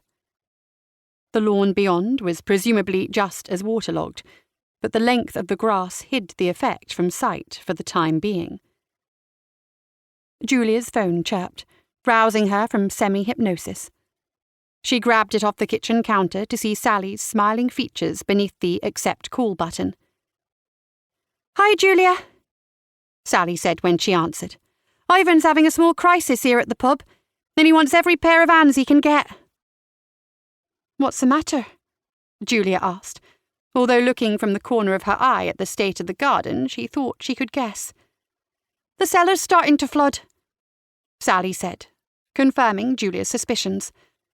"Ivan said he'll give you time and a half if you can come in and help move some of the perishables up out of harm's way. Don't worry, most of it's not that heavy."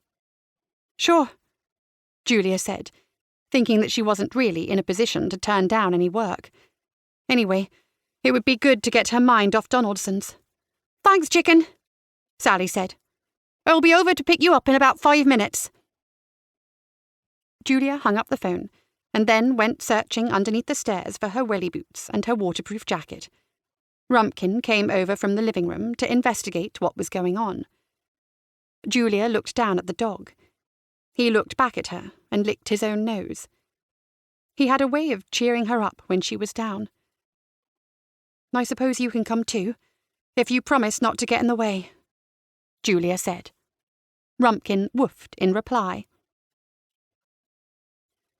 Sally drove slowly. Even so, great curtains of water rose up from either side of the car as it made its way back down the lane towards the barley mow. A very small, petty part of Julia hoped that they would pass one of the cyclists who she so often got stuck behind when driving down here, but unsurprisingly, given the deluge, the whole stretch of road was deserted. The fields were awash with water, a cold grey sheen stretching away underneath the long grass. The river must have burst its banks already, and the water level was up at the height of the Rhines. Looking out over this marshy aspect, it was easy to remember that this was all reclaimed land. Right now it seemed the sea was doing its best to claim it back.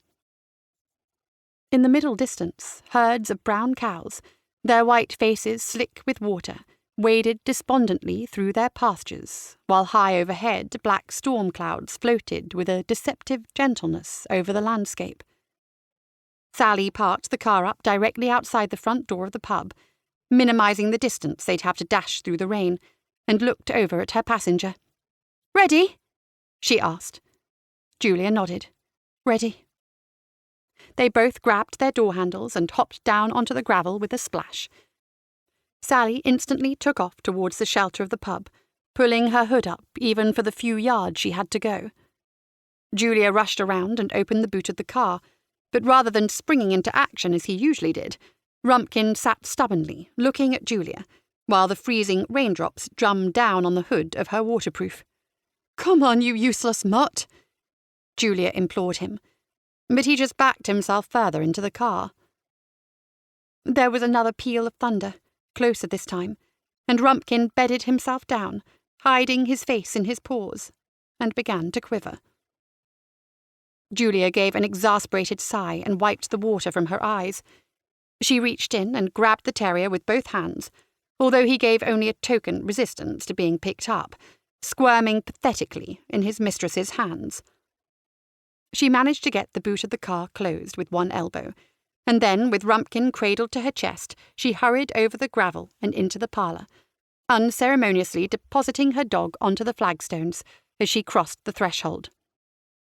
Rumpkin shook energetically, and Julia flinched away from the spray of droplets he sent arcing in all directions. She glared and was about to remonstrate with him, when she realised that she was already so wet that a few more drops really made no difference. Then, all fear of the storm and the rain apparently already forgotten, Rumpkin loped across the room with his tail held high and planted himself down in front of the crimson embers of the log fire. Julia was just unzipping her dripping wet jacket when Ivan appeared from the staff doorway, straining under the weight of a large cardboard box of bar snacks. He placed them on top of the existing stack of them by the till. "Julia, glad you could join us," he greeted her, red-faced and panting, placing his hands on top of his pile of boxes. He looked down at her footwear. "I'm glad you've got your wellies on. You're going to need them. Get yourself down into the cellar. Sally can show you what needs moving." Julia glanced down and saw that Ivan's own polished black work shoes were sodden through, along with the hems of his trousers. Julia hung her coat up and gave a jealous look over her shoulder at Rumpkin, who was already snoring in front of the fire and well on his way to drying out. She headed through the gap in the bar, squeezed past the stacked boxes, and then through the doorway to the series of corridors which formed the heart of the pub. She was just making her way down the dimly lit passageway towards the cellar when she came to a sudden halt. She thought she saw the outline of a person in the nook next to the spare cutlery cupboard. She squinted into the gloom. There was definitely someone there, dressed all in black, and apparently doing their best not to be seen, pressing themselves into the recess in the wall. Julia took a cautious step forwards, taking some comfort in the fact that Ivan should still be within earshot. "Hello?" she asked. The shadow figure grunted, and Barry stepped forward into the light of the corridor, such as it was, shoving his phone hastily into his pocket as he did so. He smoothed down some of the creases in his black work shirt. "I was just seeing if there was anything here that needed moving," he mumbled, and headed off in the direction of the kitchens, where Julia was fairly certain nothing was in any risk of flooding whatsoever. She placed her hand on her heart while it stopped beating so quickly. Ivan stuck his head round the doorway from the parlour. Come on, Julia. I'm not paying you to just stand around, you know. Julia muttered an apology to Ivan and headed through the archway that led to the cellar staircase, taking the uneven stone steps carefully. The cellar of the pub was large, running underneath most of the footprint of the building. The uneven floor sloped away from the staircase, going deeper underground as it went along. Nearby, just next to where Julia now stood, were rows of metal casks that attached to the pumps upstairs by a Byzantine network of tubes that only made sense to Ivan. Further down the room were stacks of cardboard boxes containing bar snacks and assorted receipts and other paperwork for the pub. Normally, these stacks would have stretched all the way to the far wall, but already the rising water had reached the lowest points of the cellar floor, the chill, dark water rippling ever so slightly in the light of the dim, bare bulbs suspended from the ceiling. Sally was busy pushing a box of manila folders up the gentle slope of the floor away from the water. Evidently, she'd been hard at work before going to fetch Julia, because several stacks of boxes had been shifted from their usual home up to higher ground near the beer barrels. Sally paused from her work, her face flushed from her latest efforts. "Can you take some of these upstairs? I'm going to run out of space to push them to otherwise," she huffed. Julia nodded and grabbed the first box of the nearest pile. It wasn't too heavy, but as she staggered up the cellar stairs with it, she could tell she was going to be feeling a serious burn in her leg muscles before the day was out. She teetered carefully along the corridors, her view partially obscured by the files sticking up from the box, and she cursed mentally at Ivan for his haphazard filing system. The odds were that most of this stuff was probably out of date and not worth the effort of keeping. Still, at least he was paying her well to preserve it. She had made it all the way back to the parlour before her inevitable fall. The uneven flagstones behind the bar caught the toe of her boot, and she pitched forward, the folders tumbling from the box and going sliding in all directions across the floor. Julia let out a little cry as she landed, more out of surprise than any real hurt. Rumpkin let out a low woof and came over to investigate, dripping onto several of the folders as he did so. "Oh, go away, you're not helping," Julia said, shoving the animal's nose out of her face as she struggled up onto her knees and did her best to gather the folders up and get them back into the box. When she had the last folder in, Julia heaved the box up and placed it on top of the bar, well out of Rumpkin's reach. She was just about to head back down to the cellar for the next box, when something on the floor caught her eye. A small white rectangle of paper that must have escaped from the files when she dropped them. Julia scooped the errant piece of paper up and was about to deposit it back in the box when she noticed the writing on the front. The sheet of paper was folded up like a letter, with Barry's name written in a gentle, looping handwriting. It was a woman's, Julia was sure of it. Unlike the aged yellow paperwork making up the rest of the files, this was crisp and white. Undoubtedly it had been shoved hastily into the recesses of the filing to keep it hidden. But why? She turned the paper over in her fingers. It was neatly folded up, and she stood agonizing over whether to open it, torn between her better conscience at reading someone else's correspondence and the burning desire to know if it had something to do with Barry's strange disappearances and Mrs. White's death. She had just made up her mind to read the letter when the outside door came flying open, hitting the wall with a bang. The Major stood framed in the doorway, rain gusting in around him. "Gosh, it's filthy weather out there," he observed astutely.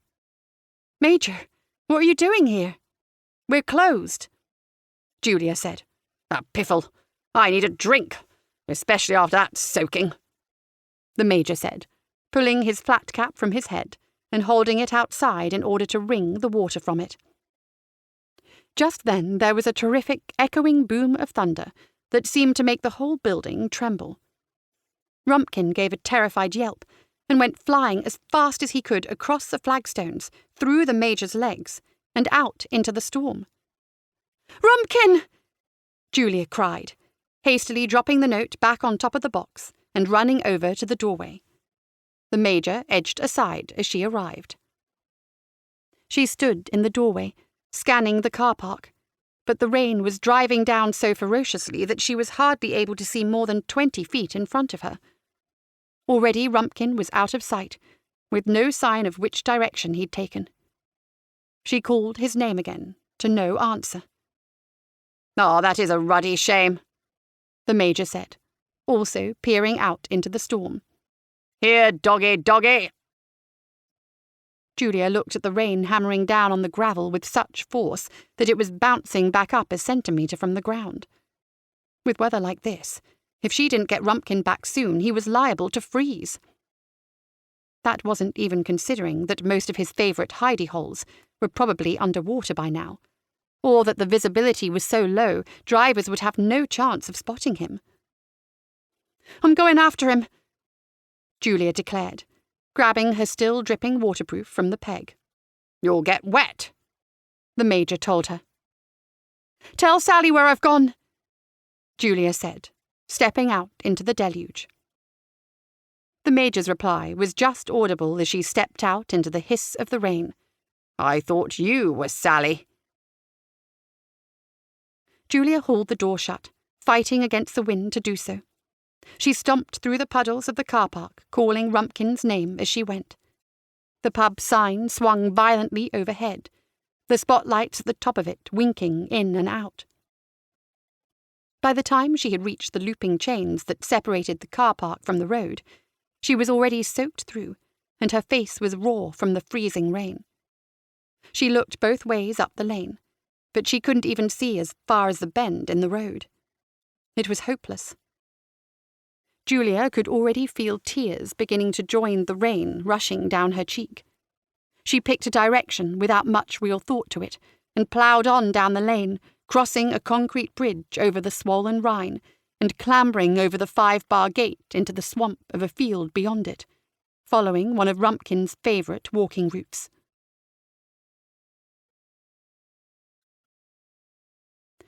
Julia staggered back into the parlour of the Barley Mow an hour later, dazed, dripping, and still empty-handed.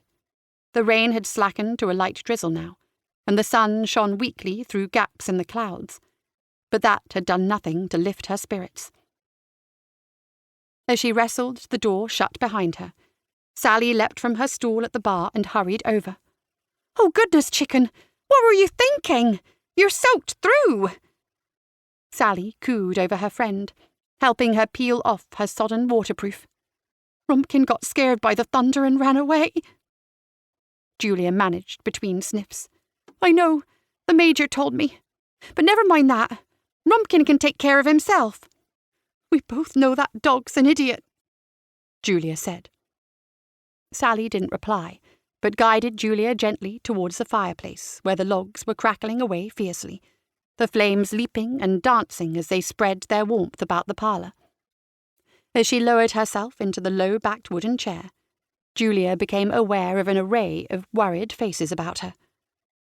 Sally, of course, fussing over her and fetching her own relatively dry coat to use as a blanket. The Major in the seat opposite was awake for once, and offered some muttered condolences about Rumpkin. A half-drunk pint of bitter sat on the table in front of him. Evidently he'd talked someone into serving him. Julia supposed it would have been harsh to turn the old man away in the middle of the storm. Ivan emerged from behind the bar, a large glass of red wine clutched in one of his equally red hands. "It's on the house," he said softly, placing it down on the table in front of Julia. "Maybe it will warm you up a bit, eh?" Julia fished out a tissue to wipe her nose, and did her best to give Ivan a smile. As Ivan took a seat next to her, Julia looked up at the empty bar. Barry was notable by his absence. Her mind flitted briefly back to the note she'd found among the paperwork she'd hauled up from the cellar. She could see from across the room that it had gone. Most likely Barry had taken it. She drew her knees up and hugged them to her chest. So much for that lead. Some sleuth that she was turning out to be. Behind the bar, the boxes were stacked up to above head height. Above Julia's head height, at any rate. "You saved everything downstairs from the water, then?" Julia asked. "Yes, all safe and dry." Ivan said. Sorry I wasn't much help. Oh, don't worry about that. Let's just hope your dog is all right. You'll probably find him waiting for you when you get home, said Ivan. Probably. Julia sighed, although she didn't believe it. She could just feel another wave of tears fighting their way to the surface when she heard a loud series of barks from the direction of the bar and sat bolt upright. It was unmistakably her Rumpkin. The door to the staff area behind the bar opened, and Rumpkin came charging through. He was soaked to his skin, and water flew from his coat all over the bar as he ran over the flagstones. His soggy paws fought for purchase, and lost as he came tumbling and rolling to a halt at Julia's feet. With an excited bark, he scrambled upright, and then sprung into her lap where she enveloped him in a huge hug.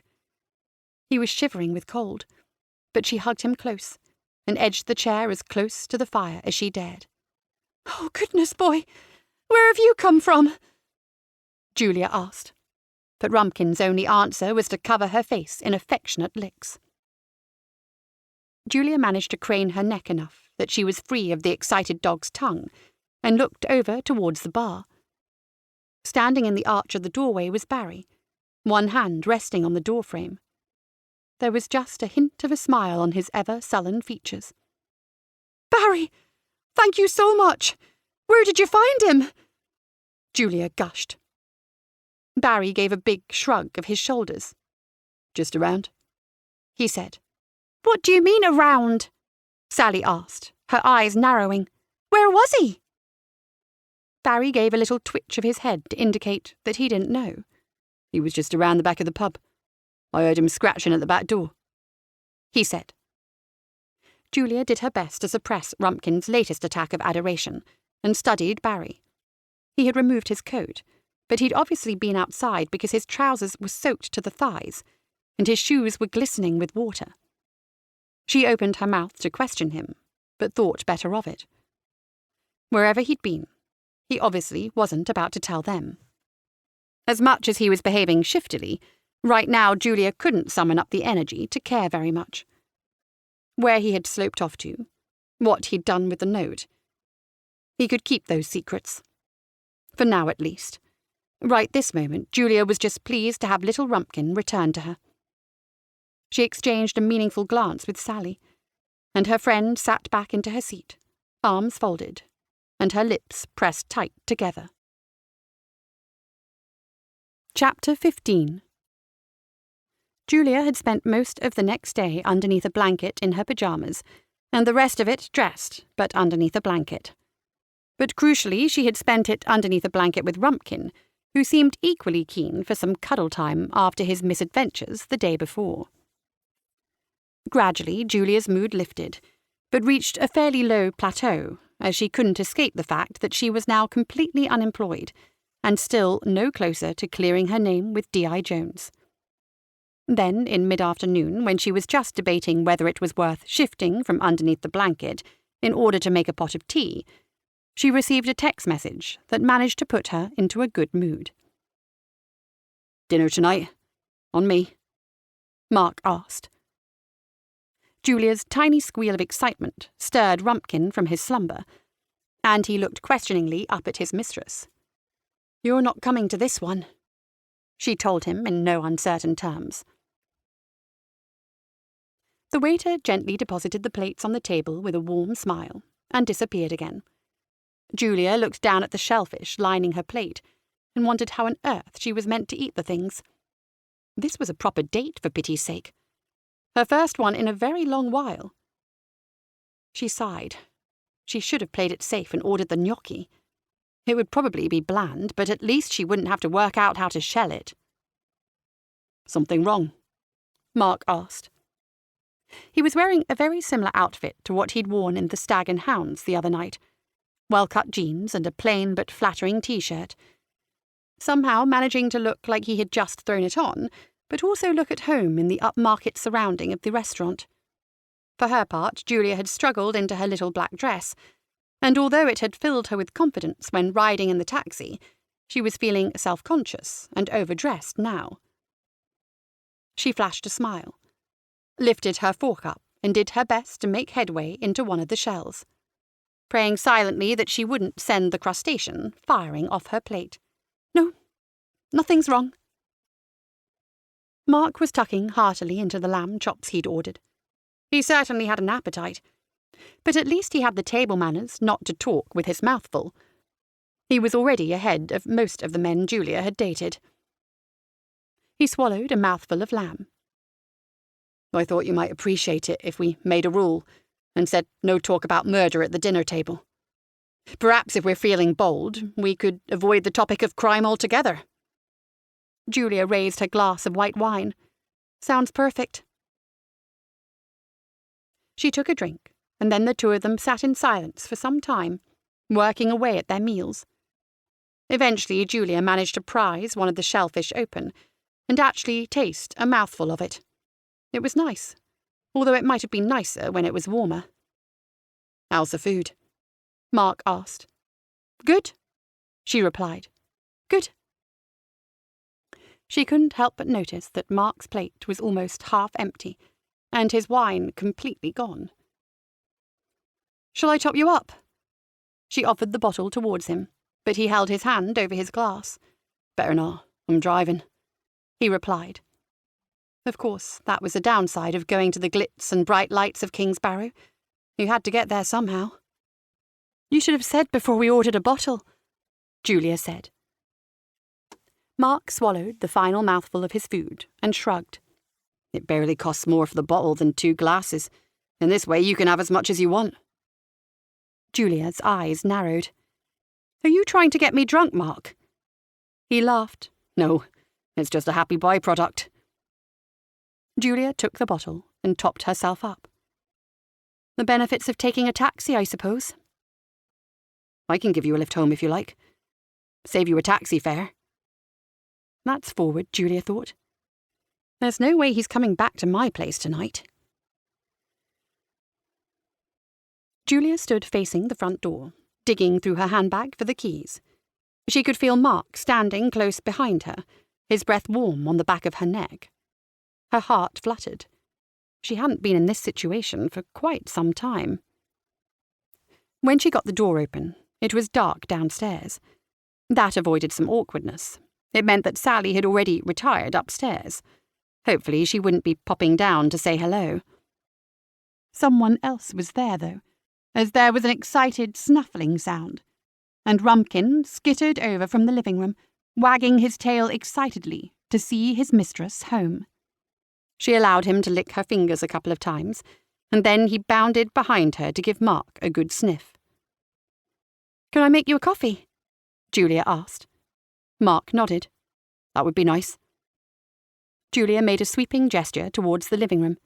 Make yourself comfortable. As Mark made his way over towards the sofa, Julia headed into the kitchen and flicked the kettle on. Equal parts tipsy and excited, she found her hands shaking as she measured the grinds out into the cafetiere. Oh, get a hold of yourself, woman, she admonished herself.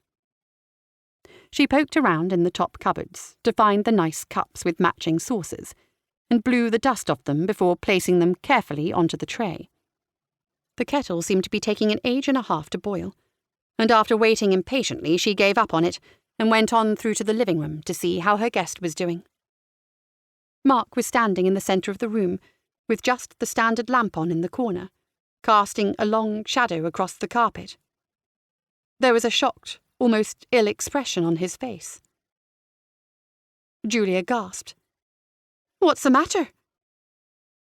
Very slowly, as though it pained him to move, he held up his hands and showed her the curious object that he was holding. She didn't recognize it at first. A gardening magazine, not that she'd ever bought one. For a moment she thought that Mark might have had it with him, stuffed away in his coat pocket. But then, as her eyes adjusted to the dim light, she realized that a score of letters had been cut out of it, leaving behind a pattern of neat squares. I've never seen that before, Julia said, her words coming out in a hoarse whisper. Her mouth suddenly felt dry and heavy. Mark was looking down at the removed letters in horror. It's the magazine that the death threat was made from, isn't it? He said. Julia swallowed. Yes. Even if she had never seen it before, she knew that much was true. Mark looked up and met her eye. He was staring at her now, and she felt herself wilting under his gaze. Did you find it in here? I have no idea how it got here, I swear. She could feel the hot rush of tears welling up in her eyes. How could this have happened? Mark stammered, lost for words. He looked rapidly from the terrible magazine to Julia and back. I have to go. He let the magazine fall from his hands, as though he was suddenly afraid to be holding it, and with that he brushed past Julia and rushed towards the door, his coat forgotten and discarded over the back of the sofa. Julia held a hand out pleadingly after him. Don't go! I've never seen it before! I don't know how it got here! You won't tell your dad, will you?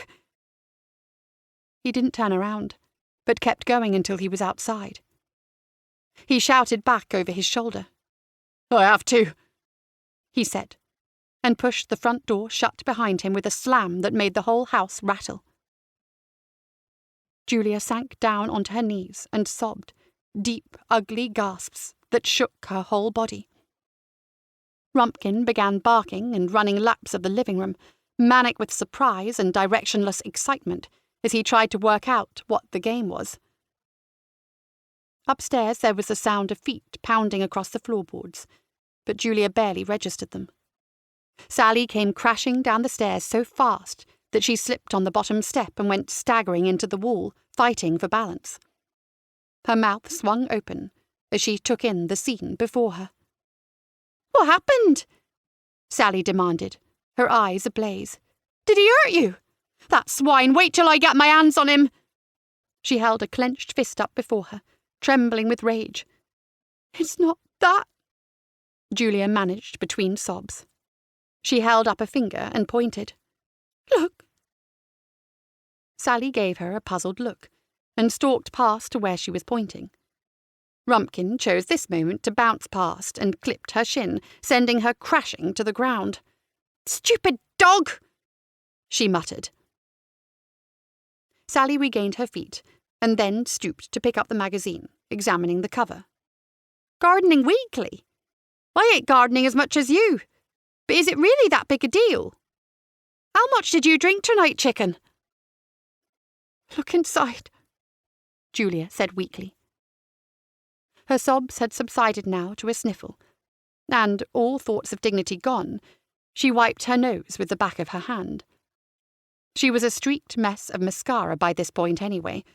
Nothing she did was going to matter.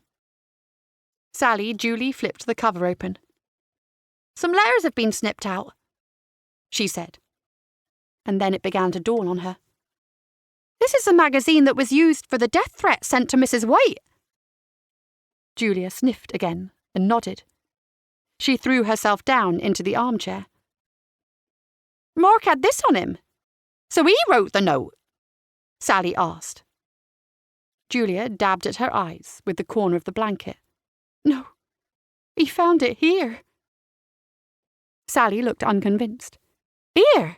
In the living room? Are you sure? Yes. He was so shocked when he found it here. I'm certain of it. But I've been in all day, Sally replied. No one else has been here, just me and Rumpkin. I would have noticed if someone had broken in. I don't know how it got here then, Julia said. The two women's eyes met across the room. You don't think I... Sally trailed off. No, of course I don't, Sally, Julia said. Sally placed the magazine down onto the side table. We'd better leave that for the police to look at, she said. They're probably already on their way here to arrest me, Julia said, and the tears began to flow again. Sally rushed across the room and enveloped her in a warm hug, and made delicate shushing noises at her. Julia clutched at her back, drawing her in closer, and burying the mess that was her face into Sally's curls. Rumpkin decided to join in as well, and tried to nuzzle his way into the middle of the two women. But sensing that he wasn't the centre of attention, he soon lost interest and trundled away. Sally eased herself away and glanced around. "Rumpkin, no!" she shouted. The overexcited animal had made his way to the side table and was enthusiastically licking at the magazine. "Get off there!" Sally said, pushing Rumpkin away with one hand and snatching up the soiled magazine with the other. She held it up to examine it. "It's covered in dog slobber!" She scrunched up her nose in distaste. "That's not all it's covered in," Julia said. Gingerly, she reached forward and took the magazine between thumb and forefinger and peered closely at the cover. "It's smeared with chocolate spread." "What?" Sally leaned in closer to get a better look. "You're right. There are little lines of it all over. Whatever can that be about?" Julia collapsed back into the chair. "That cow," she said. "What?" "Janice Teller, or whoever it was who made the note. They spread chocolate on the magazine, and they posted it through our letterbox. And then, of course, Rumpkin grabbed it and brought it in. Someone planted it here, via Rumpkin. Why? Probably because I've been putting my big nose in snooping around. Now it's going to look like I wrote the note, isn't it? That pretty much seals it. No one's ever going to believe me now." "We could just get rid of it," Sally said. "We could put it in the gas fire right now. Who would know? But Mark's seen it. His dad's going to believe him even if the magazine's gone. And as far as the inspector thinks, I keep dangling it in front of his nose and then hiding it like I'm toying with him." Sally flopped down next to the chair and put her head on Julia's knee. "What are you going to do?" she whispered. "I'm going to sit here and wait for Mark's dad to come and arrest me." The wait felt like an interminably long time. The two women sat in silence, with only the sound of Rumpkin's laboured snoring filling the room, until there was a sharp knock at the door, and Sally rose to answer it. In the end, it wasn't Mark's dad who came to arrest her, but a young, uniformed pair of constables with stern faces. They didn't ask many questions. One of them put the handcuffs on Julia while reading her rights, and the other picked up the magazine and sealed it meticulously into a clear, labelled bag. The world seemed to spin around her as Julia walked towards a marked police car parked across the end of the drive. As the car pulled off and made its way down the street, she could feel the curtain of every bedroom window they passed twitch open. Chapter 16. Mr. Hart was the duty solicitor at Kingsbarrow Police Station that night. He sat with Julia in the painfully functional interrogation room. The solicitor hadn't filled her with confidence. For a start, the cheap, ill-fitting suit he wore spoke volumes about his professional quality and his attention to detail. And when she had gone over her version of events with him, she could sense an undercurrent of disbelief. "Are you sure that you want to maintain that you're not guilty?" he had asked at the end of it. Now they sat next to each other on the cold metal chairs in silence. The room was whitewashed and windowless. The only furniture were the folding chairs and the table in the middle, with a solid metal fixture for attaching handcuffs to. Thank God for small mercies. At least the police hadn't deemed it necessary to use that. Julia looked around. Not that there was anything to look at. She'd expected a two-way mirror to be on one wall so she could glare confrontationally at it, but there wasn't even that. Instead, there was a minuscule camera secreted in one corner, which didn't really have the same effect. After what seemed like an unreasonably long time, the door behind her opened, and D.I. Jones slouched in, his heavy build crossing the room slowly to the other side of the table, where he lowered himself into one of the chairs. Julia was sure that she heard the strain of metal akin to the sound effects used on Titanic or the Poseidon Adventure. He sat looking across the table, making a deep, rattling wheezing sound through his nose. Eventually, Julia broke the silence. "Shouldn't there be two of you?" The inspector left a long pause before answering. 2 of us.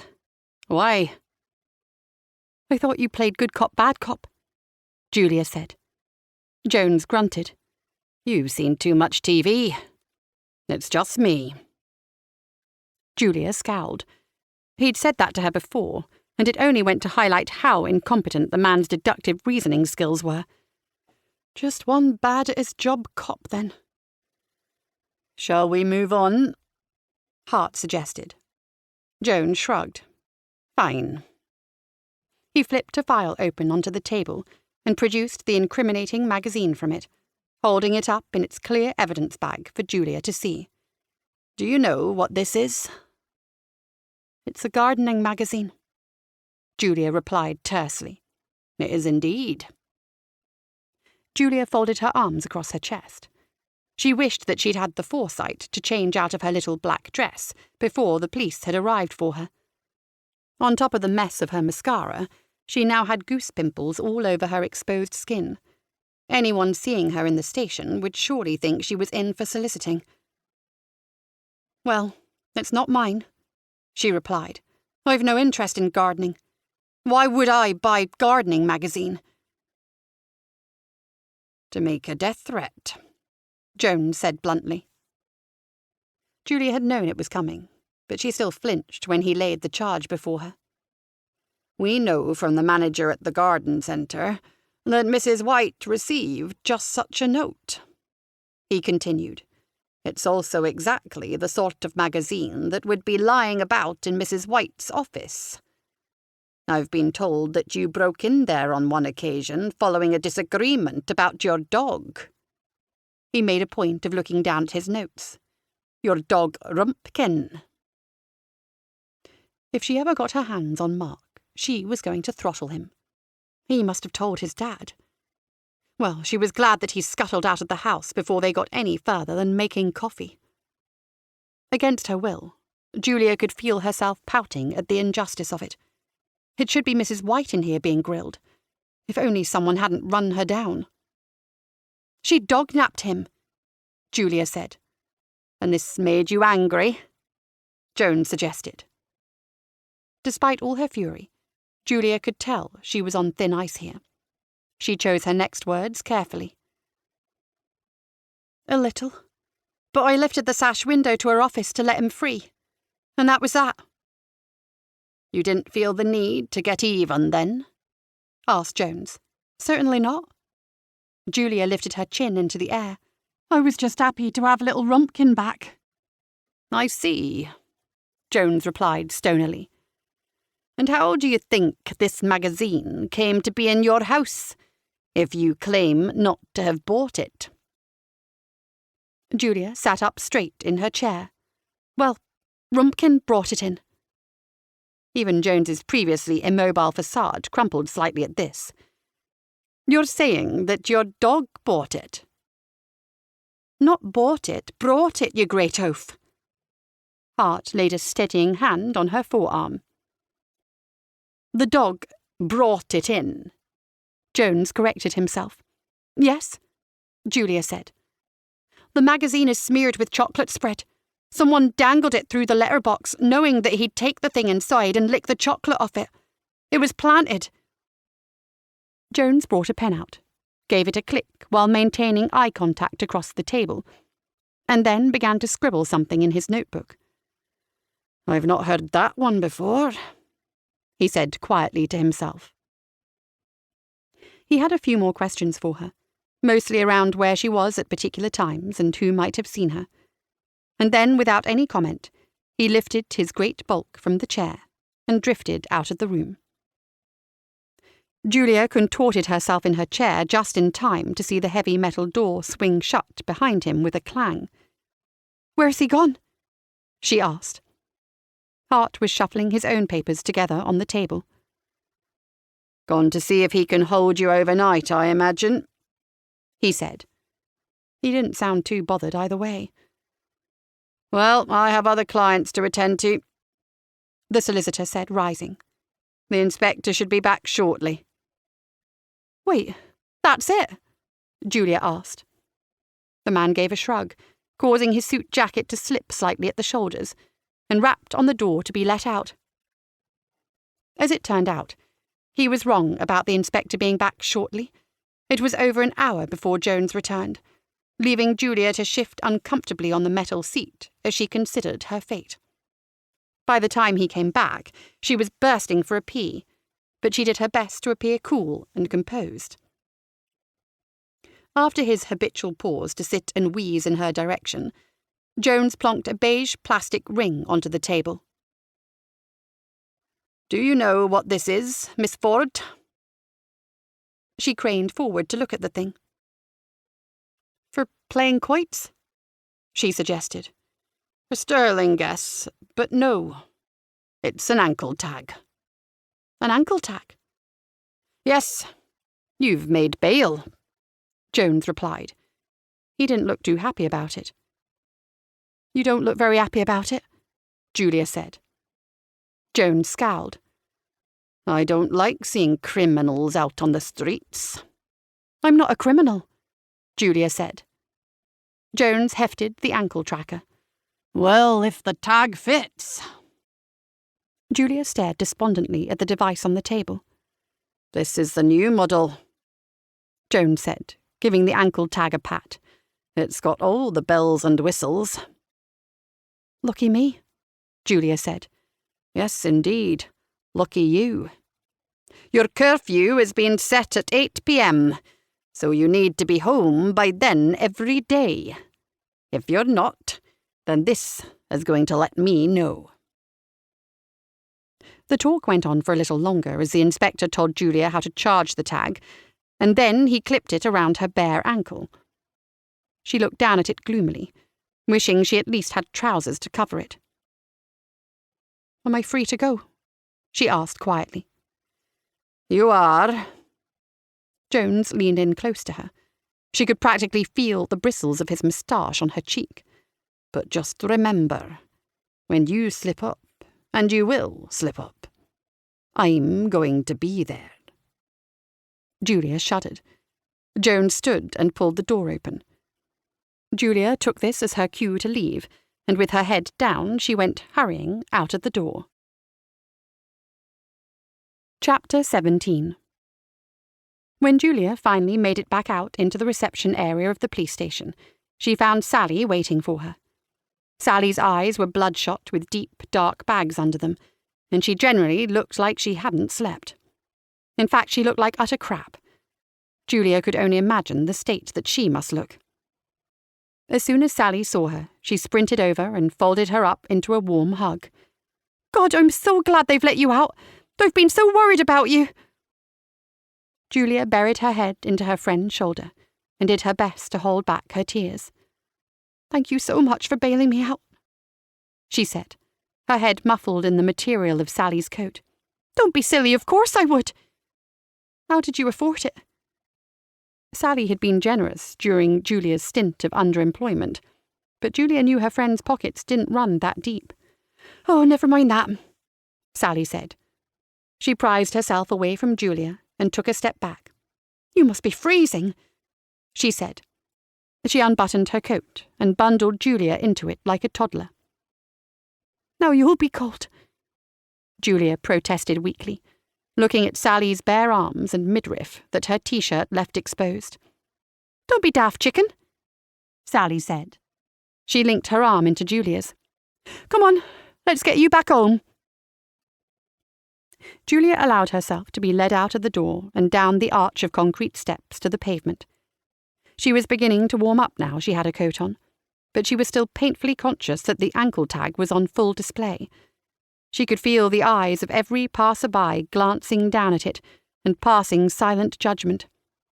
Despite the warmth of the snug coat, she shivered. "Where's the car?" Julia asked, when she couldn't spot it in any of the parking bays at the front of the station. She hoped Sally hadn't parked too far away. She couldn't bear to parade around with this tag much longer. "I took the bus in." Even as she said it, Sally guided Julia to the perspex wall of a bus shelter and sat down against the flimsy plastic bench. A man in a dark grey suit shuffled along it to make room for them. "Oh," Julia said. She ached to be home. The last thing she wanted was to wait for a stupid bus. The bus seemed to take hours to arrive, the morning traffic growing busier as they waited. Every curious look down at her ankle made her want to curl up and just die. When it did finally arrive, she made straight for the back seats and threw herself down. At least, cocooned here between the seats in someone else's coat, she could shield herself from the world. But she was inwardly furious with Sally for not bringing the car. The ride home passed in morose silence as she watched the bare autumn fields pass by and tried not to think about the hole she'd found herself in.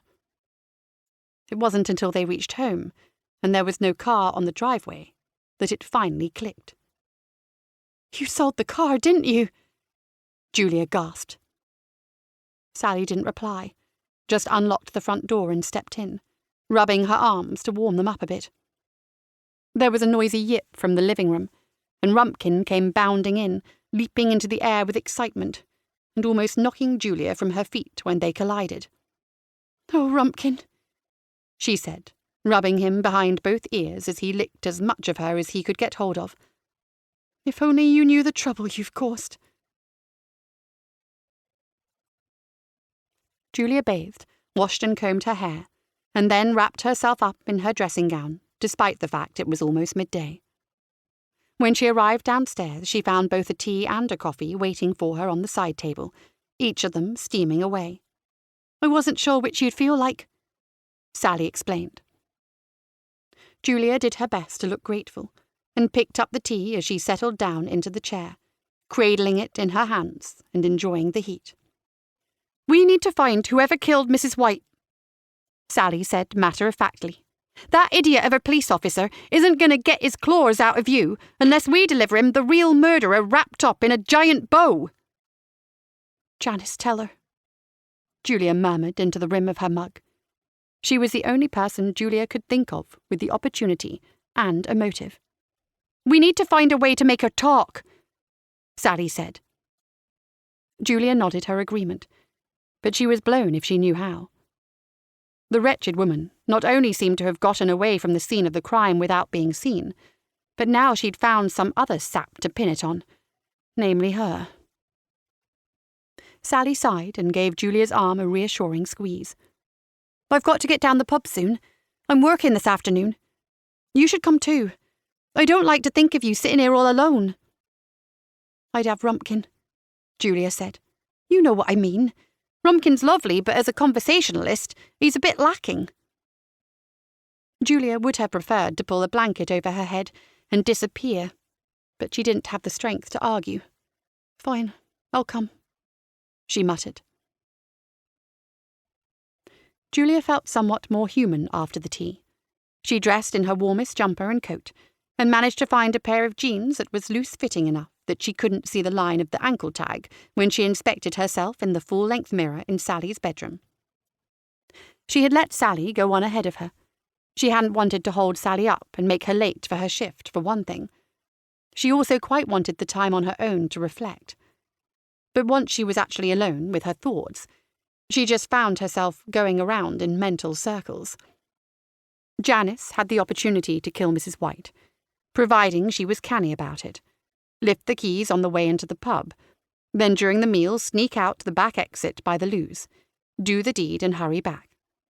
It certainly seemed like she'd been missing for a good chunk of time during the meal, according to the diners Julia had talked to. Although with the Blue Rinse Brigade, half of them didn't know where they'd last parked their dentures either, so she took their information with a pinch of salt. And motive? Janice had that in spades. Surely someone needed a powerful, deep-seated motive to drive them to murder, especially in a tiny village like Biddle Rhyne, where the inhabitants didn't exactly have a propensity for violence. Even on a Saturday night at the Fox and Hounds, it was rare that anyone would raise their voice in anger, let alone their fist. With her mind lost in these thoughts, Julia left the house and began the walk towards the pub. As she entered the alleyway between the garden fences, she caught a strand of hair on the overhanging brambles and gave a tiny gasp of pain as it tore free. Rubbing the side of her head, she came out onto the country lane. And then suddenly, there she was. Mrs. Teller stood with her elbows resting on the top of a metal 5-bar gate, looking out over the fields towards the looming shape of Pagan's Hill, the chill wind sweeping in off the moors and blowing her hair about her. Julia took a deep breath. Now that she had the opportunity, she felt a sudden urge to just tuck her head down and carry on to the warmth and the comfort of the barley mow. If nothing else, she could come back with Sally. But no, she'd spent too long trying and failing to talk with Janice, and she couldn't risk letting the woman slip through her fingers now. She walked up and planted herself next to Janice, doing her best to stand tall and keep the tremor out of her voice. "I need to talk to you," she said. Janice didn't look over or acknowledge her in any way. She just kept gazing out over the sodden fields. The wind picked up again in another gust, and her sandy blonde hair flew in streamers about her face. Julia studied her, unsure what to do when presented with this absolute level of stonewalling. But eventually Janice broke her silence. "I know why you're here," she said. Her voice sounded level and drained of all emotion. Julia suspected that she, too, had been crying not long before, and was now in the wake of that surge of emotion that left you feeling wan and stretched out. Janice continued, still looking out across the moor. "I'm tired of pretending. What's the point? It's so exhausting, isn't it? So let's not play games anymore. Not me, at least. I did it. Is that what you wanted from me?" At long last, Janice turned her head to face Julia, her crystal blue eyes so intense that Julia could hardly bear to meet them. A single tear ran down Janice's face, and she lifted a finger to quickly swipe it away. Julia let out her breath long and slow. She could feel her heartbeat increasing. Her confession. What should she do? Try and tape it? Call the police? She glanced about for a passer-by who could be an impartial witness in case Janice's attack of conscience passed over. But they were completely alone. "Yes, I did it," Janice repeated. "I had a fumble with that clod of a waiter in your pub toilets during the meal." Julia's mind worked rapidly to try and fit the pieces together. It didn't seem to make sense, but the word clod slid neatly into place. "Do you mean Barry?" she asked. Janice's shoulders gave the faintest tremble as she shrugged. "He's your boyfriend, I assume. I'm sorry." "No, he's not," Julia answered quickly. The very thought of her and Barry intimately together made her feel a bit queasy. Quickly and unbidden, it was followed by images of Barry and Janice together in the rather tight confines of the Barley-Mows toilets, and bile rose in her throat. Janice let out a long, heavy sigh, and she pulled a cigarette from her handbag. "You don't mind, do you?" Julia said she didn't, but Janice's trembling hand was already cupping the lighter to it before she'd answered. She inhaled deeply on the smoke. "I suppose Lance will find out soon enough. He'll be so angry. Even after—" Julia began, before she could stop herself, but trailed off when she realised the bee's nest that she was about to put her verbal foot into. "Yes, dear. Even after the affair he carried on for all those years," Janice replied. She shook her head. Even stressed and crying, Julia couldn't help thinking how beautiful she was. She could surely have had any man that she chose, and here was where she'd ended up. A philanderer of a husband and a slovenly pub waiter. Janice blew out some smoke and watched it curl into nothingness. And I'd been faithful all this time, too. What bad timing I had for my little fling. Oh, I shouldn't have said that. A woman is dead. I shouldn't be so callous. "What are you going to do now?" Julia asked. Janice stared ahead again for a spell, as a heron made its ponderous way over the field, following the path of one of the Rhynes. I don't know. I've never been one for planning ahead. Why don't you come with me to the barley mow? Julia said. Misery loves company. Janice shifted, leaning against the top of the gate with one arm, so that she was now facing Julia. She seemed to be scrutinizing her from head to toe. Julia found it surprisingly difficult to stand still under the inspection.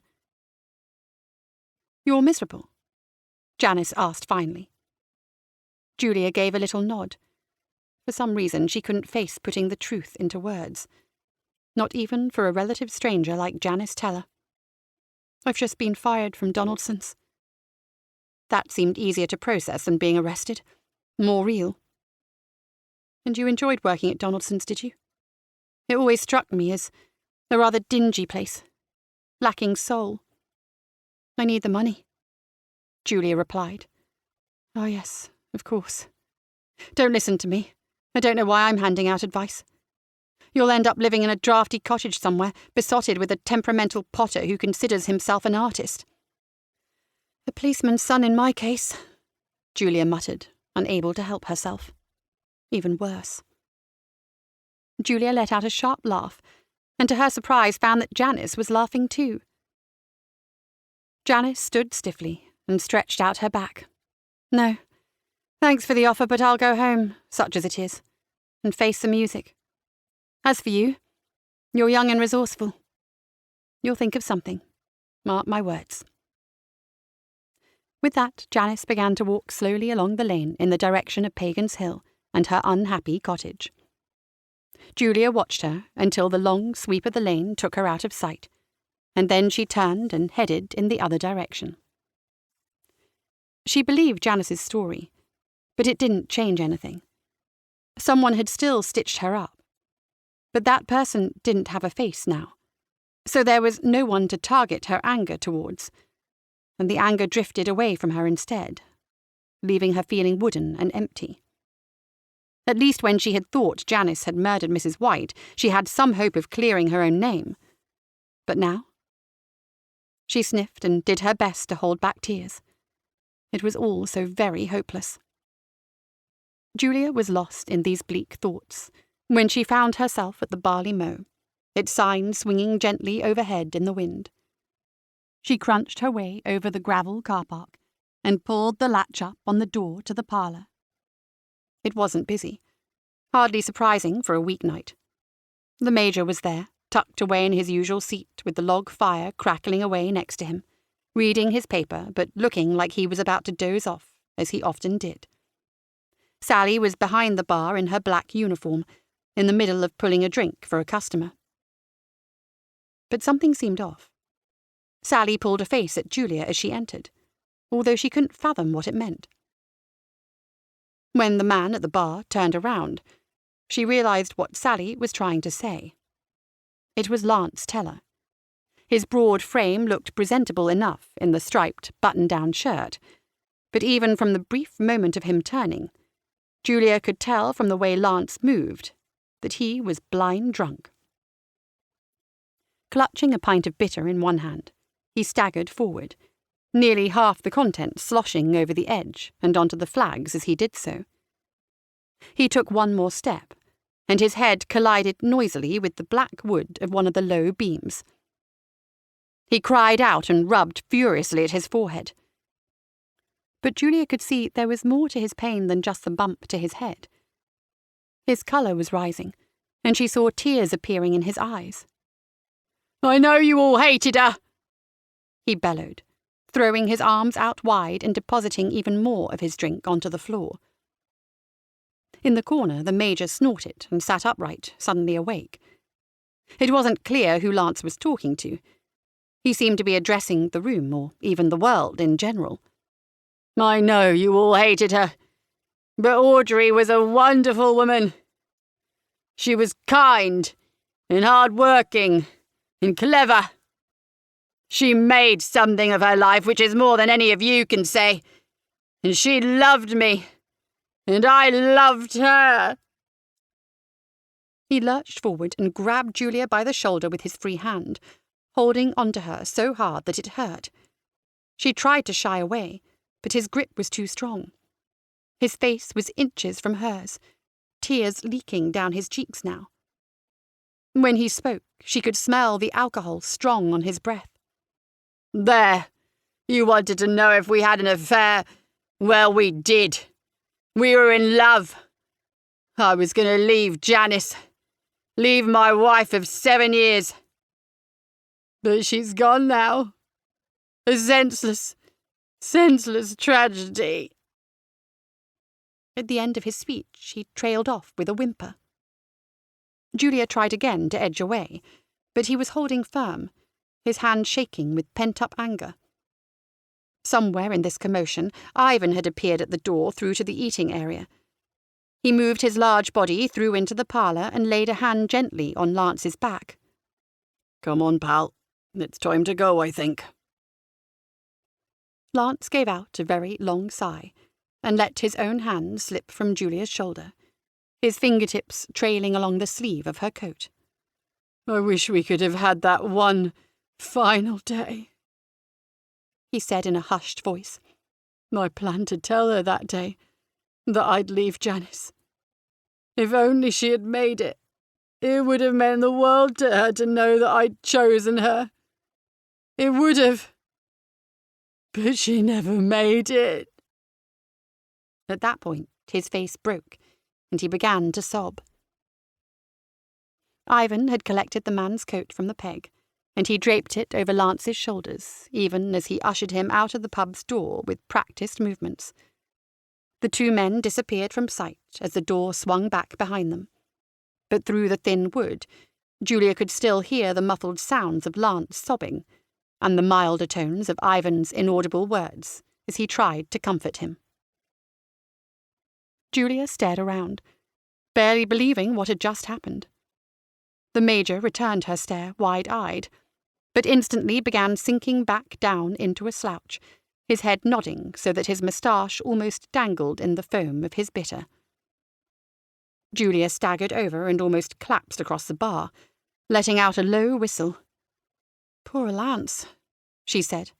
"Poor Lance," Sally echoed. Julia nodded. "Maybe we were too harsh when we turned the screw on him the other day. He's obviously grieving." "He was cheating on his wife," Sally practically spat. "I can't say I've much sympathy for him, the snake." "But still," Julia said, "he obviously loved Mrs. White." "I can't see how." Sally crossed her arms. She saw that she wasn't going to convince her friend, and shook her head. "Let's get you a drink. Wine, or something a bit stronger?" The Major's voice piped up by Julia's shoulder, making her jump. "Maybe you could just pour mine while the lady's deciding," he said to Sally, plonking his empty glass down onto the top of the bar as he spoke. In spite of it all, Julia couldn't help but marvel. That glass had been full not 30 seconds before. Once Sally had handed him his drink, the Major retreated back to his table, and loud nasal snores were soon emanating from his corner. Julia pulled up a stool and settled in. With the Major asleep, the two women had the parlour to themselves. It was almost like old times, until Julia's phone alarm sounded to remind her that she had to leave for her curfew. Chapter 18. Julia made her way back down the pavementless country lane by the light of her phone torch. It was still only about 7:30, but the evenings were coming in fast at this time of year. Despite the bleakness of the walk, she had so many fond memories of coming this way with Sally and her other school friends that it seemed somehow unbelievable that she could have such serious worries on her mind now. In the distance, she could hear the loud rev of a car engine breaking the quiet of the evening. Someone evidently had places to be. Something about what Lance had said in the pub was bothering her.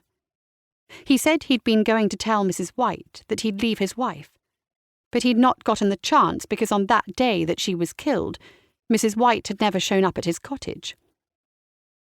She stopped dead in her tracks. If that was true, then Mrs. White hadn't been run down on her way back from her liaison with Lance. She had been run down on her way to it. Julia shook her head and continued on her journey. If that was the case, then her whole timeline was wrong. All those alibis she had meticulously rooted out or poked holes in, and Mrs. White had already been lying dead for 2 hours. She had so many thoughts jostling for attention in her mind that it made her head hurt. Think through this logically, she told herself. So who could have taken the Major's car keys 2 hours earlier? That would put it a little before 10 o'clock. No, wait. The pub wouldn't have been open at 10. How could the Major have driven down if someone had already stolen the keys from his pocket? Her mouth went dry, and Julia cursed herself for her stupidity. It all fitted together neatly now. The Major had run Mrs. White down as she was crossing Forge's Lane to go and meet Lance, as she did every Sunday. And then he had got out of the car, tossed the keys away somewhere, and just sauntered down the hill at his own pace, and walked through the front door of the pub. And then he sat there drinking his usual pint of bitter, and reading his newspaper, like nothing had happened. His whole plan had almost come a cropper because Julia was filling in the shift at the bar. He'd made a point to draw attention to himself when getting his second drink, knowing that Ivan would ask for his keys. Then the Major further made a point of looking for his keys and then his car, declaring it stolen, and setting a timeline for when the car was taken, and by extension, when Mrs. White was killed. The only person who might realise the timeline was wrong was Lance. But since he thought it was a senseless hit and run, the Major knew he was unlikely to think much about whether the accident happened before or after their tryst, not realising how crucial the timing was. And certainly, the Major didn't think he would go around discussing it, having kept stum about the affair for years. The Major just hadn't counted on the man having a skinful and bearing his heart. Like everyone else, he'd just assumed Lance was carrying on the affair in order to get his pot stocked at the garden centre at a bumper rate. Lost in this train of thought, Julia had almost made it back to the alleyway leading to the residential streets. Behind her, the engine noise grew louder and louder, and bright headlights approached, casting Julia's long, distorted shadow in front of her, dancing with the vehicle's movement. Julia turned, holding her arm up in front of her face to shield her eyes from the glare of the headlights. The car was still thundering up the lane and showing no signs of stopping. She edged to the reeds at the side of the road, but the car didn't budge over an inch. Julia froze. For a moment she thought the car was going to hit her, sending her the way of Mrs. White. But at the last second the car swerved, its tyres squealing on the asphalt, and then came to a screeching halt. The vehicle turned sideways across the road, blocking her off from the village. The driver's door opened, and the Major stepped out, straightening up to his full height, his face pallid and ghoulish in the dim, shaky light of Julia's phone torch. His face was quite impassive, but Julia could see the glint of malice in his eyes. She had no desire to wait and find out what he was capable of. She turned around. It was dark in front of her, the barley mow out of sight around the corner, and seemed an incredibly long way away now. The feeble light of her torch revealed almost nothing of the deserted country lane. All the same, she started off at a run into the darkness. She hadn't made it more than a few paces when a deep voice rang out from behind her. "Now, you stop, Julia, or I'll shoot!" Julia came to a teetering halt, panting heavily. It might be a bluff, but she wasn't going to take that chance. She took a deep breath, trying to stop her hands from shaking with fear, and made herself slowly turn around to face her attacker. The Major stood a few paces from his car, seeming quite relaxed and still. In his right hand he was holding a little black gun, casually pointed in Julia's direction. He twitched the barrel, indicating back the way they'd come. "Right, come on, my girl. Into the car." Julia could feel her heart beating faster than it ever had before, but she felt rooted to the tarmac. "Why?" she managed to gasp. She had meant it in a broader sense. Why kill Mrs. White? Why are you doing this to me? But the Major fielded the question rather literally. "Well, I can't run another ruddy woman over with my car, can I?" he said. "Even the unenviable mind of Detective Inspector Jones would become suspicious if 2 of my vehicles ended up with bodies underneath them in as many weeks." Julia blinked as she took this in. So she had been correct, that the Major had killed Mrs. White then. That would be some consolation. Now she could die happy as the serial killer made her his next victim. The Major twitched the gun again. "Come on, into the car." Obviously nothing good was going to come from getting into that car, but the Major could shoot her right there and then, and leave her body lying in the Rhine. Every moment she could spin this out for was another moment when she might think of something.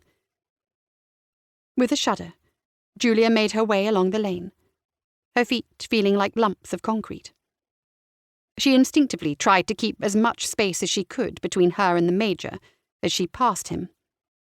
He pivoted slowly around to keep the gun trained on her. "Drop the torch," he said. Julia hesitated. The Major prodded her in the small of the back with the pistol, and she jumped into the air with a squeal. "Hush!" the Major growled. "Drop the torch." Julia's hand was shaking so hard, she found it difficult to let go, eventually managing to will her fingers apart. The phone fell with a clatter onto the verge, the light lost in the long grass. "Now, into the car," the Major instructed.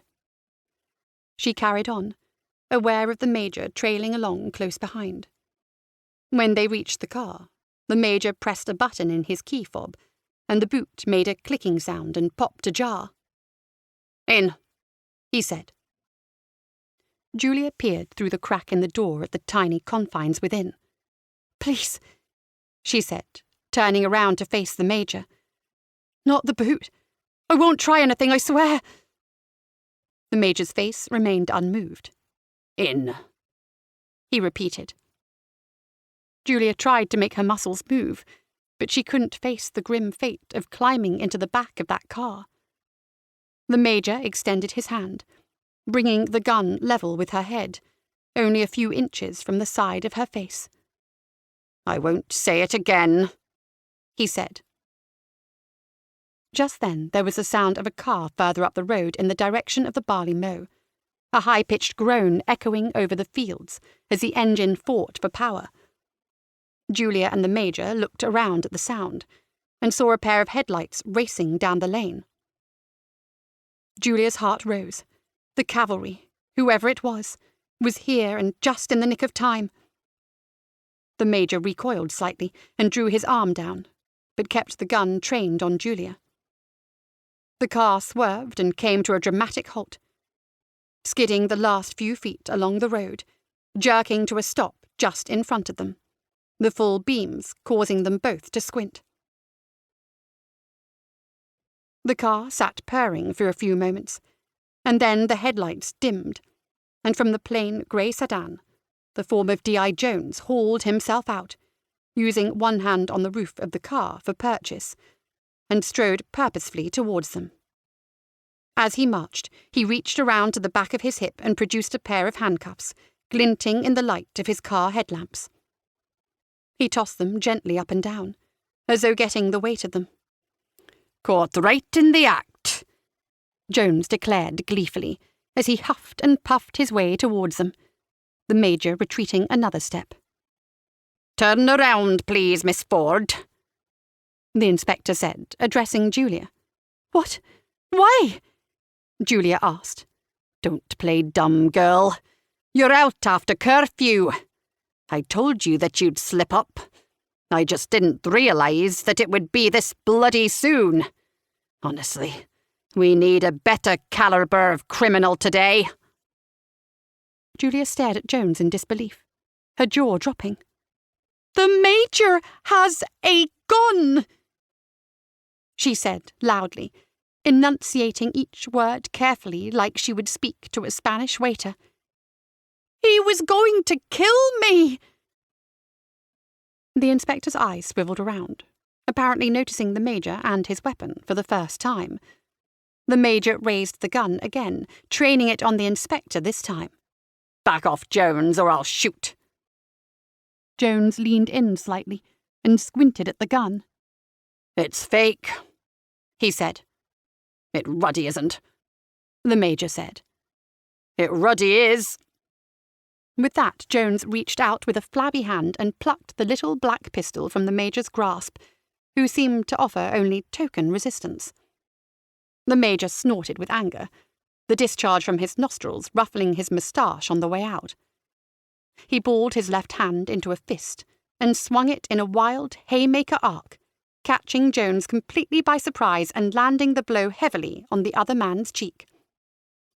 Jones staggered backwards, dropping the fake gun to the floor and bringing his hand up to his face. "Ow!"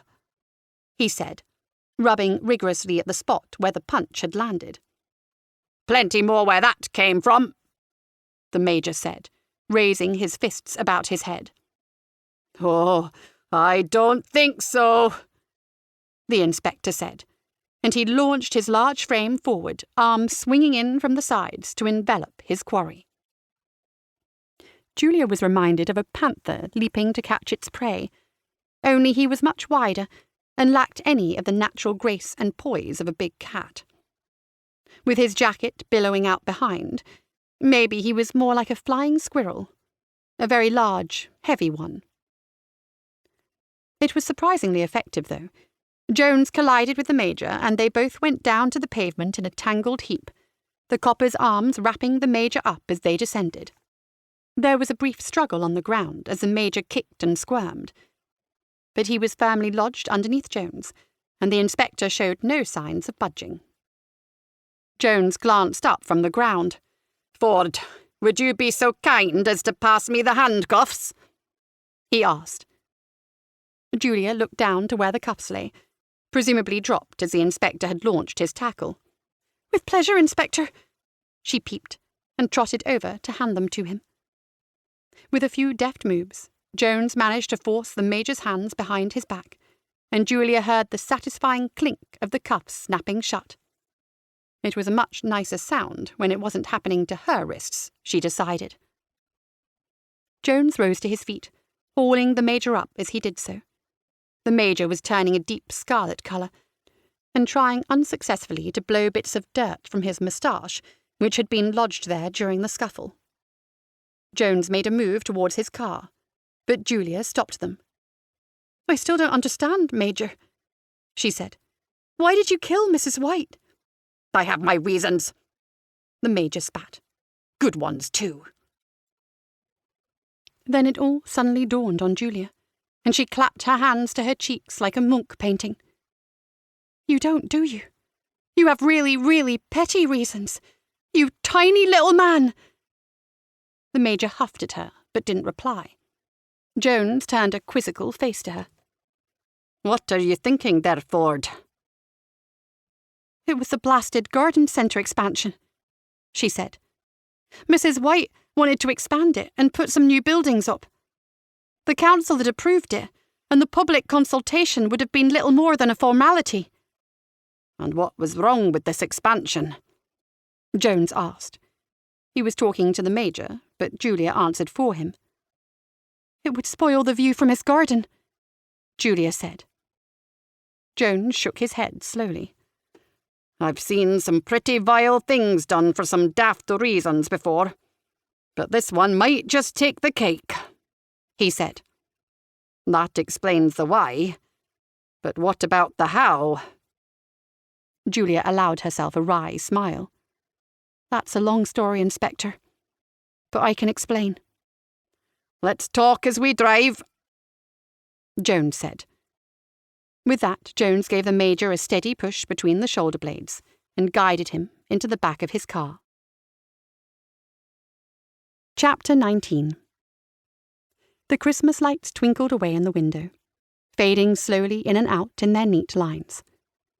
It was still only November, and normally Sally would have absolutely forbidden Julia from bringing the holiday decorations out before Advent. But, presumably sensing that her friend had needed some cheering up, Sally had actually been the one to suggest it. And so, earlier that afternoon, the two of them had braved the rickety fold-out steps to the loft, which the landlord had promised to fix years ago, and hauled down the overstuffed cardboard box.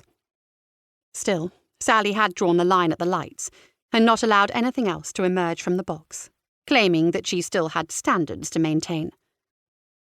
It was dark on the other side of the window, and freezing rain had been drumming against the outside of the house since lunchtime. To Rumpkin's delight, Julia had ratcheted the gas fire up to its highest temperature, because despite the cold weather, she needed to wear her shorts. Her little white shorts that showed off all of her legs, and most importantly, her ankles. Her free, unencumbered, untagged ankles. They were currently stretched out before Julia on a footstool, enjoying the gentle waves of warmth that flowed out of the fire, over the snoring dog and across to the armchair. Julia turned a page in her book, thankful that all the charges against her had been dropped, and that she could happily shut the world out, knowing that it was not going to bother her any more. A bottle of Cabernet sat on the side table next to her, calling its siren song. Julia thought for a moment whether it was acceptable to have a third glass before tea time, and concluded that was exactly what being a free woman was all about. Her hand was just reaching towards the bottle when the chimes of the doorbell sounded throughout the house, sending Rumpkin yipping towards the front door. "Don't worry, chicken, I'll get it."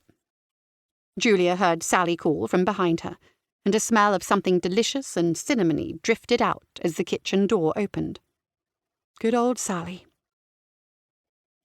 She had been firmly turning away local journalists all day. This sounded like something different, though. There was a hubbub of voices at the door, all talking over each other, with Rumpkin adding his occasional contribution too. Julia risked turning in her chair and peeking over the top of it. Mark and both his mum and dad were in the doorway. Sally's body language was more open and welcoming than it had been with the assorted journalists and nosy Parkers. "Yes, she's just in the living room. Come on through." Julia heard Sally's voice rising above the rest. She cursed quietly. She was in her little shorts and her pyjama top. She really hadn't been counting on seeing anyone. Sally was meant to have seen to that. Julia picked her book up off the arm of the chair. Normally having a book in hand would have lent her an air of sophistication, even in her current state of disrobement. But all her brain mush had been capable of after recent events was a pulpy bodice ripper, so Julia flipped it cover-side down instead. She rose to try and get across to the bookshelves and snatch up something more cerebral, but she was too late. The family Jones trooped in from the hallway, accompanied by a gust of chill air from outside, peeling their outer coats off as they came in. "Hello, Julia." There was a chorus from the visitors, and Julia fluttered an arm up in a wave to reply. After that, everyone stood around in a loose circle, shuffling awkwardly, and not knowing quite how to begin. Julia looked over to Mark, but he gave a half-hearted smile and failed to meet her eye. "Well," Sally said, breaking the silence and clapping her hands together. She was wearing a flower-covered apron that read, "No sugar, thanks, I'm sweet enough already." "I'd better get back to my cinnamon buns or they'll burn. Shall I make some tea while I'm in the kitchen anyway?" There was a general murmuring of assent, and then Sally deftly exited the room, leaving Julia alone with the Joneses. Mark's mum gave Julia a broad grin, and at the same time elbowed her husband in the back of the ribs. "Go on," she hissed through clenched teeth. The inspector shuffled half a step forward. He had hung his coat over the banister, and now he was wringing his woolly oddball's hat between his hands, as though doffing his cap to the local nobility. He cleared his throat, which apparently took some time. "Well, Miss Julia, I just wanted to say that, everyone at the station was very impressed. And I should also say very grateful with your, help in apprehending Major Portland. So, yes, I just wanted to say thank you." "You should be saying sorry for arresting her," Sally's voice belted from the doorway. Julia looked at her with a face of thunder, and Sally disappeared back into the kitchen. The inspector's moustache twitched. "Well, quite, yes. I also wanted to, offer my apologies for the whole misunderstanding and having you arrested thing," he said. "And tagged?" Sally's voice came floating from the kitchen. "Yes, and sorry for having you tagged." Julia couldn't help but be moved by the overt display of contrition before her. "That's okay," she said softly. She almost meant it. The inspector continued. "Although, thinking about it, if I hadn't tagged you, then I wouldn't have been able to come to your aid when—" He trailed off as he noticed the glare from his family members on either side of him. "Which wouldn't have been necessary if you'd worked out what the Major was up to beforehand," his wife reminded him gently, all the time her smile fixed on her face. Quite. Oh, and you were quite right about the iPad. When the IT boffins looked at it, they found the minutes for Mrs. White's meeting with Mr. Teller had been filled in advance.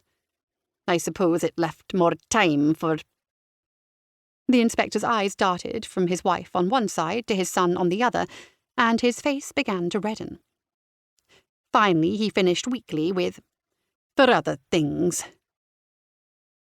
D.I. Jones relinquished his grip on his hat in order to extend one of his large hands towards Julia, and after the briefest of hesitations, she reached out and shook it. Now it was Mark's turn to go through an extended throat-clearing routine. His mother looked at him and then placed a hand lightly on her husband's shoulder. "Perhaps we should go and see if that nice young woman needs a hand in the kitchen," she said. The inspector gave her a quizzical look.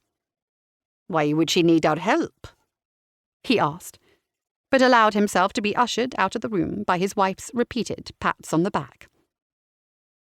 Mrs. Jones gave her son a slightly harassed look before beginning to follow her husband from the room. She paused by the armchair, picked up Julia's copy of I Was Ravaged by a Polish Sea Captain, raised her eyebrows and placed it carefully back on the chair before finally, mercifully, heading into the kitchen. Mark watched her go, and then turned to Julia, still unable to meet her eye. "I suppose I owe you an apology too," he said. It was funny to see him like this, so very meek and downbeat, when normally he was full to the brim with a cheeky energy. "No, no." Julia waved her hands at him. "Don't be silly. With the magazine and everything, what else would you think? No apology needed from you." "Yes, there is," Mark insisted. "I should have given you the benefit of the doubt, or at least given you a chance to explain, instead of sicking my dad on you." "At least he came through in the end," Julia said, unsure why she was fighting Mark's corner for him. The way he'd acted towards her, she should have let him twist in the wind. But somehow her heart wasn't in it. "I've heard about 36 times the story of how he tackled the Major to the ground," Mark said. Julia couldn't help but smile. It was rather something to see. "All those Saturday morning tackling practices finally paying off then.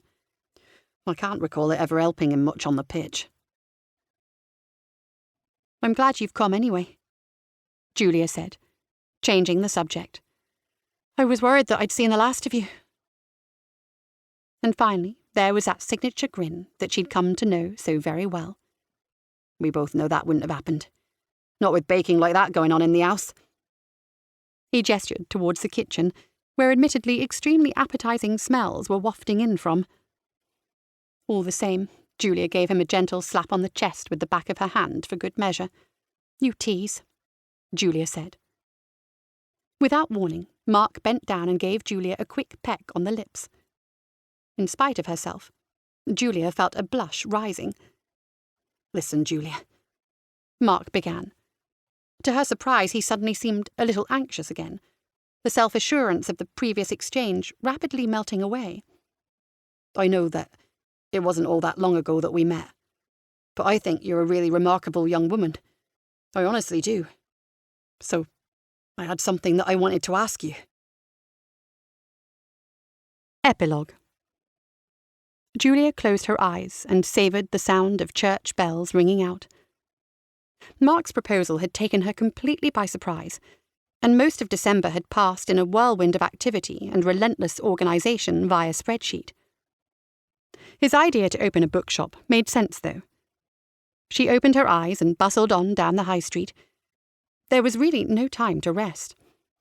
Everyone she passed was bundled up tightly in scarves and hats against the cold weather. She was faintly regretting wearing her thickest coat, though. She'd been running hither and thither so much that she was sweating buckets underneath. She stopped outside the library. No, she corrected herself. She stopped outside her shop. She corrected herself again. Their shop. Mark had been the one to stump up 2 months' worth of lease money, and thrown himself whole hog into renovating the place and kitting it out as a shop. His van had been an almost permanent feature for the last 2 weeks. Now it was parked there as usual, higgledy-piggledy on the pavement, causing an obstacle for passers-by. She squeezed past it now to reach the glass double doors, a handmade opening soon banner stuck diagonally across the nearest. And what was she providing to the enterprise? She asked herself this for possibly the 100th time. A name. A story to draw footfall in. She hadn't been convinced at first, but it did seem that her part in solving Mrs. White's murder had made a ripple in the local news. A ripple that Mark was determined to ride as far as it would take them.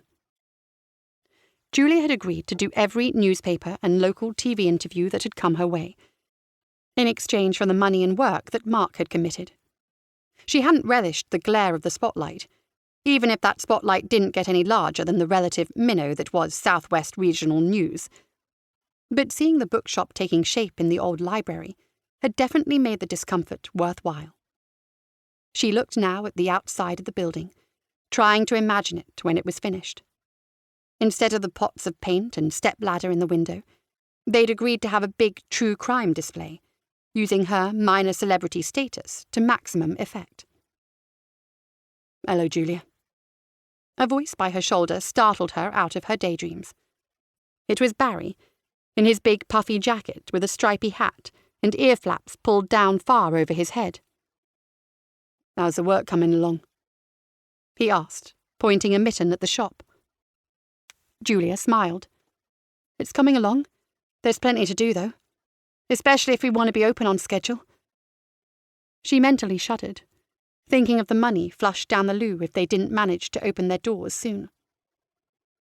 The support and well-wishes she'd been given for the shop had really warmed Julia's heart.